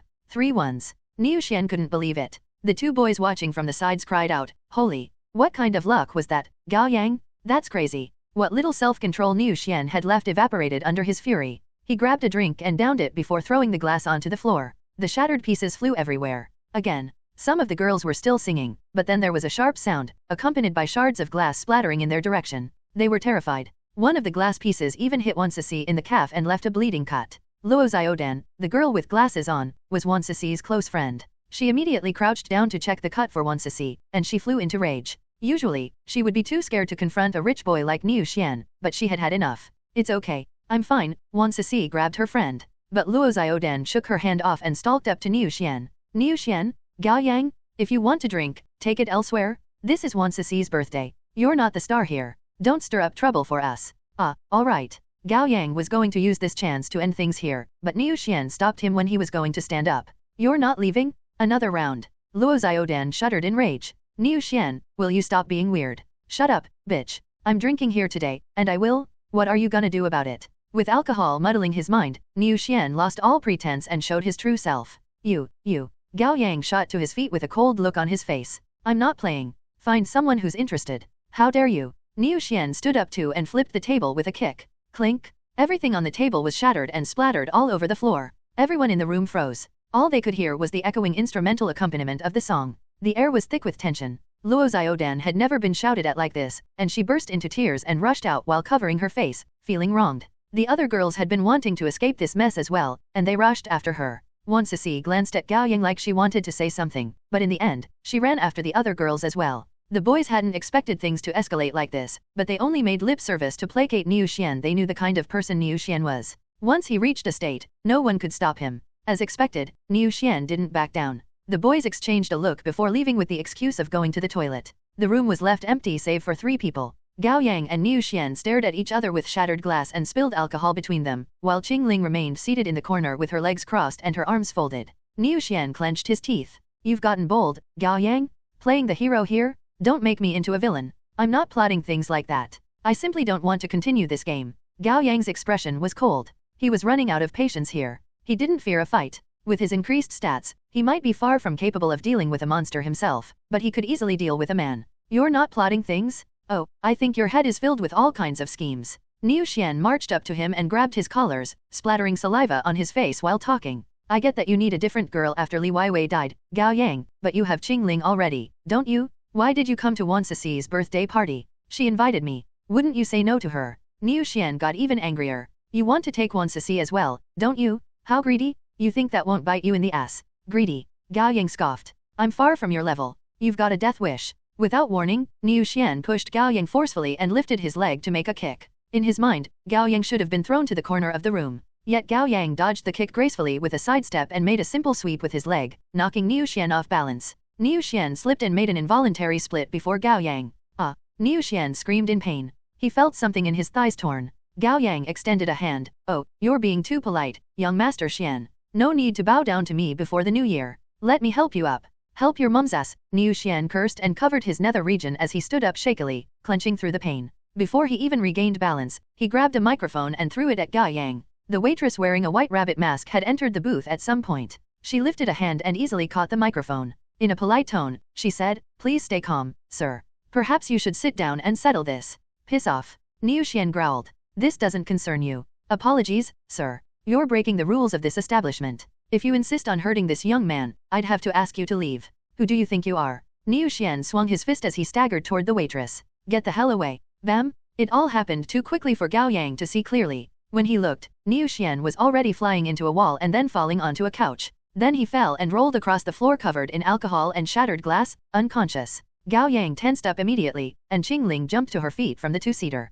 The waitress glanced sideways at the visibly alerted Gao Yang and Qing Ling. Although the white rabbit was nothing but a mask, it seemed to have a life of its own as it smiled at them. Greetings. I'm White Rabbit, member of the 12 zodiac signs. The 12 zodiac signs. You've met Electric Mouse, haven't you? White Rabbit took a step forward. The idiot who's unusually obsessed with arcade games and human girls' breasts. Wu Dahai, you're from the organization. Gao Yang was glad that they were finally meeting someone from the organization properly. The 12 zodiac signs, huh? Yes. White Rabbit glanced at Qing Ling. You have a weapon, don't you? Qing Ling responded with silence. The second test. White Rabbit looked down at Niu Xian. He was lying prone at her feet. Kill this wanderer. Kill him? That's it. Qing Ling was surprised by how simple the test was. It would be easier than playing games with Wu Dahai. Gao Yang was taken aback as well. The test was so simple that it was suspicious. That's it. White Rabbit eyed the two of them. Easy, isn't it? Up to you if you want to cut his head or pierce his heart with a sharp object. You kill wanderers like how you would kill humans. It's easy to kill him, but what about the mess it'll leave? Qing Ling voiced her concern. Don't worry about that. I'll take care of it. White Rabbit was wearing a pair of white gloves, and she tapped on the radio at her waist, indicating that she had companions to keep things under control. With her only concern resolved, Qingling walked up to Niu Xian with a small, sharp dagger in her hand. She crouched down and sliced open Niu Xian's shirt, the tip of the dagger finding the heart in his heaving chest easily. Just when she was going to stab into Niu Xian's heart, Gao Yang called out, "Wait." Qingling stopped and threw him a questioning look. "Wait, Qingling," Gao Yang repeated. White Rabbit looked at him as well. "Why? Do you not want to join us?" "That's not it." Gao Yang tentatively asked for more information. "I simply don't get why we must kill him. He hasn't transformed. And how do you know he's a wanderer?" That part Gao Yang didn't speak out loud. White Rabbit must have her way of telling that. It's not a question of why. No justification is needed for killing monsters. White Rabbit talked about murder like she was talking about what she ate for breakfast. "If I have to give you a reason, well, our organization wants only awakeners who are decisive, strong-willed, and able to carry out their conviction. We don't need people who sympathize and pity monsters. It's just a wanderer." White Rabbit stepped forward and kicked Niu Xian. "If you don't want to kill him, it's all right. Let me think, doesn't the girl called wants to see like you? Why don't I check for you if she's a wanderer? If so, you can kill her instead." Gao Yang's breath hitched. The girl was observant. "Have you decided now?" White Rabbit urged him. Gao Yang didn't respond. He was no saint, and he didn't care if Niu Xian died or not. Moreover, the man wasn't actually a man, but a delusion monster. However, there were things nagging at Gao Yang. First was how White Rabbit worded her instruction: kill the wanderer. She could have said, kill the monster. Why did she specify wanderer? That suggested her organization treated wanderers, namely delusion monsters, differently from other kinds of monsters. Common sense dictated that all monsters outside of delusion monsters were too dangerous for any awakener to spare. They must be exterminated. Conversely, if her organization treated delusion monsters differently, their standard procedure must be the opposite of extermination: spare the wanderers. White Rabbit had called this a test, but Gao Yang felt like they were presented with a choice. She had been swaying them on what to do with an innocent wanderer. "It's just a wanderer," she had said. She was purposefully downplaying and degrading the value of wanderers. Then White Rabbit threatened him by bringing up Wansisi. That was a common method of manipulation. On one side, there was the pure-hearted and lovable Wansisi. On the other side, there was the bully Niu Xian. It was obvious who would be easier to hate. It was also a trick a couple might use on each other. The wife would tell the husband that she was eyeing a 20,000 yuan bag. Then she told him there was a dress she wanted to buy, and it only cost a few hundred yuan. Weighing the two, the husband would gladly buy the dress for her. That was what White Rabbit had done. She was urging him and Qingling to make one particular decision: kill Niu Xian. If they killed Niu Xian without hesitation, two facts would stand. First, they believed wanderers should be killed, and second, they believed wanderers should be treated differently from other monsters. Yet the two facts contradicted each other. Not valuing monsters as lives meant that in humans' eyes, monsters had no right to live. Further differentiating between such beings without a right to live would be akin to saying one's cat must be protected at all cost, but other people's cats? They were fair game. That would be a serious case of double standards. "If you don't kill him, I'll take it as you giving up on joining us." White Rabbit glanced at her watch. "Clock's ticking. You need to leave me enough time to deal with the mess." "To hell with it. You can't replace your bicycle with a motorcycle without taking risks." Gao Yang made up his mind. "I won't do it." "What?" White Rabbit sounded doubtful. "We don't kill wanderers." Gao Yang was firm. Qingling shot him a glare, wordlessly questioning if he had lost his mind. Gao Yang blinked at her. "Trust me, this is a trap." "Really?" White Rabbit chuckled. "Hubris can get you in trouble, boy. And shonen mangas preaching love and courage are poison. Don't read too much of those books. This is your only chance. I'm obligated to tell you that if you miss it, the organization will never make another offer to you. You better think it through." "I've thought it through," said Gao Yang. "We won't kill him." "Okay." White Rabbit shrugged and turned to Qingling. "The boys out. What about you?" Qingling thought for a moment. Then her dagger vanished into thin air. She had decided to trust Gao Yang. Past experience had shown her that the guy was lucky. At least he hadn't yet made trouble for her. White Rabbit sighed with disappointment. "You two seem to have good potential, and your talents are pretty high on the list. What a shame. Would you tell me why you refuse to kill wanderers?" "What? No way. Is this the end? Did I overthink it?" Gao Yang started to regret things a little, but he had gotten this far, and he couldn't just make a 180 now. He racked his brain and made up an explanation with whatever came to him. "It's because of the order of things." "Order? I believe the world operates according to a certain order. Killing wanderers for no reason will disrupt that order." Gao Yang spoke without a crack in his poker face. White Rabbit seemed bemused. Sensing that he still needed to go further, Gao Yang parroted what he had been told. "Delusion, greed, wrath, pride, life, and death are all meaningless. Life is short and nothing but a grand dream." The girl in White Rabbit mask seemed surprised. She strode up to Gao Yang and stood on her toes, staring at Gao Yang's eyes with her head tilted. Through her mask, Gao Yang saw a pair of clear, cute, almond-shaped eyes. "Your gaze is similar to Captain's," she said in a softer voice. "My gaze?" asked Gao Yang. "Well." White Rabbit thought for a moment. While it looks like he's tired and not completely awake, at the same time, there seems to be a lot going on in his head. We call that resting dead eyes, Gao Yang thought. Do people with eyes like that always turn out to be really strong? White Rabbit turned to Qingling. No idea. You said something similar to what Captain has said. White Rabbit patted Gao Yang on the shoulder. All right. You passed. Gao Yang's expression was still impassive, but he would be wagging his tail if he had won. He'd made the right call? White Rabbit turned around and kicked the still unconscious Niu Xian. Captain has made 3 rules. Keep them in mind. First, do not kill humans without justification. Second, do not kill wanderers without justification. Third, no office romance. Those who violate any of the rules shall be expelled from the organization permanently. Gao Yang thought he had heard wrong. The first 2 rules sounded profound, but what was going on with the last rule? No wonder Wu Dehai was always so horny. Even if he was allowed to hook up with other members, however, he was unlikely to find anyone interested in him. Are we members now? Asked Qingling. Be patient. You're considered trainees at the moment. If you 2 want to become official members, there is the next and final test. White Rabbit fished something small out of her pocket and cast it to Qingling. Qingling caught it and gave it a good look. It was an archaic brass key. Find the door for the key and go on a tour, said White Rabbit. That's it. That's it, White Rabbit repeated calmly. Let me check. Gao Yang took the brass key from Qingling and immediately, he felt a chill from the tip of his fingers.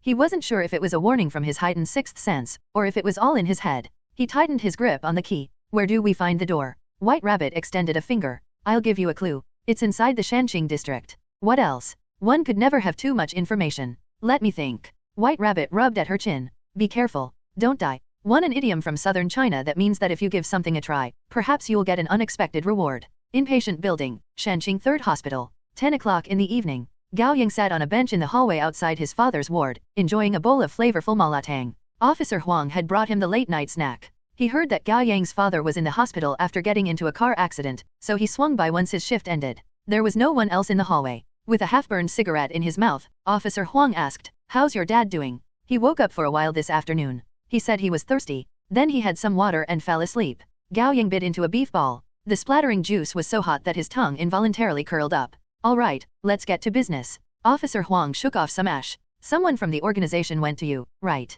White Rabbit of the 12 zodiac signs. I was with Qingling, Gao Yang said honestly. Then he explained what had happened in the karaoke earlier. The one who found me was called Heavenly Dog 1, Officer Huang said calmly. My test went similarly to yours. I was first told to kill a robber. He was a wanderer. I didn't want to kill him. Then I was told to kill my wife. Of course I would refuse to do it. And I passed just like that? Why didn't you kill the robber? Gao Yang was curious. Had Officer Huang realized that it was a trap just like him? Well, I would have killed him if he didn't happen to be the nephew of my wife's cousin. My wife is very close with her cousin, and they chatted on phones every day. Now that my wife's pregnant, I don't want something like that to put her in a bad mood. Who would have thought I would get to the right decision that way? So it's the power of love. Gao Yang chuckled. Officer Huang turned to him. Heavenly Dog told me that you have the hint for the 3rd test. Yeah. Gao Yang took out the brass key. We were told to find the door for the key and go on a tour. Then we'll pass the test. The door should be in the Shanqing district. Officer Huang took the key and pinched it between his thumb and forefinger to get a thorough look, his eyes glinting.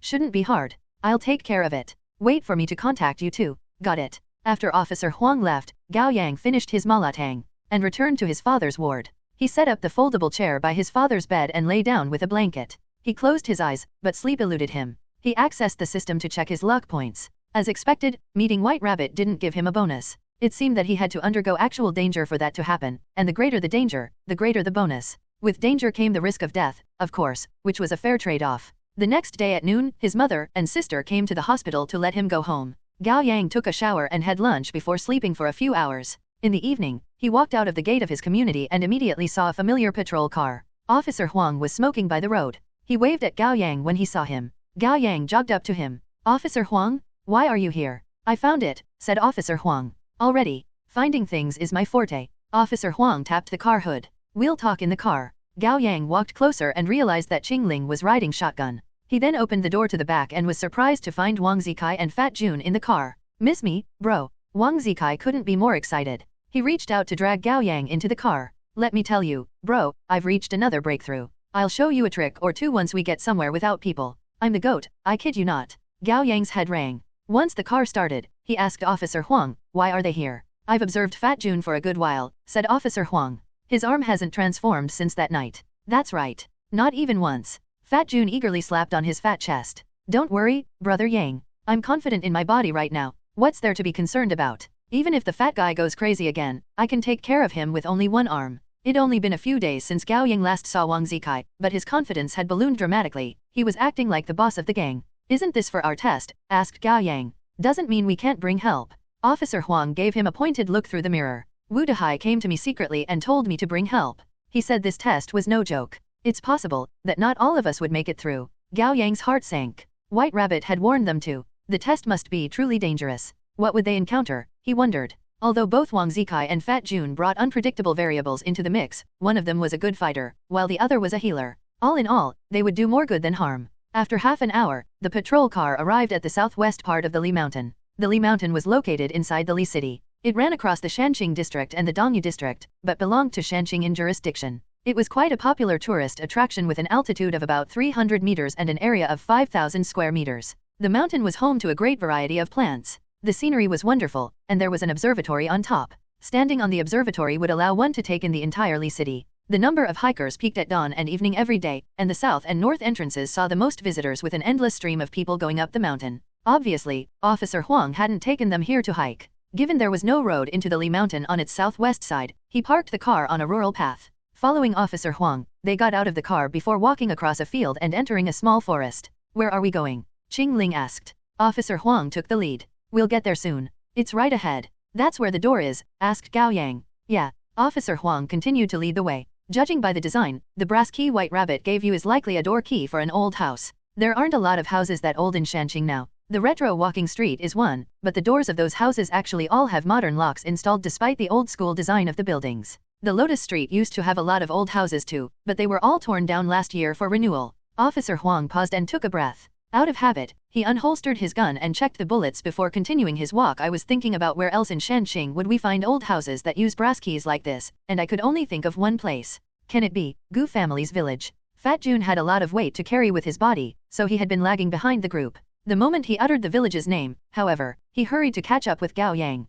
Then after thinking about it, his insecurity persisted, and he quickened his pace further to walk alongside Qing Ling, the strongest fighter among them. Oh, Officer Huang was surprised. I didn't expect you to know. It's been 30 years, I think. The father of a high school classmate of mine is a reporter, and he's done an editorial about the incident. It's creepy as hell. My classmate used to tell us about it every day like he was telling a ghost story. Fat Jun nervously looked around. What's the story? Wang Zikai got curious. You're both being so cryptic about it. It's the brutal homicide of an entire family. There was a family of 5 in the Gu family's village. They died overnight with their bodies cut into many pieces and scattered around different parts of the village. Officer Huang added, my mentor was in charge of the investigation, so I've heard him talk about it. Has the case been closed? Asked Gao Yang. Officer Huang shook his head. No. Why? Less than a fortnight after the homicide, all 53 residents of the village disappeared. They disappeared. Yes. It was as if they had evaporated without leaving any trace. My mentor had done everything to search for them in the village short of digging 3 meters into the ground, yet he found nothing.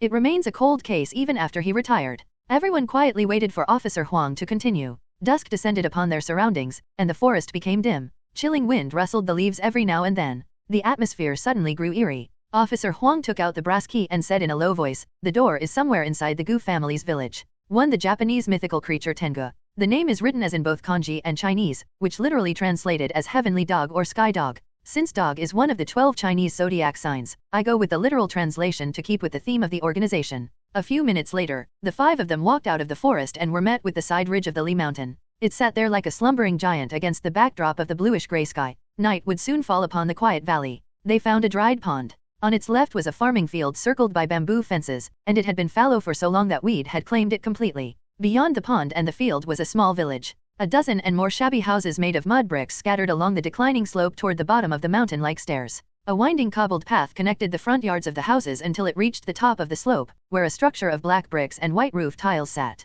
They could somewhat tell that it was a traditional ancestral hall. The 5 of them made it past the field along the dirt path circling the pond, arriving at the entrance to the village. Night had driven away daylight. There was no one in the village, and all they could hear was the chilling wind, the faint chirps of insects, and strange noises they could not identify. Officer Huang took out a flashlight to light the cracked stone steel under his feet. The word Gu had splintered. It looked like a bad omen. Wait.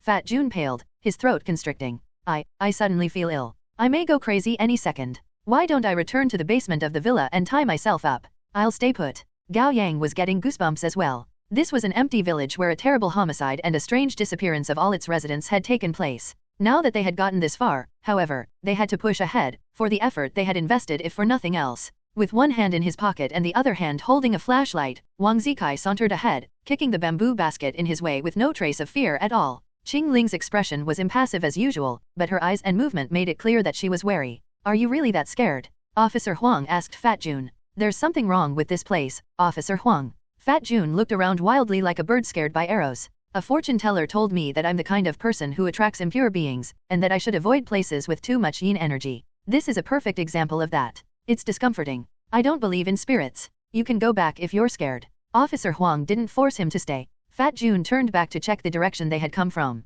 There was no light source in the sky, and the resulting darkness seemed teeming with countless dangers. While he was still hesitating, the other four resumed their advance. Left on his own, Fat Jun felt as if the air around him had dropped a few degrees in temperature. With a shudder, he quickly caught up to the others. Hey, wait for me. All five of them walked up the hill and soon reached the ancestral hall at the edge of the village. It was built against a bluff. The front door was guarded by two small fierce-looking stone lions. The cyan brick walls were covered in moist moss, and the black finish of the door was peeling off. Above it was a plaque obscured by dirt and spider webs. It took some straining to make out the words written in traditional Chinese, Gu Ancestry Hall. Officer Huang walked up to the black door and grabbed one of the lion door knockers, carefully knocking thrice. Thud, thud, thud. The dull sounds echoed in the dark, ancient, and profound. We've knocked on the door. It should be okay for us to enter, right? Officer Huang turned to ask Fat Jun. Fat Jun was trying and failing to hide his big body behind Gao Yang. His round face popped up as he said, Don't ask me. How should I know? Officer Huang inserted the brass key into the lock. Yes, this is the right door. He took a deep breath and turned the key. The soft crack sounded thunderous in their ears. This can't be good, Gao Yang thought. As expected, Officer Huang smiled bitterly and explained, I think the key broke. Get out of the way. Stop faffing about. Wang Zikai was eager for action. He rushed forward and kicked the door open. Bam! His kick was so violent that half the door broke off and topped to the ground, making a puff of dirt rise up. Son of bitches! Your grandpa is coming one. Wang Zikai charged in headlong. Everyone else exchanged a look before catching up to him. Inside the door was a square courtyard surrounded on all three sides by two-story buildings. It was the kind of architecture only seen in the past. Above them was a skylight. Faint luminance streamed down to the courtyard, right onto the abandoned well. The well was facing the opened door of the ancestral hall. That's it. Where's the enemy? Lizard monsters. Wang Zikai stood under the skylight with a foot on the wall of the dried well, visibly disappointed. Officer Huang threw Gao Yang a glance. Do you know how to use a gun? Gao Yang shook his head. Then he was reminded of something. But I have replicate. All right. Officer Huang handed him a handgun. Gao Yang took it and held Officer Wang's hand at the same time. A second later, he had successfully replicated Officer Wang's level 3 god of firearms. Knowledge about firearms, experience in shooting, and all kinds of muscle memories rushed into his mind. He held the gun with his right hand and pointed it down, opening the magazine to check the bullets before loading it again. There was no pause in the series of actions. It's a Type 92 handgun with 15 bullets and an effective range of 50 meters, said Officer Huang. Don't waste the bullets. Actually, my replicate can only be used for 3 seconds. Gao Yang smiled bitterly. That's short, Officer Huang said in surprise. Wang Zikai guffawed. That's right. Men should aspire to be long-lasting. Gao Yang gave him an eye roll. I'm regretting saving you. Let's hope that we won't face any difficult enemy. Officer Huang threw Fat Jun a glance. Or things we can't even comprehend. Gao Yang and Qing Ling each held their weapon of choice and covered Officer Huang as they advanced into the ancestral hall. The interior wasn't anything special. There was a wall cabinet for memorial tablets, covered by a piece of thin white sheer. On top of it was another plaque that read, May the merits of the past pass down to future generations. In front of the cabinet of memorial tablets was an altar, on which was a candle that hadn't been burned down, some incense ash, and a few empty plates for tributes. Gu Huan, Gu Hua, Gu Rongja, Gu Changxiu. Wang Zikai lit the memorial tablets with his flashlight and read the names from bottom to top. Stop it already. Fat Jun quickly ran out of the ancestral hall. Loser. Wang Zikai snorted derisively. A family has been killed here, Brother Kai. Fat Jun was overwhelmed with fear. Then everyone in the village disappeared. These people must be vengeful spirits now. Are you trying to summon them here?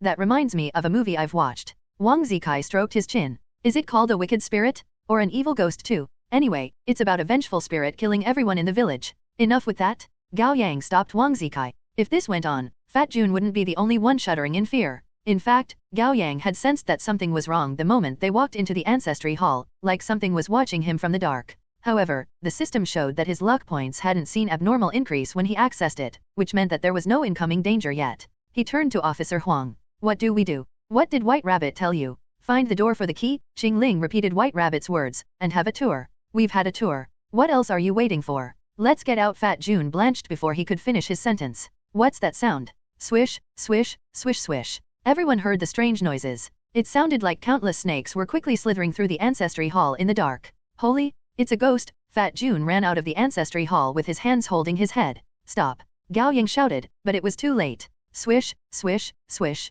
Countless strands of black hair shot out of the dried well at the center of the courtyard. Under the dim moonlight, they looked like clusters of seaweeds thriving at the bottom of the sea, fanning out messily and filling the courtyard. The next second, they rushed toward Fat June and wrapped around him, turning him into a human rice dumpling in the blink of an eye. Help! Fat Jun's eyes widened as he desperately reached out toward Gao Yang. But it was too late. One in China, shit talk between men often involves calling someone your son and grandson or calling yourself their father or grandfather. 2. Reference to a wicked ghost, a Hong Kong horror film. The dark hair wrapping around Fat June threw him into the air before diving down and quickly retracting into the dried well, dragging Fat June along. With tremendous reflex and power, Wang Zikai leapt up, his arm muscles swelling and turning thick and hard as he grabbed onto Fat Jun's fat torso, letting himself get dragged toward the well with Fat June. Plop. At the last moment, Wang Zikai's feet found purchase on the wall around the well, keeping him and Fat June from falling in. Ah! Fat June screamed in pain. He was thankful at this moment that he was about 100 kilos and covered in fat, or his bones would have fallen apart under the two great opposing forces.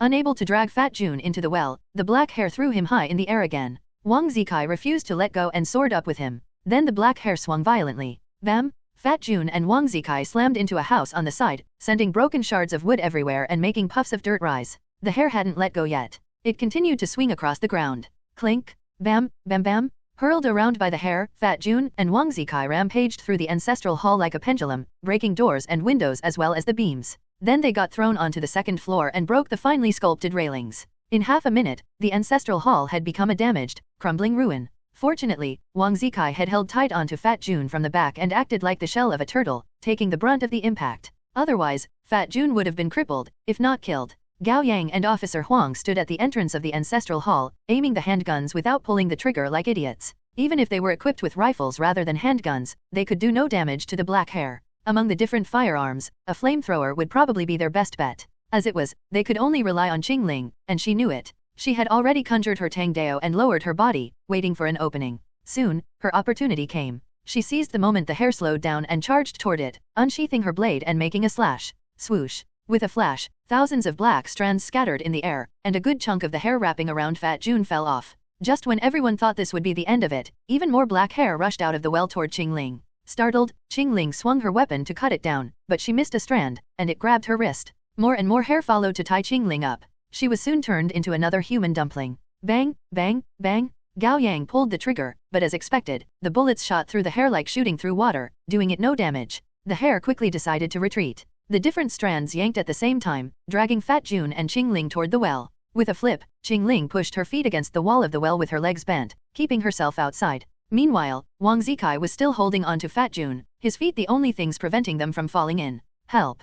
Fat June cried out. Gao Yang and Officer Huang immediately rushed toward them, each holding on to Qingling and Wang Zikai. They painted quite the picture. All five of them were holding onto each other like a twisted group hug or a deformed human with multiple heads and many more arms. It was all they could do to keep themselves from falling into the well while the dense sturdy mess of black hair dragged them down. From a distance, it would seem as if time had stopped, when in fact the two sides had reached a strange equilibrium. Gao Yang could swear this was the longest and most difficult tug of war he had ever experienced. 3 seconds passed. Then 5. Then 10. The one with the most raw power of them all, Wang Zikai, was losing his grip. Shit. I can't do this any longer. I can't. I'm letting go. Don't let go. Fat June begged. I don't want to die. Sacrificing you so that all four of us live isn't a bad deal, Fatty. Don't worry, I'll avenge you later. Why me? Fat June wailed. Why aren't you letting go of Gao Yang? This is his test. I got dragged into this mess. Shut up, moron. I'd rather die than giving up on my brother. Rumble? Before Wang Zikai could finish, the ground around the well crumbled, and all five of them fell toward the bottom of the pit. Ah! Amid the chaos and cries, Gao Yang's vision went dark. Measuring vital signs. Status, alive. Injury, light. Warning, you have entered an unknown area. Analysis unavailable. Luck points acquisition increased to 2 times. System hidden? Beep. Gao Yang slowly opened his eyes. The sky was bright, and the sunlight blinding. He covered his eyes with a hand and was hit with the smell of soil and moldy moss. He slowly sat up, moving his arms. His body was working fine. The first he spotted was Qingling. She had taken off her sport jacket and was wearing only a sleeveless black shirt that accentuated her attractiveness. With her head lowered, she was bandaging her injured right arm by biting onto one end of the bandage. She looked like Lara Croft from the game Tomb Raider 9. "Are you alright?" asked Gao Yang. Qing Ling looked up at him, silently telling him to give her a hand. Gao Yang hurriedly took the bandage from between her teeth and tied it up for her. "Where are the others?" asked Gao Yang. "I don't know. I just woke up."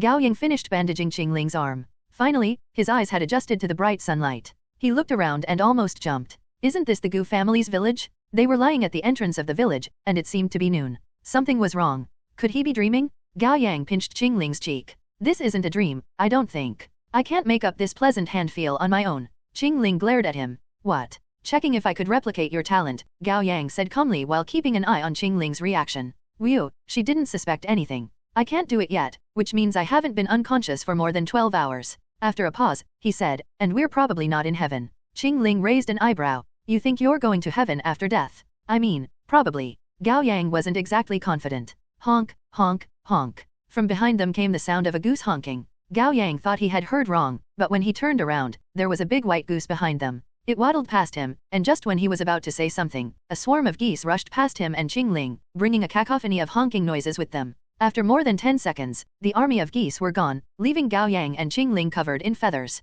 "Are you from the city?" an old man asked. He was short, lithe, and tanned. Topless, he was dressed in only a black linen pants, his bare feet covered in calluses and black mud. In his hand was a long bamboo stick, and he had a pipe in his mouth. "People? What's going on?" Gao Yang was still reeling from the shock, while Qing Ling had already shot to her feet, ready to strike should something call for it. "You came to offer condolences?" the old man asked. "Yeah," Gao Yang picked himself up too and kept his response purposefully vague. "Go to the ancestral hall. Whenever someone dies in the village, a troupe would put on a performance there." The old man took the pipe out of his mouth and pointed at the building on top of the hill, at the edge of the village. "There. That's the place." Gao Yang looked over. Outside the ancestral hall, a stage made of soil had been set up with a makeshift tent. Below it were more than 10 tables for the funeral reception, and at the entrance were a dozen or more white flower wreaths. The altar was probably set up in the courtyard inside the ancestral hall. They could vaguely hear the sound of traditional opera being performed. "Okay, thank you," Gao Yang responded accordingly. The old man sighed.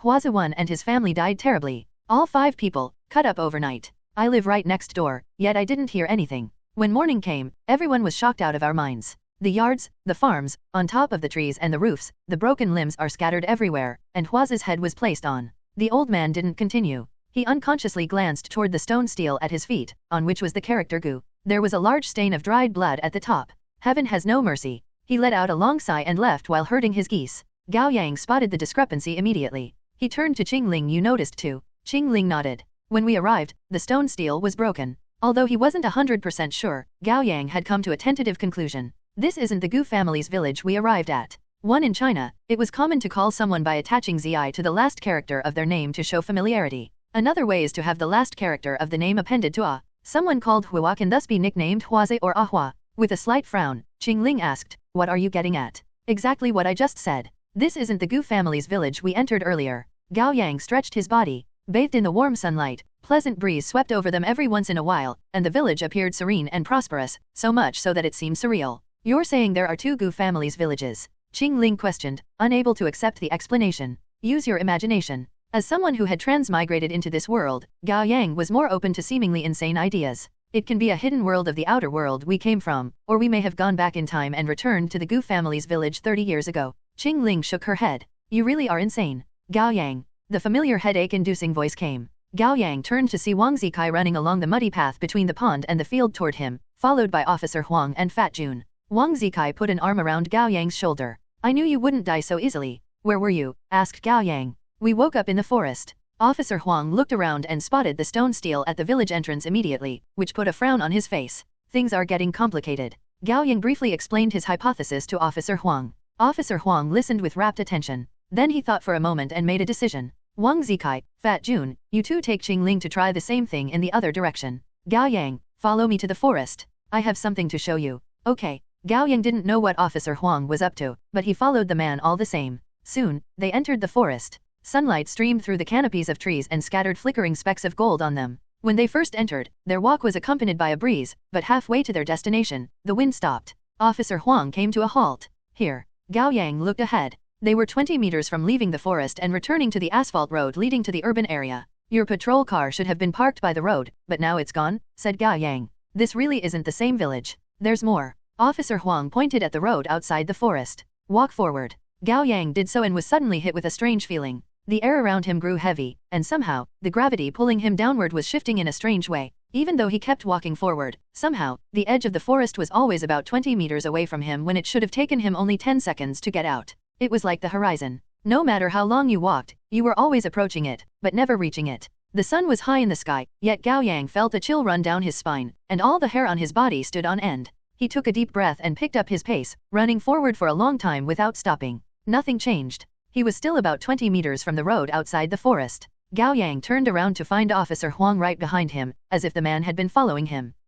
I swear I haven't taken even a step, said Officer Huang. Gao Yang asked, did it seem like I was moving to you? You were, but, how should I put it? Officer Huang smacked his lips and tried to explain things in a more academic way. You know what perspective means in art, don't you? It's something artists and photographers make use of. Gao Yang nodded. In my eyes, the relationship between you and the scenery before me doesn't stay consistent. The perspective is all messed up. Although you were walking forward, after a moment, it seemed like you hadn't moved at all. Gao Yang took a few steps back, and this time, he easily returned to Officer Huang's side. He asked in confusion, how is this happening? I don't know, said Officer Huang. We would have never noticed this supernatural barrier if Fat Jun hadn't begged to leave. It took a few minutes for Officer Huang and Gao Yang to go back to the village entrance, and soon, Wang Zikai returned from the west side of the village with Fat Jun and Qing Ling. So, asked Officer Huang. We can't get out. Shit, it's insane. Wang Zikai's face was filled with excitement with no sign of nervousness or fear. There's a river at the edge of the village. No matter what we tried, we couldn't cross it, Fat Jun said weakly, face ashen.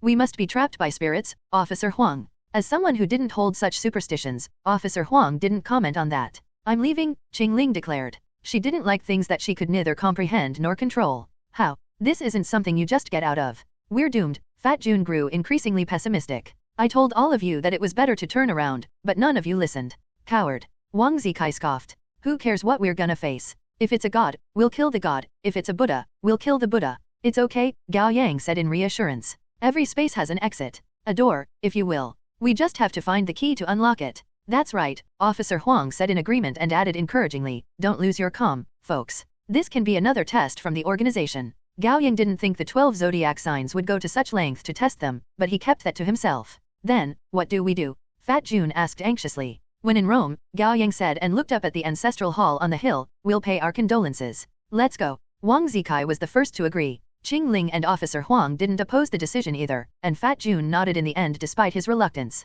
They prepared themselves and walked up the hill along the road, soon reaching the tent for the funeral in front of the ancestral hall. Outside the tent was a table with two men sitting behind it. One was a slim young man dressed like a scholar, while the other was a silver-haired old man wearing old-fashioned glasses with black frame and a 80s-style white shirt, a white flower decorating his chest. The younger man was writing names on a record book with an ink brush. Gu Gilyuan, 5 yuan. Gu Xianfang, 10 yuan. Gu Mingxiu, 6 yuan. Half of the old man's face was covered in discolored patches because of vitiligo. He read out names as he opened each of the white envelopes one. The old man looked up to glance at them, his eyes narrowed. You're Hua's friends. Officer Huang was going to pretend to be a family friend, but the dollar bills on the table were all from 30 years ago. It wouldn't be appropriate for him to use the new $100 bills in his wallet. So he showed the men his police badge. I'm from the Shanqing police station. Here to investigate the homicide. Didn't you come multiple times already? Can't you leave the dead in peace during the funeral? The old man with vitiligo was disgruntled, but he suppressed his anger because he was dealing with a police officer. Patriarch Wu, another day the case remains unsolved is another day we live in anxiety and fear. It's a good thing that the police are so devoted. The scholarly young man stood up and put aside the ink pen before offering Officer Huang a hand. Well met, officer. I'm Gu Xianzi. Just call me Aji. If there's anything I can help you with, please let me know. Thank you. Officer Huang nodded. Would you mind if I go inside to offer incense? Of course we wouldn't mind. Aji gave him a friendly smile before turning to Gao Yang and the others. And they are. Officer Huang said without missing a beat. They're trainees who just graduated from the academy. I was entrusted with their training. I brought them here because they may be of help with their younger mind and more flexible way of thinking. I understand. Aji stood up and gave Officer Huang a cigarette before leading the 5 of them into the tent. Sister Fan, please fetch us 5 cups of tea. 1. It is customary to give the family of the dead white envelope of money at traditional funerals, similar to how one gives money in a red envelope when attending a wedding. Usually, people keep a record of who has given how much so that they'll know how much they should give the person when there's a wedding/funeral on their side. Inside the tent were more than 10 round tables made of black wood, each covered in empty bowls and chopsticks with 4 tall chairs. The tables were arranged to leave a path in the middle leading to the altar. The altar was built for only this occasion, separated in the middle by hanging white fabric and yellow talismans, and at the center was a long table with a photo of the dead, accompanied by a censer with burning incense sticks. Behind the photo, a big coffin could be seen. A couple women and children knelt on each side of the coffin, whispering among themselves, dressed in rough linen clothes. Officer Huang walked up to the altar and accepted the incense stick a man offered him. Holding it, he respectfully bowed to the photo on the table thrice before kneeling down on the rattan mat. Then he kowtowed thrice without actually touching the floor. Gao Yang and the others were young and unaccustomed to the tradition, but they all followed Officer Huang's lead. The grassroots troop began to play gongs and drums while the sound of Suana threatened to reach heavens. Outside, someone had lit a firecracker. As if triggered by the sounds, the women and children in the ancestral hall suddenly burst into tears while wailing and howling. In the local dialect, they said different variations of "what tragic deaths, how can you leave me behind, and I'm going to go with you." After paying condolences to the dead, Officer Huang sat down at a table in the corner. A middle-aged woman with a large physique came over with 5 cups of hot tea. "Here, have some." The 5 of them took the teacups without taking a sip. Officer Huang took a whiff, pretending to savor the fragrance. "Are those the relatives behind the altar?" "Relatives? Heh, Hua's family is pretty much alone with only a few distant relatives. Given what happened to them, none of their relatives and friends dare to come mourn them. Those people are all neighbors trying to do something good for them, and the funeral was organized by the villagers as well." "That's kind of you," said Officer Huang. "Well, Huazi was a good man who had never harmed a soul. It broke everyone's heart to see him and his family meet such a tragic end. We're just doing our part so that they may leave this world with dignity and reincarnate into their next lives." Officer Huang nodded. "What should I call you, ma'am?" "Sister Fan will do." "Thank you, Sister Fan. Don't let me keep you here. It's not trouble. The food is going to be served soon. You should stay and eat before leaving." Officer Huang. "Ask me if you have any questions. I'm Hua's neighbor, and I know a thing or two about his family." After Sister Fan left, the 5 of them talked among themselves in a lowered voice. "Did you see the photo on the altar?" Fat Jun said, fidgeting. "Yeah," Wang Zikai said, unconcerned. "What about it? It's strange. Why were there only 4 people?" Fat Jun's voice trembled. "Weren't they a family of 5? Gao Yang noticed that too. It was a group photo of 4 men. The one standing in the middle appeared to be in his 50s. He was tanned, and his gaze seemed friendly and easygoing. Before him was a young man sitting on a chair, and 2 teenagers stood on each of his sides. The black and white photo had been taken at a photo studio. The cheap, unrealistic canvas backdrop was a painting of the Great Wall. Officer Huang chimed in. "Before we came to the Gu family's village, I looked up the cold case. The head of the family was called Gu Hua, a 54-year-old farmer. His wife was a farmer too. She died of breast cancer a few years before the homicide. Then there was their oldest son Gu Chengxiu, 27 years old. One of their younger sons had dropped out of school to help with farming, while the other was still in middle school." "Then who's the 5th family member?" asked Gao Yang. "Their daughter-in-law, Gu Chengxiu's wife. She hadn't gotten a chance to have a photo with the family since it was on the night of the wedding that the entire family was killed and dismembered." "The night of the wedding?" Wang Zikai got excited. "That's crazy. What's her name? Where's her family?" Gao Yang asked. "That's the strange thing. We can't find anything about the woman." Officer Huang fidgeted with the cigarette in his hand. Gao Yang fell silent. Their bodies had been cut into more than 100 pieces and scattered all over the village. It took the medical examiners 2 days to piece the body parts back together. There were 4 men and 1 woman. However, the woman was missing a head, and it was never found. Officer Huang lit his cigarette. Rumble, rumble, rumble. Someone was hitting a gong. Then a man hollered, "Food's coming." All the villagers helping with the funeral stopped what they were doing and streamed into the tent, quickly filling the 10 tables. The women who had helped make the food served the steaming dishes, filling the tables with all kinds of proteins and vegetables. The 5 of them exchanged a look. None of them dared touch anything save for one exception. Gao Yang called out to the system in his mind and was going to tell it to scan the food when he remembered the function was unavailable here. He sighed and turned around, only to find to his shock that Wang Zikai had picked up a piece of braised pork and shoved it into his mouth. Wang Zikai. What? Wang Zikai's mouth was already smeared with oil. It's good. You should have some too. I'm not hungry, Fat Jun lied, gulping. There was no knowing how long it had been since they entered the village. After all that they had been through, they were thirsty, starving, and exhausted. In such a strange, dangerous environment, however, any normal person would know that they shouldn't touch the food. Unfortunately, Wang Zikai wasn't a normal person, but an idiot. He enjoyed the meal to his heart's content, and he even started chatting with a drunk villager at the table next to theirs. While they seemed to have trouble understanding each other, they enjoyed the conversation so much that they ended up calling each other brother with their arms behind the other's back, and 2 bottles of hard liquor had been finished between them. Once the reception ended, the 5 of them left early. Wang Zikai had gotten a little too much to drink. Gao Yang and Fat Jun supported him as they headed to the entrance of the village. Officer Huang seemed at a loss. Given the circumstances, this is probably 10 days after the homicide from 30 years ago. It's on record that the villagers had decided to go ahead with the funeral since the police had been struggling to solve the case. Did we really go back in time? Fat Jun was distressed. Then a thought came to him. When did the villagers disappear overnight? The next day after the bodies were buried, said Officer Huang. When my mentor returned to the village for the investigation, it was already empty. That would be tomorrow then, Gao Yang said. Fuck. So we have to wait another day. Wang Zikai might as well be exhaling alcohol as he spoke. Before he could say anything else, he suddenly staggered to the side of the road and dropped to his knees, throwing up non-stop. Qing Ling looked at Wang Zikai with disgust. Has he drunk too much? Or is this food poisoning? Officer Huang shook his head and walked up to pat Wang Zikai on the back, but immediately, his expression darkened, and he turned around to wave the others over. Come take a look. Alerted, Gao Yang was the first to go up to them, and what he saw gave him goosebumps. What Wang Zikai had vomited wasn't food that hadn't been digested, but a clump of earthworms and peanut worms. It was late at night. They were in the forest outside the Gu family's village. Wang Zikai had fallen unconscious after throwing up. Fat Jun tried his healing on him, but it didn't seem to help. Fat Jun's talent was only at level 2, and its main function was facilitating the mending and recovery of physical injuries. There was nothing Fat Jun could do about Wang Zikai's food poisoning. After all that, they didn't want to stay in the village, but neither could they leave this isolated space. In the end, they pretended they were departing and hid in the forest. Everyone was exhausted, more so mentally than physically. They didn't know for how long they would be trapped in this strange place, nor did they know what would happen going forward. Officer Huang suggested they take shifts in pairs so that they could have some rest and conserve stamina. No one disagreed with that. Gao Yang was paired with Qing Ling, and Officer Huang with Fat Jun. They would take turns keeping watch every 2 hours. Throughout the afternoon, they had been hearing traditional opera singing, gongs and drums, suanas, and firecrackers from the Gu family's village non-stop, which gave the strange impression of a small underdeveloped society isolated in their part of the mountain. The commotion only died down in the evening. Not long into the night, Wang Zikai moved. He flipped while mumbling like he was simply sleeping in before losing consciousness again. It didn't seem so much that he had been afflicted with poison as he had simply gotten wasted. It wasn't surprising to Gao Yang. Whatever Wang Zikai had eaten, he was a monster at the end of the day, and it would take much more to kill him. Gao Yang closed his eyes and accessed the system to check his luck points.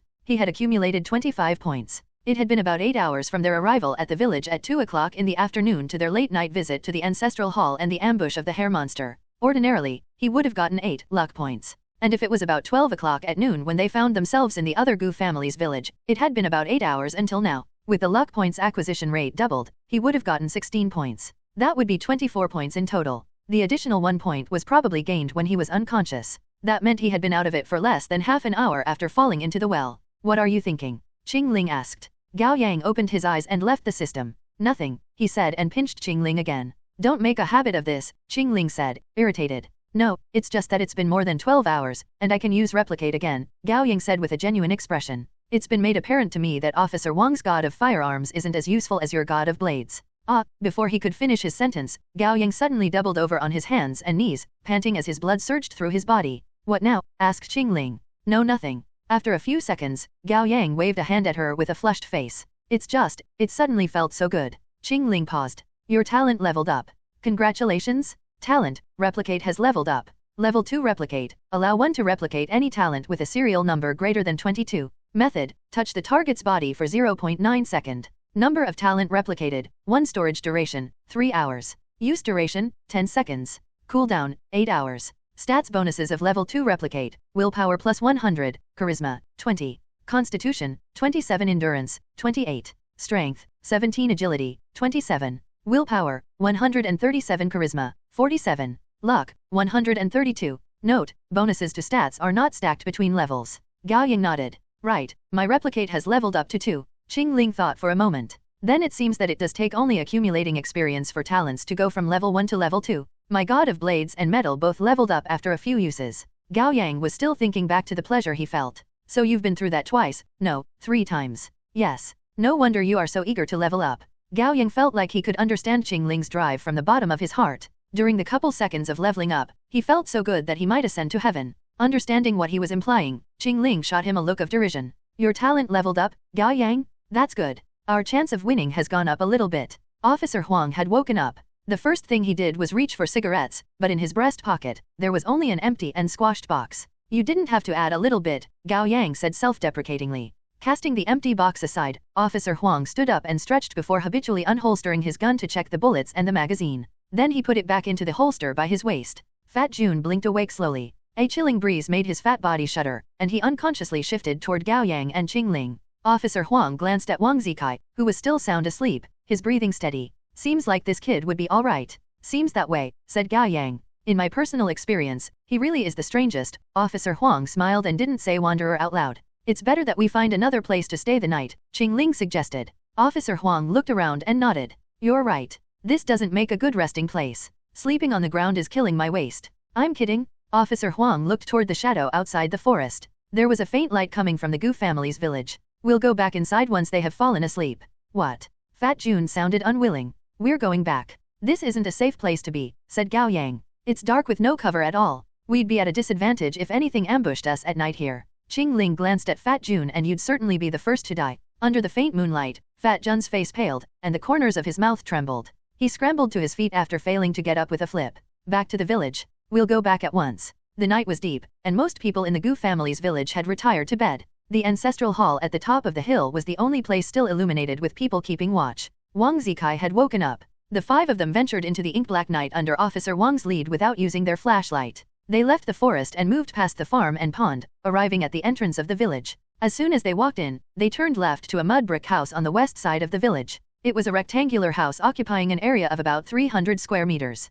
The front yard was a plain asphalt clearing with a simple chicken pen made of fences and wood planks. Barricade tapes surrounded the entire perimeter, which Officer Huang tore to enter the yard. Fat Jun covered his mouth quickly before his scream could come out. The moonlight illuminated the dark blood stains on the asphalt ground, and they were everywhere. Officer Huang, are you really planning to? Fat Jun couldn't continue. Yes. Officer Huang nodded. We'll be staying the night here. Fat Jun lost his calm. But someone died here. All five of them were killed and cut into pieces. No one deemed that a response. They made it across the front yard and reached the entrance to the main building. The door was taped shut as well with several dried corns and red chili peppers hanging from the beam above. On the side were a few piles of firewood. Officer Huang tore down the tape and gently pushed the door. Slowly, the door creaked open. Everyone took an involuntary deep breath. The horrifying scene Gao Yang imagined didn't become reality. All he saw was black, and there was a smell of mold and decay that was signature for places abandoned for a long time. Officer Huang closed the door and felt around the dark until he found the pull chain. He turned on the light. Pzzzt click. A low-voltage light struggled for a good moment before coming to life. While it was still dim, it was bright enough for them to take a clear look at the interior. The walls of the square living room were painted white, but many parts of the paint had already peeled off.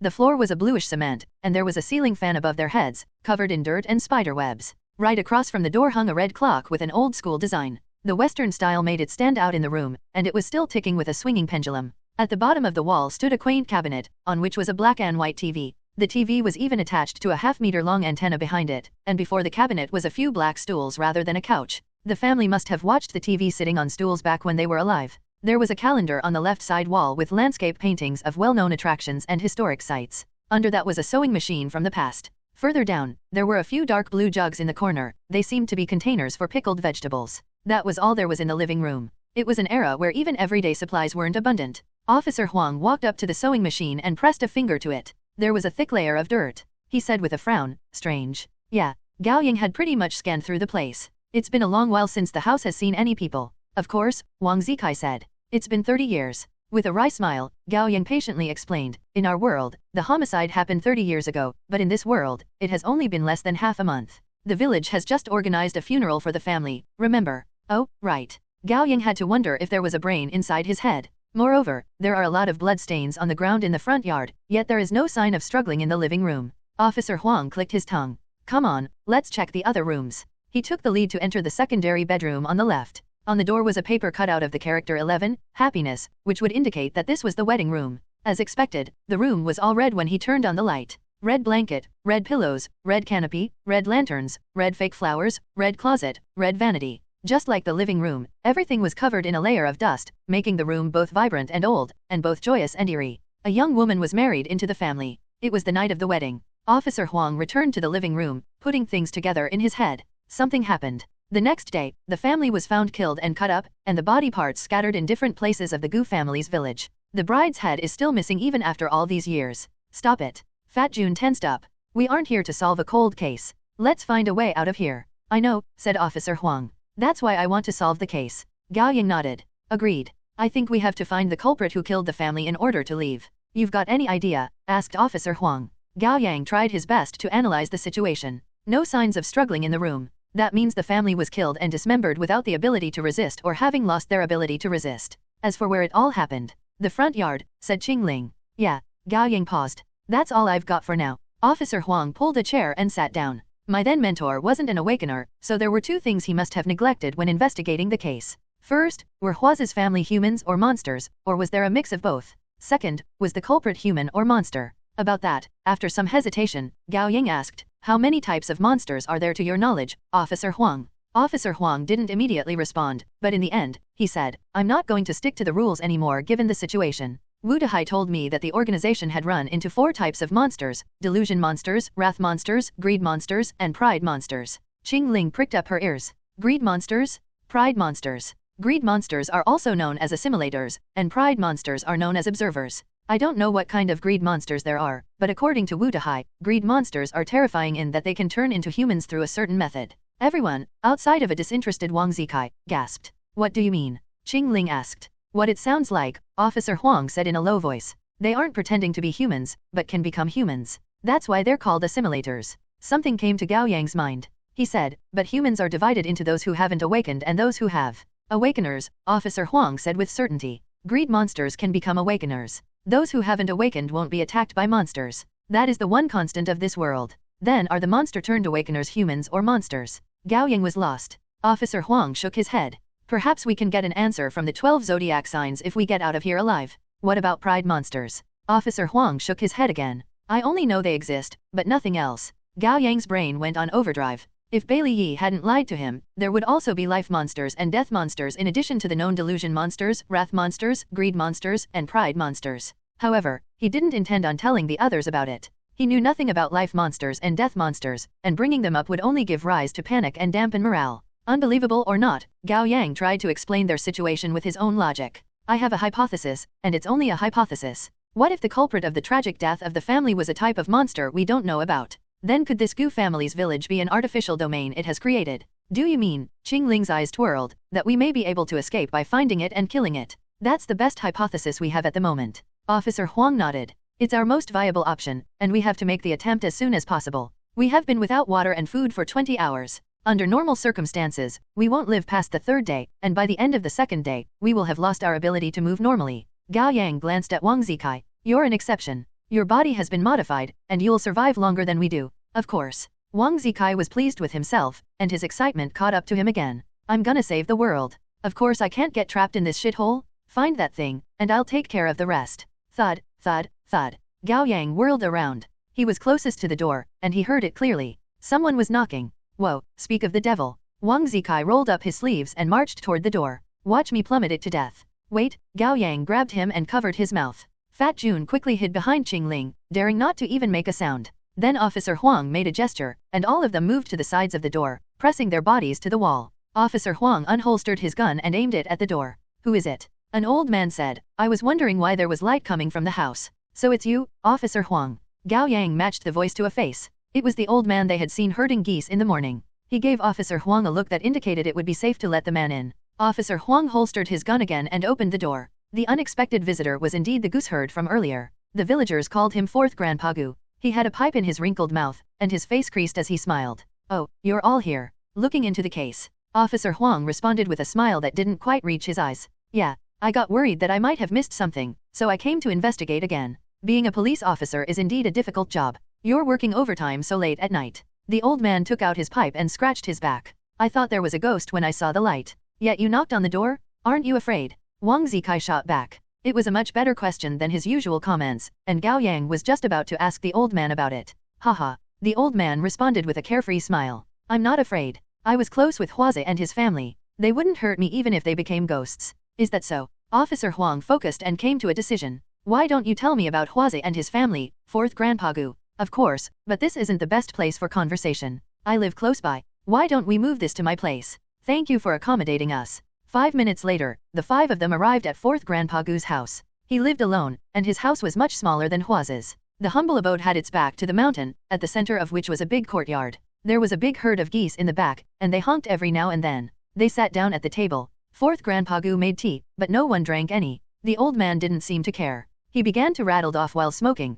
Huaze's old man was incredibly honest and diligent. Unfortunately, his stutter made him undesirable, and he only found a wife when he was almost 40. She came from the neighboring village. Other than her slight cripple, she was a good woman. They started a family and gave birth to 3 healthy sons. A couple years after giving birth to their youngest, the wife passed away. Hua's father couldn't support 3 sons through farming alone, so he left the village for work and sent money back every year. I was entrusted to take care of Hua and his 2 younger brothers. They ate at my place every couple days. I took care of them like taking care of my own. After listening to the story to its end, Officer Huang asked, "Do you think the culprit is someone from the village?" 4th Grandpa Gu. 4th Grandpa Gu paused and gave him a meaningful smile. "I won't be held responsible in law for what I say, will I, Officer Huang? I don't know much about the law." "You won't. This is off record. Please tell me whatever you know." 4th Grandpa Gu nodded. "Then I will. I think the murderer must be one of our own." "Why? Many families in the village keep dogs, and aside from that, I have my dozen and more geese. They honk whenever strangers go past my door." Gao Yang said. Hua's family were cut up and scattered. Someone from outside the village would have alerted the dogs. "That's it." 4th Grandpa Gu glanced at him. "You've got a quick mind, young man." Officer Huang pressed, "Then who among the villagers would have a motive?" "That I don't know." 4th Grandpa Gu took a sip of tea. Huazi and his family were known for being honest and responsible, and the 3 young ones were good kids. I've never seen them get into any conflict with anyone. How much must the culprit hate them to cut them all up like that? Can it have something to do with the woman who married into the family? Officer Huang asked suddenly. 4th Grandpa Gu pondered. "That's possible. The head of Hua's daughter-in-law hasn't been found, has it? Perhaps she was the real target, and they were killed the day she married into the family. That can't be a coincidence." "Have you seen the bride?" asked Officer Huang. "She was taken here on a decorated sedan chair. I got a glance when she got out." "Oh, was she beautiful?" He glanced at Qingling. "She was pretty just like you, and with her long dark hair, she looked like the 7th daughter of the Jade Emperor descending from heaven." We were all envious of Huazi, thinking that he must have done a great deed in his past life to be rewarded with fortune like this. "I got it." Wang Zikai slammed the table, startling everyone. "Have y'all watched Hail the Judge 1? "I have," Fat Jun said in a quiet voice. "Do you mean, the culprit was someone like Qing Wei?" "That's right. There must be a sexual predator in the village who looked at the bride and wanted to take her. Late at night, he broke into the house to have his nefarious way, but he got caught and, in the end, killed the entire family in a fit of rage." "Why would he cut them all up then?" Fat Jun mumbled. You don't get it, lad. Let me analyze it for you." Wang Zikai stroked his chin cryptically. Gao Yang felt like the signature soundtrack for Detective Conan was going to start playing the next second. "That's what we call in the business a smokescreen? Who would think that a sexual predator would kill the entire family and cut them up after a failed assault? The police wouldn't think of the possibility either, which would eliminate their suspicion of him." Gao Yang paused. For a moment, he almost thought Wang Zikai was making sense, but it was clearly nonsense upon reflection. It was simply too much risk for a man to kill and dismember the entire family simply because he allowed his lower head to do the thinking. Besides, there were no signs of fight or resistance inside Hua's house. The crime was committed in the front yard. After thinking it through, Fat Jun shook his head. "Brother Kai, I don't think it's the answer. Were you the predator, would you have done something like that?" "You're the predator? All your family are predators." Wang Zikai harumphed. "Sexual predators wouldn't be thinking things in the same way as normal people, would they? Your way of looking at things is pretty special as well, Brother Kai. If even you wouldn't do something like that, the predator would never." "What did you say, you damn fatty?" "Come again." "I am fat, but please don't damn me. It's bad luck to say something like that at night." The 2 idiots started bickering, giving Gao Yang a headache. Then suddenly, he noticed that Officer Huang and Qingling both had a tense look on their faces, their eyes glinting with cold murderous intent as they stared at the old man sitting across from them. Gao Yang shifted his glance, and a chill seized him. 4th Grandpa Gu was still drinking tea with the same expression, yet translucent, scale-like things had climbed up his arm, and the rough, wrinkly skin of the back of his hands was turning into the damp, slick skin of a lizard. His nails were growing as well until they became sharp, grayish-brown claws that were 2 centimeters long. Then his eyes changed. The white turned into yellow with faint spots, while the black morphed into long black slits like it had been squashed by invisible force. His human eyes became those of a lizard in mere seconds. They now looked like a pair of cold, fine marbles. 4th Grandpa Gu's body was transforming into that of a monster part by part, right in front of 4 awakeners and 1 wanderer. Yet the old man didn't attack him. He remained seated, leisurely sipping tea. A Hong Kong comedy starring Stephen Chow. The air curdled with tension. Gao Yang, Qingling, and Officer Huang sat across from 4th Grandpa Gu, their expression unchanged while their 3 pairs of arms sprung into action under the table. Gao Yang took out a small dagger from his pocket and aimed it at the old man's heart, ready to activate at any moment the talent he replicated from Qingling, God of Blade. Qingling had secretly conjured her Tangdao under the table, finding the right angle to swing her blade. And Officer Huang had a hand on his holster, prepared to make a shot at a moment's notice. Wang Zikai and Fat Jun had been arguing not far from the table. Just as their argument grew heated, they finally noticed that something was wrong. Wang Zikai gaped for a moment when he turned around. Then he opened his mouth wide and raised his fist. "Liz." Gao Yang shot to his feet and covered Wang Zikai's mouth. While he was a reckless one, Wang Zikai understood Gao Yang and didn't resist. He simply gave his friend a questioning look. Wait, Gao Yang whispered. In the few seconds they confronted each other, Gao Yang had not felt even a trace of murderous intent from 4th Grandpa Gu. In fact, that was the reason Officer Huang and Qingling hadn't made a move either. 4th Grandpa Gu was behaving in a very strange way. It was strange that he was serene and at ease, no different from how he acted before his transformation. Then something unbelievable happened. 4th Grandpa Gu's half-transformed body became wholly human again. Throughout the entire process, he had been savoring his tea, and only when he put down the teacup and looked up did he notice that everyone in the room was staring at him nervously. Why are you so quiet? 4th Grandpa Gu asked with innocent confusion. And why are you staring at me? You can't be suspecting me of killing them, can you? Of course not. Officer Huang broke the silence and put a smile back on his face. Haha, don't overthink it, 4th Grandpa Gu. That's good. I'm more eager to see the culprit caught than you all. The old man sighed in lamentation. Such a tragic fate for the family. What had they done to deserve this? It's late, 4th Grandpa Gu. Why don't you go rest? We'll return tomorrow. Officer Huang stood up. Gao Yang and Qingling rose to their feet as well. Fat Jun quickly caught up to them, looking eager to get out of the house. Conflicted, Wang Zikai said, Huh? We're going just like that? Come on. Gao Yang shot him a look. Farewell. Forgive me for not walking you. 4th Grandpa Gu slowly stood up and saw them out of the door. The 5 of them didn't have anywhere else to go, so they returned to Hua's place. This time, they left the light in the living room off to avoid attracting attention, and they shut all the windows and doors before lighting up a corner with a flashlight. They sat around the light. He's a lizardman? Why didn't we kill him? Wang Zikai was still hung up on that. And he was still referring to monsters as lizardmen. 4th Grandpa Gu didn't seem hostile. Gao Yang gave Wang Zikai a pointed look. Then he explained to him what delusion monsters were. Not all monsters are bad. There's what we call wanderers. Then why did he transform before us? Wang Zikai didn't get it. Just to flex. Officer Huang stroked his chin. Wanderers are the most harmless and stable kind of monsters. Even if we say we're awakeners before them, they'll usually filter it all out. Only a great stimulus will set them off and make them transform. What stimulus? Asked Wang Zikai. Like, hurting them with our talents, Fat Jun chimed in. I've never seen a monster transformed for no apparent reason the way 4th Grandpa Gu did, nor have I heard of it happening. Officer Huang glanced at Gao Yang. What do you think? Gao Yang had been thinking about what Bailey Yi told him. He made a bold speculation. I think he might be sick. Sick. Qingling frowned. Let's consider a hypothesis. Gao Yang extended both hands. There's a switch inside all monsters, controlling whether they present the form and personality of a monster or a human. Gao Yang clenched his left fist. Normally, they present as human. Then he relaxed his left hand and balled his right hand up. Under certain circumstances, the switch turns on, and they transform into monsters with the personality of one. Officer Huang nodded, telling Gao Yang to continue. Like humans, monsters are living creatures, and all living creatures go through the different stages of life with a particular lifespan. We age. As we get old, we become physically weaker, and we sometimes get sick. All kinds of problems may arise. Gao Yang opened his hands and clasped them together. Now, the old man's switch is malfunctioning. That's why his two states are overlapping just like a light bulb flickering due to poor contact. However, because it's a wanderer, the most harmless kind of monster, it isn't aware of its condition. Gao Yang was reminded of the summer when he was 4, of his grandfather's arm that he had seen through the crack of the door. Perhaps his grandfather had been a sick monster as well. I wouldn't have believed that monsters could get sick in the past. After all, I've encountered my fair share of old wanderers. Officer Huang clicked his tongue. But now, I'm not so sure. Wang Zikai yawned, his eyes misty for a moment. All that analysis doesn't seem to mean anything. I say we slaughter everyone in the village if we can't find the culprit. They are all lizardmen anyway. It's easier to just take them all out. Gao Yang hid his shock. You're a monster yourself, Wang Zikai. Aren't you being too cold to your kind? That's the typical gamer mindset, Brother Kai. Fat Jun licked his lips. I don't think things would be that simple. Then what do you suggest? Wang Zikai shot back. Should we just wait for our deaths here? Fat Jun stuttered and fell silent. I agree with Wang Zikai, Qingling said after having been silent the whole time. Whatever we have to do, we're not dying here. That is a solution. Perhaps the culprit will show themselves if we initiate an attack. Officer Huang sighed. But there's no turning back, and the risk is high. The villagers won't all be wanderers. A few wrath monsters will be enough to back us into a corner. Moreover, there may be even more powerful monsters hidden somewhere. Then what do we do? Fat Jun asked anxiously. We can't get out. We can't win in a fight. Both paths lead to death. Stop tucking your tail between your feet. Have you forgotten about me? Wang Zikai thumped on his own chest. I can take on 10 monsters myself. That still won't be enough. You know nothing? Perhaps my endless potential will be activated after killing 10 monsters.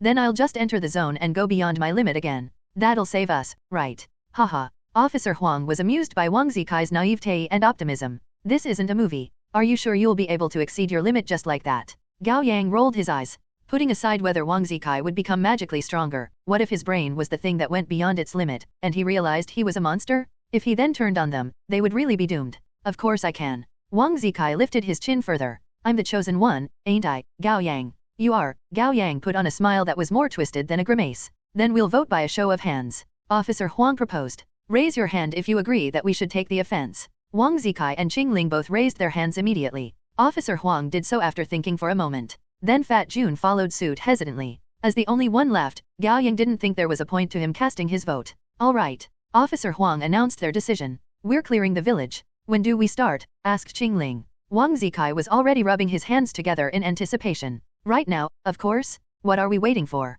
Wait. Gao Yang disagreed. We should rest for tonight and investigate further tomorrow. There's something else I'd like to make sure. Let's start the operation tomorrow evening. I'm fine with that, said Officer Huang. Qingling nodded. Fat Jun didn't really have an opinion, so he nodded as well. Why are we dragging things on? Wang Zikai sounded petulant for having his parade rained on, but in the end, he decided to follow the decision of the majority. Fine, tomorrow evening it is. Although a terrible homicide had happened in Hua's house, the five of them were too hungry and exhausted to care. They took all the mattresses and pillows in the bedroom to the living room and made beds on the floor. Then they blocked all the doors and windows and retired to bed. Fat Jun didn't care if he was taking up space like a giant ball and insisted on sleeping right in the middle of everyone. Officer Huang took the leftmost spot voluntarily to act as a guard, and Wang Zikai lay down next to him because the blanket on the right side was the red one for newlyweds from the wedding room, and he found it too feminine for his sensitive masculinity. In the end, they slept in the order of Officer Huang, Wang Zikai, Fat Jun, Gao Yang, and finally Qingling from left to right. Gao Yang was going to be a gentleman and slept on the rightmost spot, but Qingling insisted on taking it.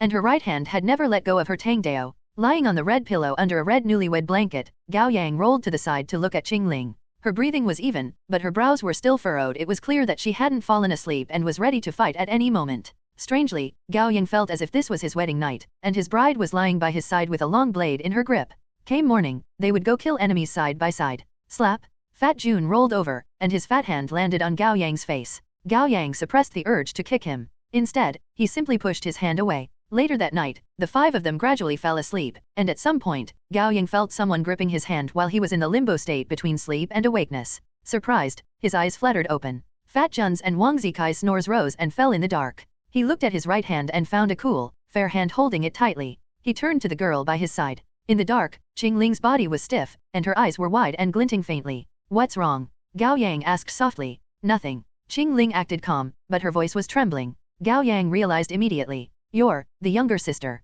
Her silence was answer enough. Gao Yang didn't know what to say. Little Qingling had always hated men, yet she had just grabbed onto his hand. She must be terrified. Maybe you should go back. He wasn't sure how he should communicate with Qingling's other self. This isn't a place for you. I know. Sister told me everything that happened, Qingling said. She hadn't slept at all even with her eyes closed. I wanted her to rest for a while. Gao Yang was a little confused. Even though your sister's personality is taking a break, isn't the body still awake? Are you telling me what to do? I wouldn't dare. I know that better than you do, so I have to fall asleep for her now. Little Qingling took a deep breath and tightened her grip on Gao Yang's hand. Don't bother me. I'll fall asleep at once. Okay. After a while, Gao Yang could sense that she was still awake. Feeling sleep slipping from his reach as well, he turned to face her. What are you doing? As expected, little Qingling opened her eyes wide, alert. I'm warning you, don't get any funny ideas, or I'll castrate you. That won't happen, Gao Yang said awkwardly. He wasn't a monster, and his mind was nowhere near such thoughts under the circumstances. I don't know if we'll get out of this alive. Since there may not be another chance to say this, I'd like to apologize to you. For Li Weiwei. Yeah, my sister killed her. It has nothing to do with you. Qingling didn't turn to face him. I know, but if not for me. Enough already. Don't make yourself into a drama male lead. Little Qingling shifted closer to him and rested her head on his pillow. Then she tucked her long legs in and pressed her back to his chest. Gao Yang could smell her shampoo, and Qingling even went on to grab his arm and put it on her waist. Finally, she settled down. Stay like this. Qingling took a deep breath and closed her eyes. Don't move. Don't you hate men? You're not a man in my eyes. I think you've misunderstood something about me. Shut up. I'm resting for my sister. Right. Gao Yang maintained the somewhat awkward posture. At first, he couldn't sleep at all, but then exhaustion overtook him, and he slipped into a dream without noticing. Gao Yang didn't know how long he had slept. When he woke up, he could see sunlight shining through the cracks of doors and windows. He still had an arm slung around Qingling, and it was numb and stiff. At some point, Qingling had turned to face him. He was just about to lift his arm when little Qingling. No, Qingling opened her eyes. Their faces were only a fist apart, and their eyes met as they exchanged breaths. Gao Yang's arm was still around her supple waist. The air was intimidatingly silent. Gao Yang quickly spoke up for his survival. Don't cut me. I can explain. Save it. I can guess what happened. Qing Ling pushed Gao Yang's numb arm aside and sat up, tying her long black hair into a ponytail with practiced ease. Then she stood up and stretched. It seemed that she had gotten a good rest last night. She looked down at Gao Yang, who was still lying on the mattress. Thanks for last night. It's fine. Holy shit. Wang Zikai woke up just in time to witness the exchange. He flipped to his feet. Seriously, you two? Look at this place. Look at the lack of everything around us? Yet you're thanking each other for whatever you did last night? We are the one you should thank for putting up with you two. Gao Yang got up and taunted Wang Zikai, feeling anxious. Virgin. One must target the weakness when dealing with a snake. As expected, Wang Zikai shouted indignantly, Virgin? Me? I had a girlfriend when I was 3. When you were still playing with toy cars, I was already playing with girls. Gao Yang let out a sigh of relief. Good, he's forgotten what we were talking about. Early in the morning, the 5 of them left Hua's place. There was a commotion from the ancestral hall atop the hill of the Gu family's village. Gongs and drums were being played, and firecrackers were set off. Amid the non-stop noises were the dramatic cries coming from the mourners. The bodies are being buried, asked Fat June. That's how things are done in the rural area. Gao Yang nodded. Funerals last 2 days. The bodies are then buried in the morning on the 3rd day. While they talked, 8 young men walked out of the tent carrying a weathered black coffin. At the very front, a man dressed like a Taoist priest conducted a ritual with his mahogany sword and bell while leading the procession, muttering unintelligible words at the same time. Trailing after the coffin bearers were women dressed in linen funeral clothes. They supported each other as they wailed in an exaggerated manner. There were a few men dressed in the same way among the group as well. They walked on the sides of the coffin bearers with a bundle of paper money each and scattered the money along the way. The other villagers followed behind them, dressed in all black. It didn't take long for the procession to reach the village entrance and walk past the 5 of them. 4th Grandpa Gu was at the tail end of the group. He greeted Officer Huang when he saw him. You're already up this early in the morning, Officer Huang. Officer Huang nodded. Yeah, I can't sleep with the case unsolved. You should rest. Your young companions don't look too good either. Gao Yang grumbled silently. We haven't eaten or drunk anything for close to 30 hours. Of course we'd look terrible. If I weren't an awakener with all my stats raised by a notable margin, I would have fainted due to low blood sugar. Are all 5 of them put into a single coffin, sir? Officer Huang asked. They are? 4th Grandpa Gu sighed. Hua's family ain't rich. What savings they had were used on the wedding, but then something like this happened on the wedding night. We all pitched in to buy the coffin. 5 would be too expensive for us to afford, and we didn't feel like there was a need. None of their bodies are intact, you know. It's a mess of different parts. Might as well put them together. 4th Grandpa Gu trailed off and shook his head before catching up with the procession. Should we follow them? Officer Huang turned to them. Yeah, that was exactly what Gao Yang had been thinking. The 5 of them followed the procession at the very back through the field and up a mountainous woods, finally reaching the hill cemetery. A good number of graves scattered along the slope.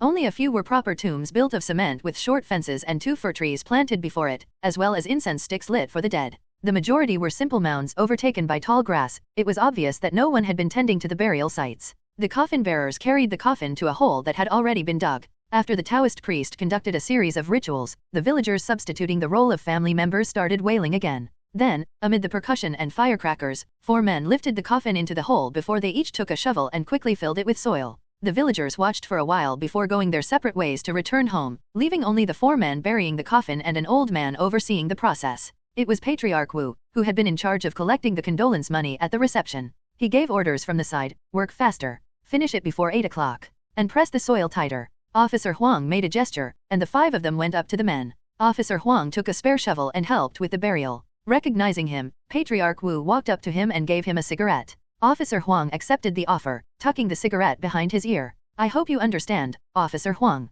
Patriarch Wu sighed. I want the police to solve the case as soon as possible as well, but the funeral couldn't wait any longer. It needed to be done when the villagers still cared about Hua's family. After some time, not even I would be able to mobilize everyone as the village chief. Then Huaze and his family would really become lost spirits. I understand. Officer Huang continued to shovel soil. The autopsy has come out already. Burying them won't undermine the investigation. Patriarch Wu nodded. Good, that's good. During the process, Officer Huang handed the shovel to Qing Ling when Patriarch Wu wasn't watching. She sent the shovel to a tree behind her with a simple lift of her hand. The coffin was buried in less than 20 minutes. Gao Yang and Officer Huang hadn't found out anything useful by talking to the villagers. Then all 5 of them followed Patriarch Wu and the 4 men back to the village, parting ways at the entrance. They pretended to leave the village and went back to the forest to make plans. Why did you tell me to hide the shovel? Qing Ling asked Officer Huang. To dig up the coffin, Gao Yang said. He had discussed it with Officer Huang earlier. You're digging it up. Fat June jumped. Officer Huang smiled. He put the cigarette Patriarch Wu gave him to his nose and inhaled, but he didn't dare smoke it. We'll wait till night comes. Then we dig the coffin up in secret. Is that really necessary? Fat Jun looked reluctant. We have to end things today one way or another. Officer Huang looked over at everyone. I'll tell you what Gao Yang and I have planned. We'll be resting here for the next few hours and do our best to conserve stamina. Then once the night comes, we'll first dig up the coffin and see if we can find out anything useful. He sat down with his back against a tree. If there is, we'll plan accordingly. If there isn't any clue, we'll launch an attack as we planned before. Fighting every monster in the village head-on would be a losing battle. We'll ambush each household stealthily. Then maybe we'll flush out the mastermind. Ambush. Wang Zikai seemed disappointed. He was looking forward to an epic battle. That's low. Humans are not built the same, Wang Zikai. Gao Yang did what he did the best again, bullshitting. You're the chosen one with great inherent power. You're stronger than all of us, and you'll be fine with a frontal assault. However, we are in a weakened state. The battle would be too dangerous for us. And you can't protect all of us while you fight. You wouldn't want to defeat the monsters on your own only to have all of us end up dead, would you? Gao Yang's flattery worked wonders on Wang Zikai. He swung his arm and said, "Heh, I guess there's no other way. Alright, we'll ambush the lizardman. But let me say this up front, you must leave the boss monster to me." Of course. Officer Huang and Fat Jun shot Gao Yang an admiring look. He was so good at this he might as well be a monster whisperer. Night fell at about 7 o'clock in the evening. Officer Huang woke up the other 4, and the 5 of them snuck their way to the hill cemetery on the west side of the village with darkness as their cover. Unlike in the morning, the cemetery seemed haunted and terrifying once night fell. Fat Jun, the scaredy cat among them, kept shaking with a pale, almost bluish face. He was walking at the center of the group, surrounded by companions, but he still jumped at every little noise and movement. Qing Ling lifted her hand and called the shovel over from the tree. "Any volunteers?" "I'll do it." Wang Zikai took the shovel and walked up to the mound, quickly getting to work. Meanwhile, the other 4 kept watch. If any villager happened to come this way, they would have to kill them. Fortunately, there was no unexpected visitor. Thanks to his great inherent strength, Wang Zikai quickly finished digging and cast the shovel aside, his forehead covered in sweat. Done. Everyone else approached the hole. The serene moonlight shone on the coffin covered in soil, making it seem ghostly and cold. They shared a look, but no one volunteered to open the coffin. Outside of Wang Zikai, that was. "What are you so afraid of? Get out of the way. I'll do it." "Wait." Gao Yang stopped Wang Zikai. They didn't know what was inside the coffin. It was best to be cautious. He picked up the shovel and inserted it under the lid before quickly backing away. He turned to ask Xing Ling, "Can you do the rest?" "It's heavy, but I'll try." Xing Ling extended her arms. Metal. Pulled by an invisible force, the shovel slowly moved downward, prying the coffin open. Officer Huang took aim with his gun, while Gao Yang raised the dagger he had been keeping on himself as insurance, waiting for any danger to come. Thud. Finally, the lid of the coffin opened. They all took a couple instinctual steps back, their heart in their throats. Silence stretched for a few seconds. None of the dangers they had expected happened. The coffin in the hole was quiet. They couldn't even smell the rotten smell of corpses. Exchanging a look, they slowly walked up to the hole again and halted when they saw what was inside. The coffin wasn't empty, and there was nothing supernatural inside. All there was were the remains of Hua's family, but they had all become skeletons. Gao Yang lit it with his flashlight and counted. There were 4 skulls, so it seemed that the bride's head was still missing. That's it. Wang Zikai found that anticlimactic. "I thought we would see something exciting." "Hasn't it been less than 10 days since the family died?" asked Qing Ling. "How are they all skeletons now?" "It couldn't have been more than 3 days since the police returned the bodies." Officer Huang frowned. "It's only April. No matter how fast the bodies have been decomposing, they can't have turned into skeletons in such a short time. Can it be that the bodies are eaten?" Fat Jun jumped to a guess. Gao Yang shook his head. "The bones haven't been chewed." "Yeah, it's more like." Officer Huang paused. "They've been dead for a long time." Chilly wind swept over them, rustling the leaves and branches. Gao Yang suppressed a shudder. "Let's go," said Gao Yang. "What is it?" Qing Ling looked over at him. "Let's get out of here first," Gao Yang said gravely. "I think I've figured out what happened." Officer Huang asked, "Then what do we do about this? Should we make it seem like we haven't been here?" "Let's just leave it." Gao Yang wanted to get out of here as soon as possible. Under his urging, they quickly left the cemetery. When they got to the village, it was about 8 o'clock in the evening. A good number of households still had their light on. They carefully kept their distance from the villagers and snuck into Hua's house. Gao Yang immediately closed the doors and windows. This time he didn't even turn on the flashlight. "What's going on, bro? Don't make us wait." Wang Zikai asked hurriedly. "I'll give you the conclusion first." Gao Yang lowered his voice. "We didn't go back in time to the Gu family's village 30 years ago, neither have we been transported to the inner world or a dream realm." In the dark, everyone waited for him to finish with bated breath. Gao Yang inhaled deeply. "This is the Gu family's village from back then." After Gao Yang said that, Officer Huang and Qing Ling both fell into deep thought, while Fat Jun shuddered with a look of confusion and fear on his face. Wang Zikai, on the other hand, didn't get what he was talking about at all. "Come again? Say that a little more slowly." "This," Gao Yang repeated, "is the Gu family's village from back then." "Oh," Wang Zikai slapped his head and admitted, "I don't get it, at all." If this is the Gu family's village, what was the village we entered? Qing Ling asked. That was a Gu family's village. Mandarin, please. Wang Zikai said angrily. Stop going in circles. Gao Yang organized his thoughts and said, a family was killed in Gu family's village 30 years ago. Then everyone in the village disappeared. Correct. Officer Huang responded, according to the case files, yes. I believe, Gao Yang said with certainty, that the ones that disappeared weren't the villagers, but the entire village itself. After a pause, Officer Huang narrowed his eyes. Keep going. I'm not sure how it happened, but I believed the entire village had been moved here, into this domain. The Gu family's village we visited before was a fake, or a counterfeit, to be more specific. What's your basis? Asked Officer Huang. At the ancestral hall we went to the first night, there were a lot of memorial tablets. Wang Zikai even read out some of the names. Do you remember? There was a Gu Hua, Patriarch Wu, Qing Ling said in realization. That's right. The village chief is called Gu Hua, said Gao Yang. He's not dead. Why would his name be found in the ancestral hall? There must be something wrong with it.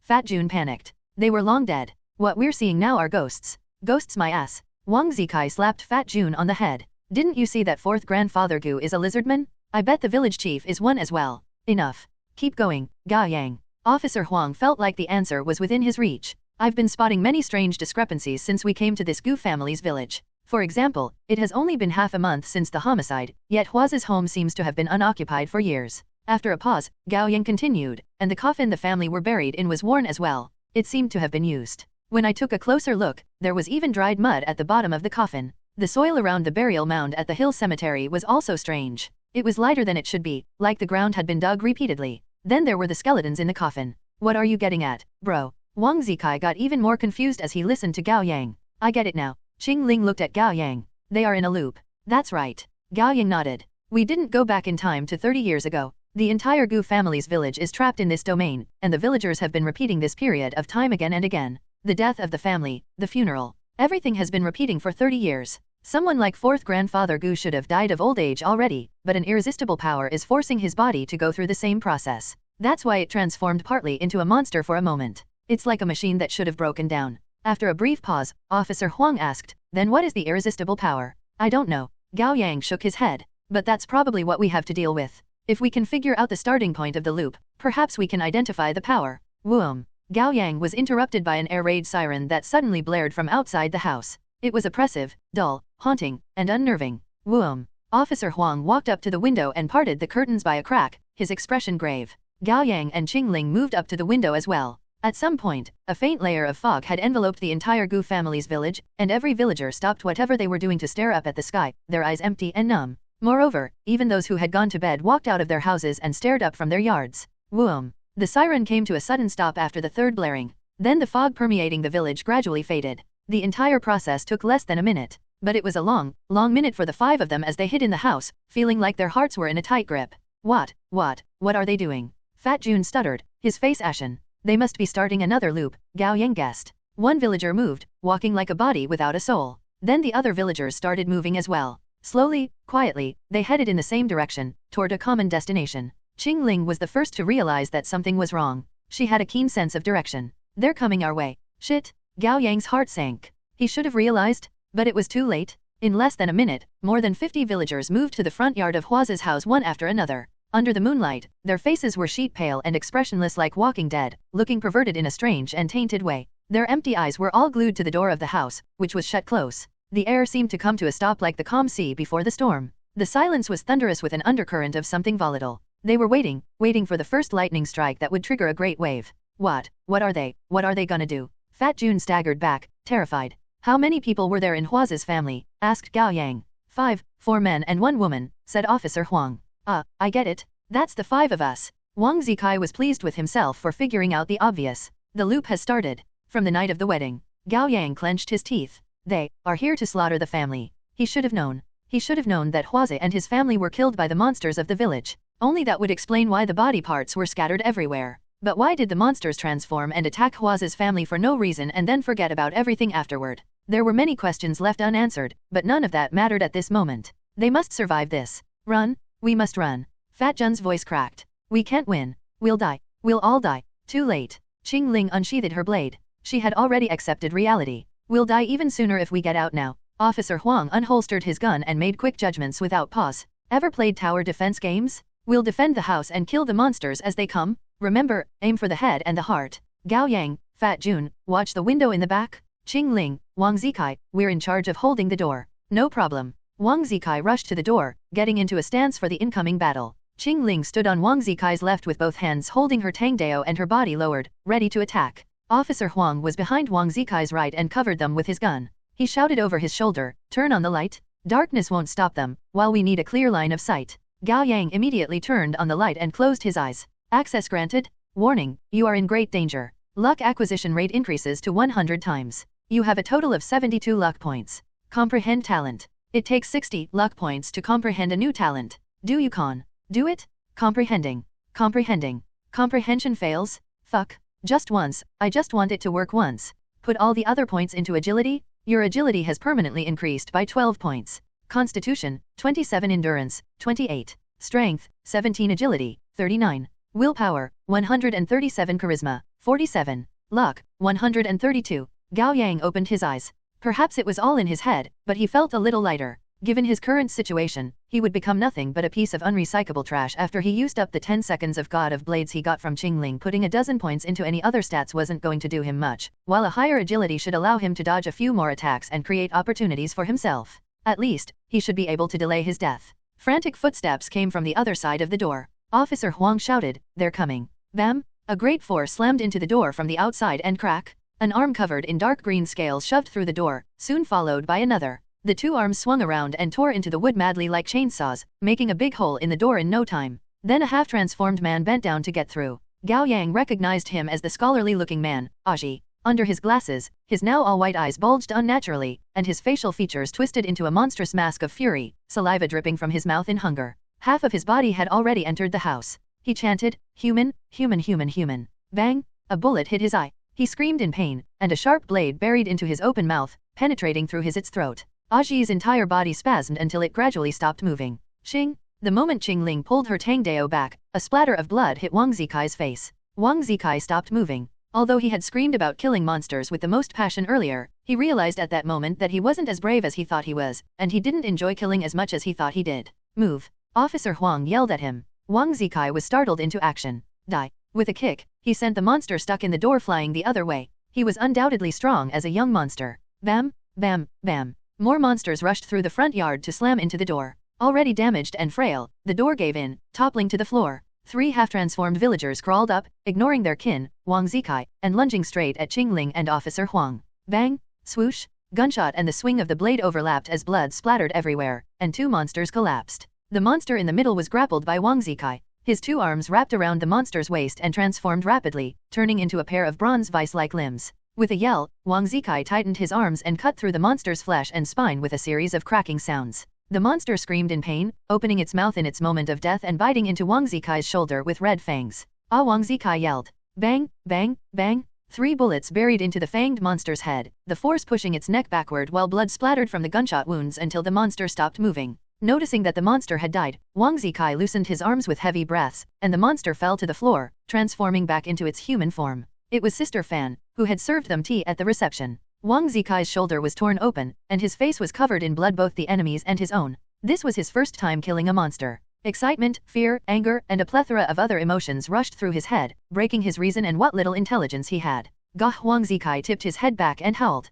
The muscles of his legs, chest, and back bulged and transformed into firm, bronze-color flesh and skin like a more handsome Hulk. There were countless monsters outside, and they rushed to get through the door frame. Staring at the incoming swarm, Wang Zikai charged out. Wait! Gao Yang yelled, but Wang Zikai couldn't hear him. All alone, he rushed into the incoming swarm and swung his arms and legs, breaking a monster's head with every punch and sending a monster flying with every kick. He rampaged about with reckless abandon, seemingly lost in the killing spree. Wang Zikai fought much better than anyone could imagine. He had killed 7 or 8 monsters with that series of moves. However, the majority would always defeat the minority in the end, and as more monsters lunged at Wang Zikai and pinned him down like wolves ganging up on a lion, biting and tearing into him, Wang Zikai was soon lost in the pile. The other monsters moved around them and rushed into the house. One after another, they were killed by Officer Wang's bullets and Qingling's tangdao. However, there were simply too many of them, and the defense line the 2 of them put up was crumbling. A monster suddenly stood up among the bodies and pool of blood. It was the village chief, Patriarch Wu. Although its neck had been sliced by Qingling, she hadn't cut through it completely, and the head dangled to the side with a small part of flesh and skin still attached, revealing most of the inner tissues of the neck. It shot out both hands and lunged at Qingling. She had just stabbed a monster in the heart, and there was no time for her to make another swing even though she had noticed the danger. God of Blades. Gao Yang activated the replicated talent and rushed forward to stab Patriarch Wu in the heart with his dagger. He immediately pulled it out. He couldn't waste the remaining 7 seconds he had with the talent, and with a leap to the side, he moved between Officer Huang and the monster, lunging at the man while he reloaded. Gao Yang thrust his dagger toward the monster. However, its chest was covered in sturdy scales, and the dagger stopped short of piercing its heart. The scale-armored monster sent him flying into the mud brick wall with a slap. Gao Yang saw stars when his head hit the wall. Just when the monster was about to charge at him, a bullet hit it in the right eye, and a sharp blade sliced through its head from the back. Qingling pulled her Tang Dao back and ordered, "Get back." Fat Jun quickly helped Gao Yang retreat to the corner of the room and pressed both hands into his chest. Feeling the burning pain, Gao Yang looked down to see a long gash. Soon.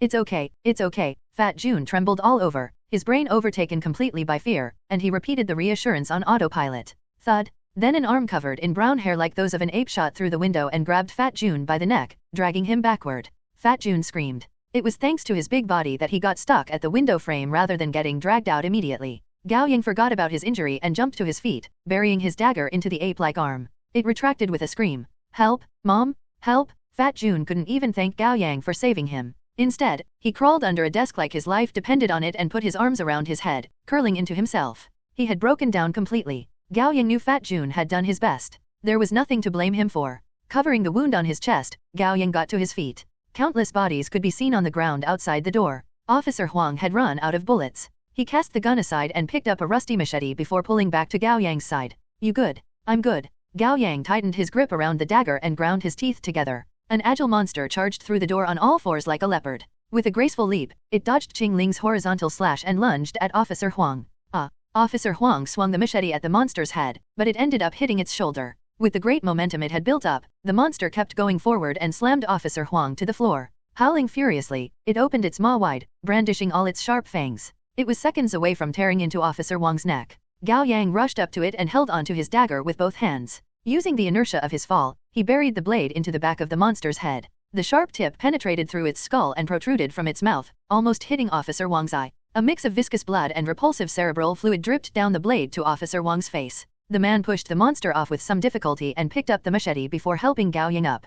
Panting, the two of them pressed their backs together. Another battle would soon come. "You good?" Officer Huang wiped the bodily fluids off his face and asked again. "I'm good." Gao Yang's eyes were bloodshot. "All right." Officer Huang shouted with renewed spirit. "My wife hasn't given birth yet. I can't die now. I can't die now either." Gao Yang agreed, but without an epic declaration to make. His mouth seemed to have a mind of its own and shouted, "I'm still a virgin. I'm still a virgin." Gao Yang declared amid the corpses while being entirely covered in blood, equal parts desperate and impassioned. With her hands still gripping her weapon, Qingling frowned slightly, wondering if Gao Yang had lost his mind to fear like Fat Jun. "Ha ha ha!" Officer Huang burst out laughing. For a moment, he forgot the danger they were in. "What?" And under the pile of monsters came Wang Zikai's voice. "What did you say?" Gao Yang's heart thumped in joy. "Wang Zikai's alive?" He repeated in a loud voice, "I'm still a virgin." Gah!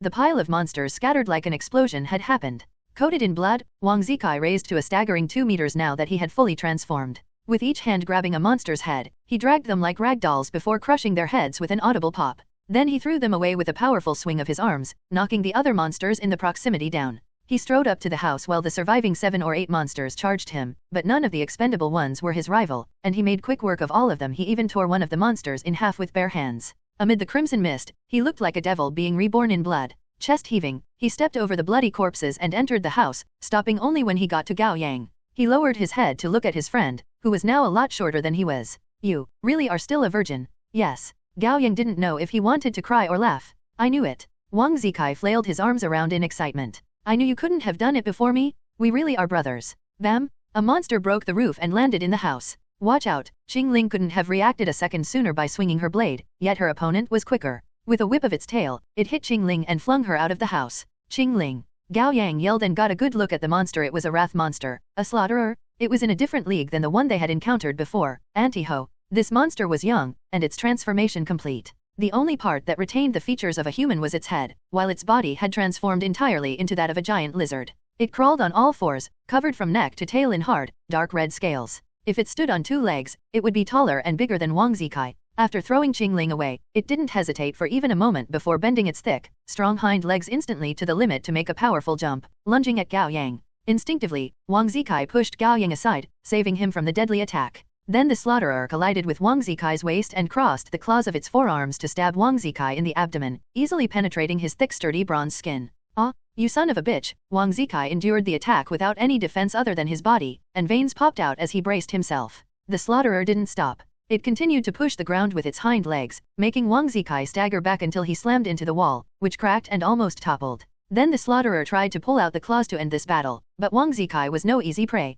He quickly reached under the monster's armpits and grappled it, preventing it from escaping. With the claws piercing through his abdomen, Wang Zikai looked pained with blood streaking from the corner of his mouth, but he was still smiling. "Cheater. Breaking codes of honor by sneaking up on us. You get what you deserve." "Ah." Wang Zikai pushed all his strength into his hands, and with a crack, he broke the slaughtherer's arms. Then he yanked them to the sides and tore the monster's arms off its shoulders entirely. Grr, the slaughterer screamed and staggered back with blood geysering out of the stumps of its shoulders. "Die." Gao Yang rushed toward it and buried his dagger into the slaughtherer's abdomen, knocking it to the ground. The boy and the monster wrestled each other in a tangled mess of limbs and body parts. Although the slaughterer had lost its arms, it ended up seizing Gao Yang's hands with its tail and opened its toothy maw to bite at Gao Yang's neck. Split. Then a rusty machete chopped its head open. It wasn't Officer Huang, but Fat Jun. He gripped the machete with both hands, his face covered in blood and tears and quivering with overwhelming emotions. He raised the machete again and brought it down, yelling, "Die, die." Then the third swing. "Die." The fourth. "Die, die, die, die, die."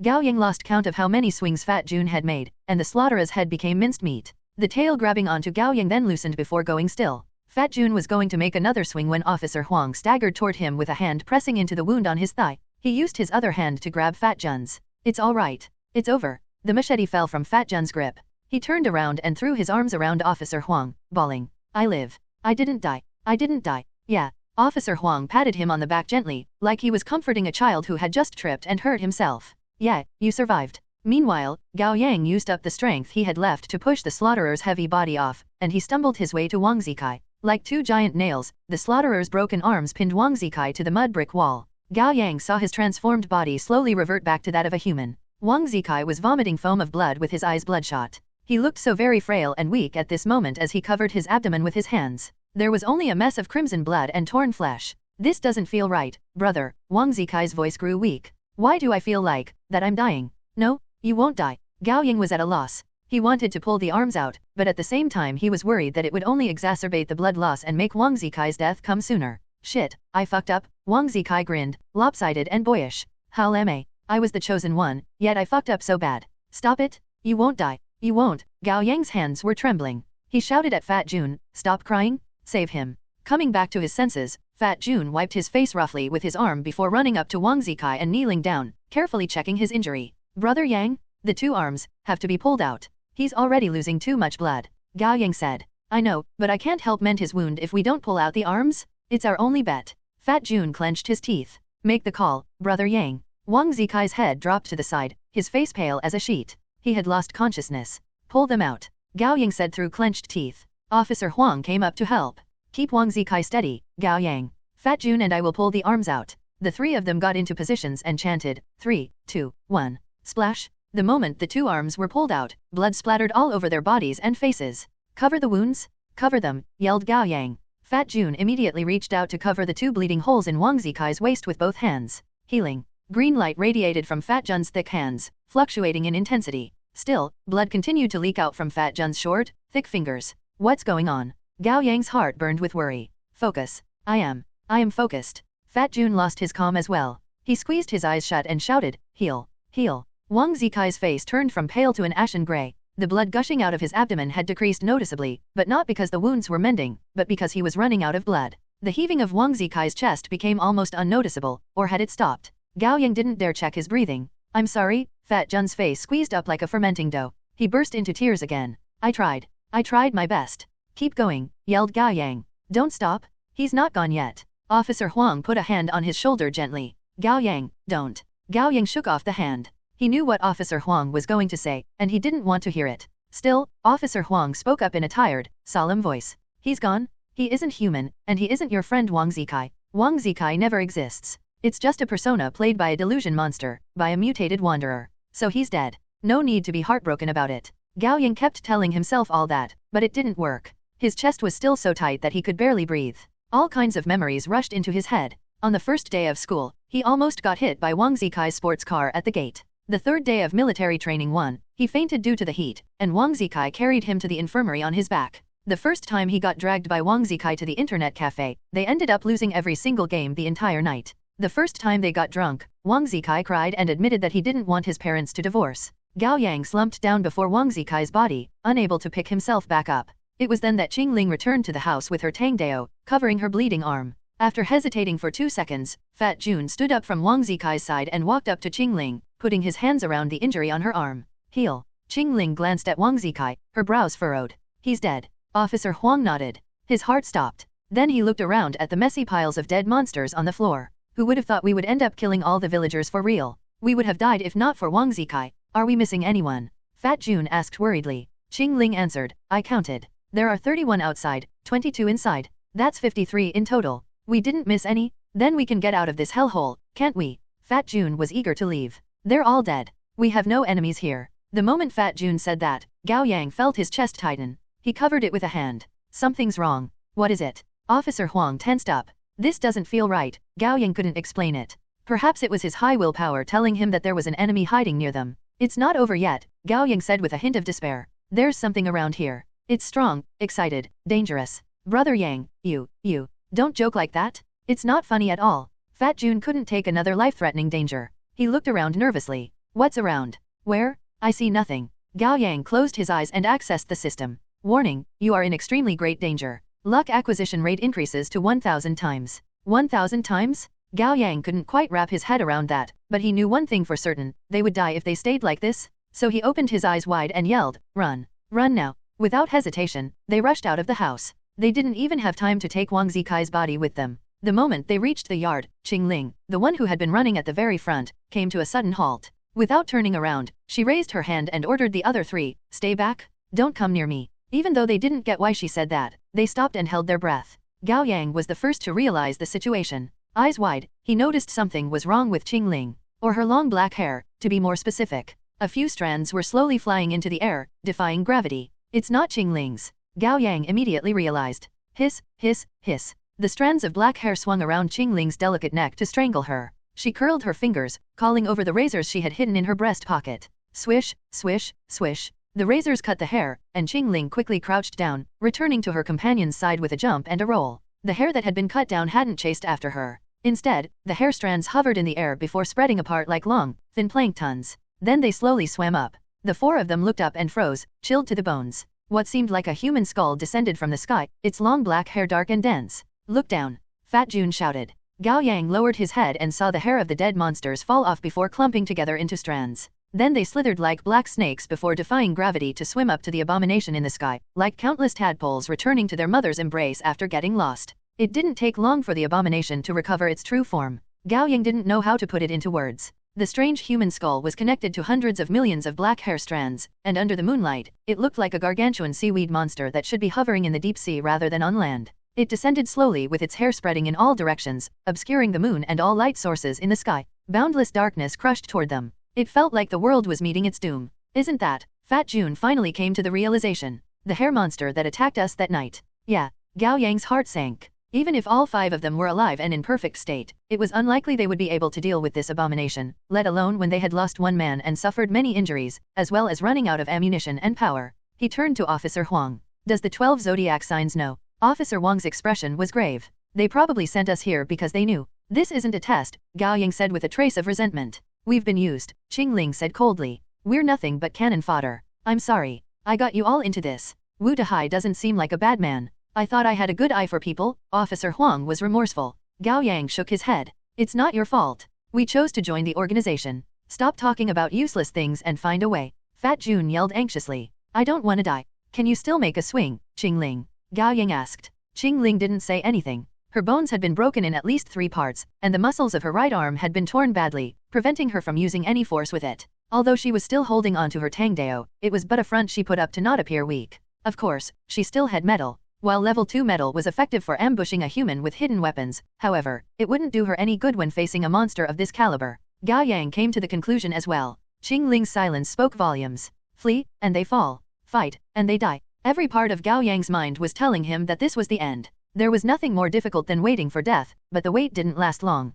Like a black cannibalistic flower hung upside down, the black hair circled around the four of them and covered the entire sky. Be careful, Gao Yang shouted, but it was meaningless. Fat Jun was the first to be caught by the hair. He gave up on resisting and closed his eyes, sobbing in pain. He only wished for death to claim him sooner so that he wouldn't suffer for long. Officer Huang was the second to fall to the same fate. He tried to resist, but it only bought him 2 seconds before he was wrapped up into a human dumpling. Gao Yang fared similarly to Officer Huang. The dozen luck points he had put into his agility last second didn't help him escape the black hair. Qingling held on for the longest. With her metal, she manipulated her dagger, razors, and tangdao to rotate around her at high speed, cutting the countless strands of hair. Nevertheless, some managed to slip past her defense, and in about 6 to 7 seconds, she was tied up as well. The hair lifted Gao Yang off his feet, along with his 3 companions. Qingling was the last to get caught, but she seemed to be the prey the monster craved the most, and she was yanked to the skull the quickest. In the blink of an eye, she was dangled in front of the skull upside down. The hair crawled along her body slowly and chillingly like snakes, making their way to Qingling's silky black hair like they wanted to become one with it.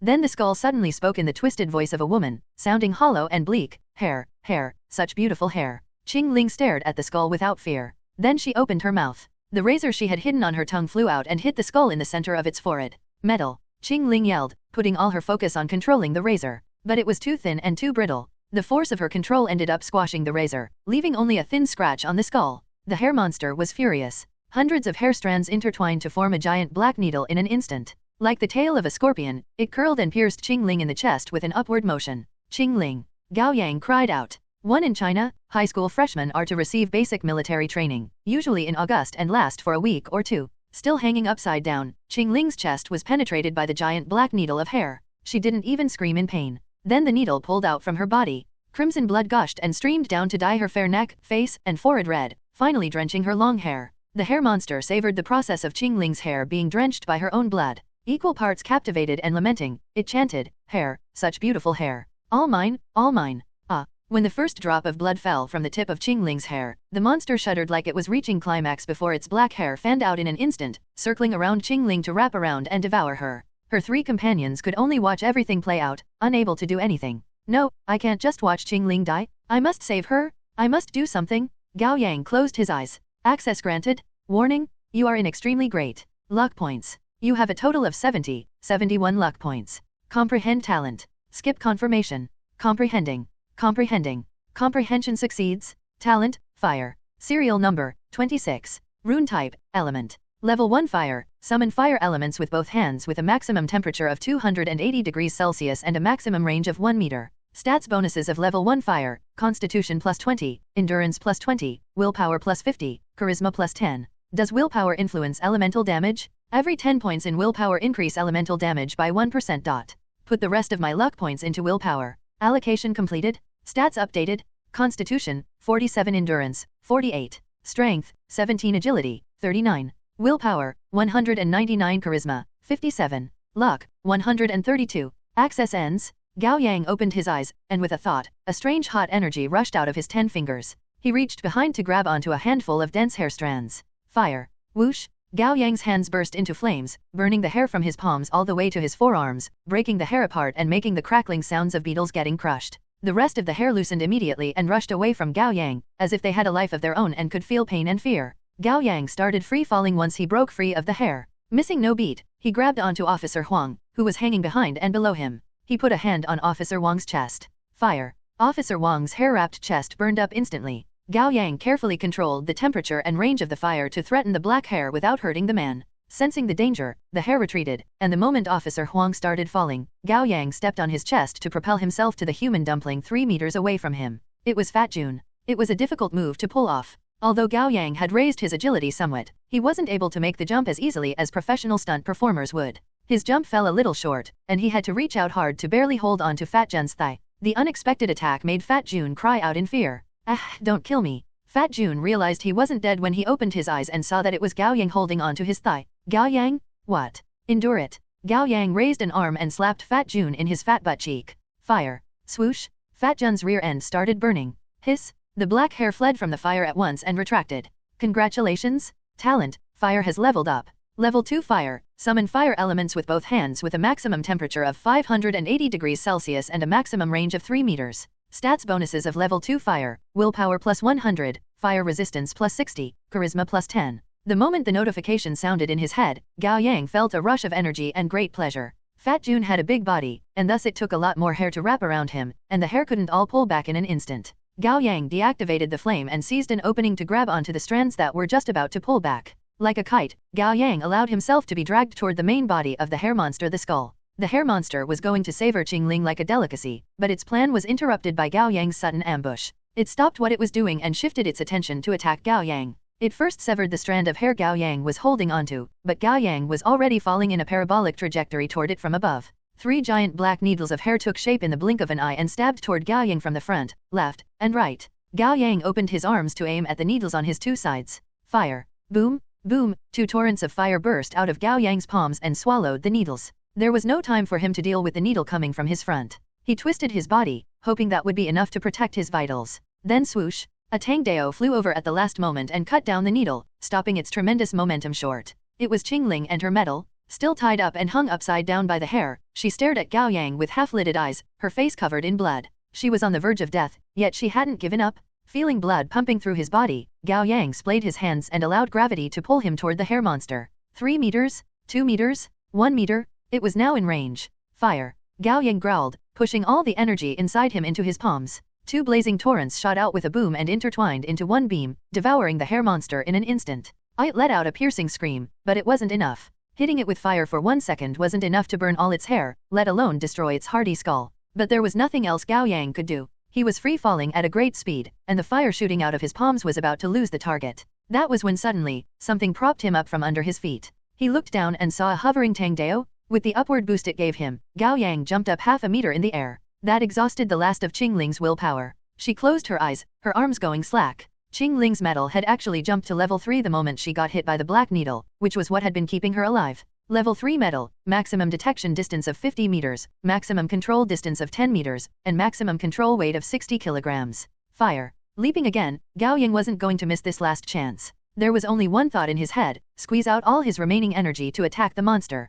However, the brief moment of regrouping was enough time for the hair monster to overcome the pain and react accordingly. The skull retreated quickly, getting out of the attack range of Gao Yang's fire. Gao Yang could only watch as their last hope slipped from his hands. At the same time, a large black needle stabbed at him from the back. Splat! Thick, sharp hair penetrated Gao Yang's waist from the back. His fall was instantly broken, and he dangled like a fish caught by a harpoon. The first thing he felt wasn't pain, but a strange chill spreading from his waist. Then an overwhelming pain rushed to his head, and he was made aware of the hole in his torso. Gao Yang was in so much pain that he wanted to die. In his hazy mind, he couldn't help but wonder how Qingling had done it. How did she not make a sound when her chest got penetrated? Wasn't it painful for her? I would be rolling on the ground and screaming until I die if I could. The black needle of thousands of hair strands pulled out from Gao Yang's body, and he felt another unbearable wave of pain. Finally, he was too exhausted to scream. All he could feel was a dull dizziness. Then he started falling. He didn't hit the ground like he thought he would. Instead, something caught him gently after a few seconds, and that something was supporting him under his armpit and behind his right heel. Gao Yang struggled to open his eyes. He realized that he was still in the air, and beside him was a man in a fierce-looking red mask of Tengu, Heavenly Dog. He was holding Gao Yang's arm with one hand and propping Gao Yang's heel with the back of a foot, keeping him upright with ease. "You're Heavenly Dog of the 12 zodiac signs." The stranger had a boyish voice, and he sounded lazy and tired, a stark contrast with his vicious mask. Only then did Gao Yang notice the black exorcist outfit the young man was wearing. His arms were wrapped in white bandages, and his hair tied into a short, upward ponytail at the back of his head, making him look like a ninja. "You, leave the rest to me." Heavenly Dog didn't say anything else. He leisurely lifted a hand and pointed at the hair monster in the air. "Sever." Gao Yang felt the air went still for a moment, or perhaps it would be more accurate to say that the air before them had shifted in a subtle and imperceptible way. The next second, the hair tying Qingling up split apart. "Catch her." Carrying Gao Yang with him, Heavenly Dog flew toward Qingling without even changing his posture. Gao Yang caught on immediately and braced for pain as he reached out to grab Qingling. Ugh, the pain in his waist dragged a scream out of him.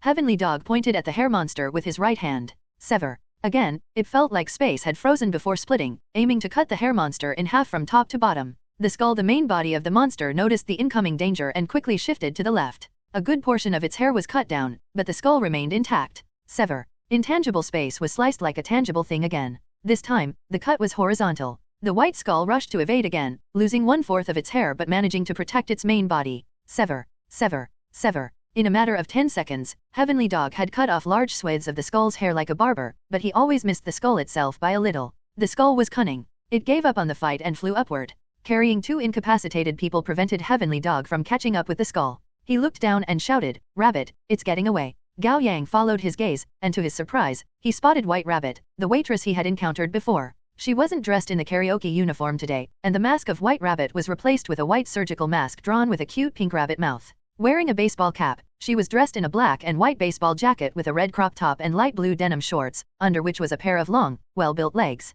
Her shoes were a pair of white sneakers. Holding a black metallic baseball bat with one hand, she looked like a stylish baseball girl. Having just sat Officer Huang and Fat June up on the ground, she shouted at the sky, "You useless thing! Buy me a new pair of shoes." Yeah, just hurry already. It's getting away." Heavenly Dog still spoke in a leisurely voice and didn't sound hurried at all. White Rabbit crouched down and put both her hands on the ground.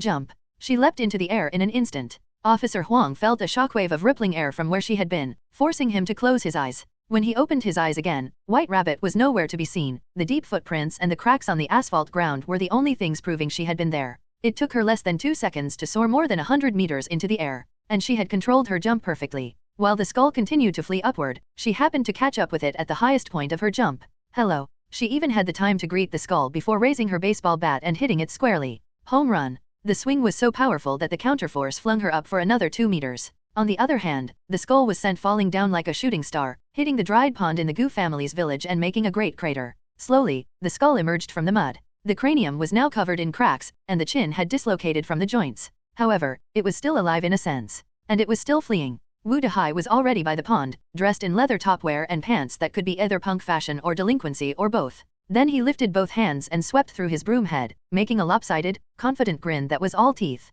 12 zodiac signs, electric mouse, ultimate technique. He leapt 2 meters into the air and swung his fist at the white skull in the middle of the muddy crater. Super lightning punch. Actually, the lightning didn't come from Wu Dehai's fist, but from the sky. Gao Yang saw the area grew dim for half a second before crackling lightning sparks surrounded the pond, rippling toward the skull at the center of the crater. Then bluish-white lightning shot down at the skull. Every strike was as thick as a telephone pole. Rumble, rumble, rumble, rumble. For a moment, the night sky was as bright as daytime. When Gao Yang broke out of his reverie, he had already been brought to the ground by Heavenly Dog. Unable to keep himself up for any longer, he slumped down with Qingling in his arms. Just as his consciousness slipped away, he heard Wu Dehai's excited voice grow closer. Done? And whoa, it does have a rune circuit. Please stop with the dramatics, Wu Dehai. Then there was White Rabbit's complaint. All the useless posturing is giving me a headache. What do you know? It's an important routine. Shinobia is a disease that requires treatment. Heavenly Dog interjected, excuse me, someone's dying here. Let me see, the young voice of a little girl said. Whoa, that's bad. Guys, there's another inside the house, said a man with a nasal voice. That's a delusion monster, Wu Dehai responded. Leave it. Not a monster, my friend, save him. The rest of Gao Yang's words got lost as his heavy eyelids dropped, and his consciousness slipped away. Hello everyone! As we wrap up this video, I want to share a quick note. I have a Patreon account. If you'd like to support me and enjoy on-demand audiobooks, you can become a Patreon member. Alternatively, you can check out my Google Drive link, which has 500+ novel audiobooks available through my Ko-fi or Patreon shop. I appreciate your support.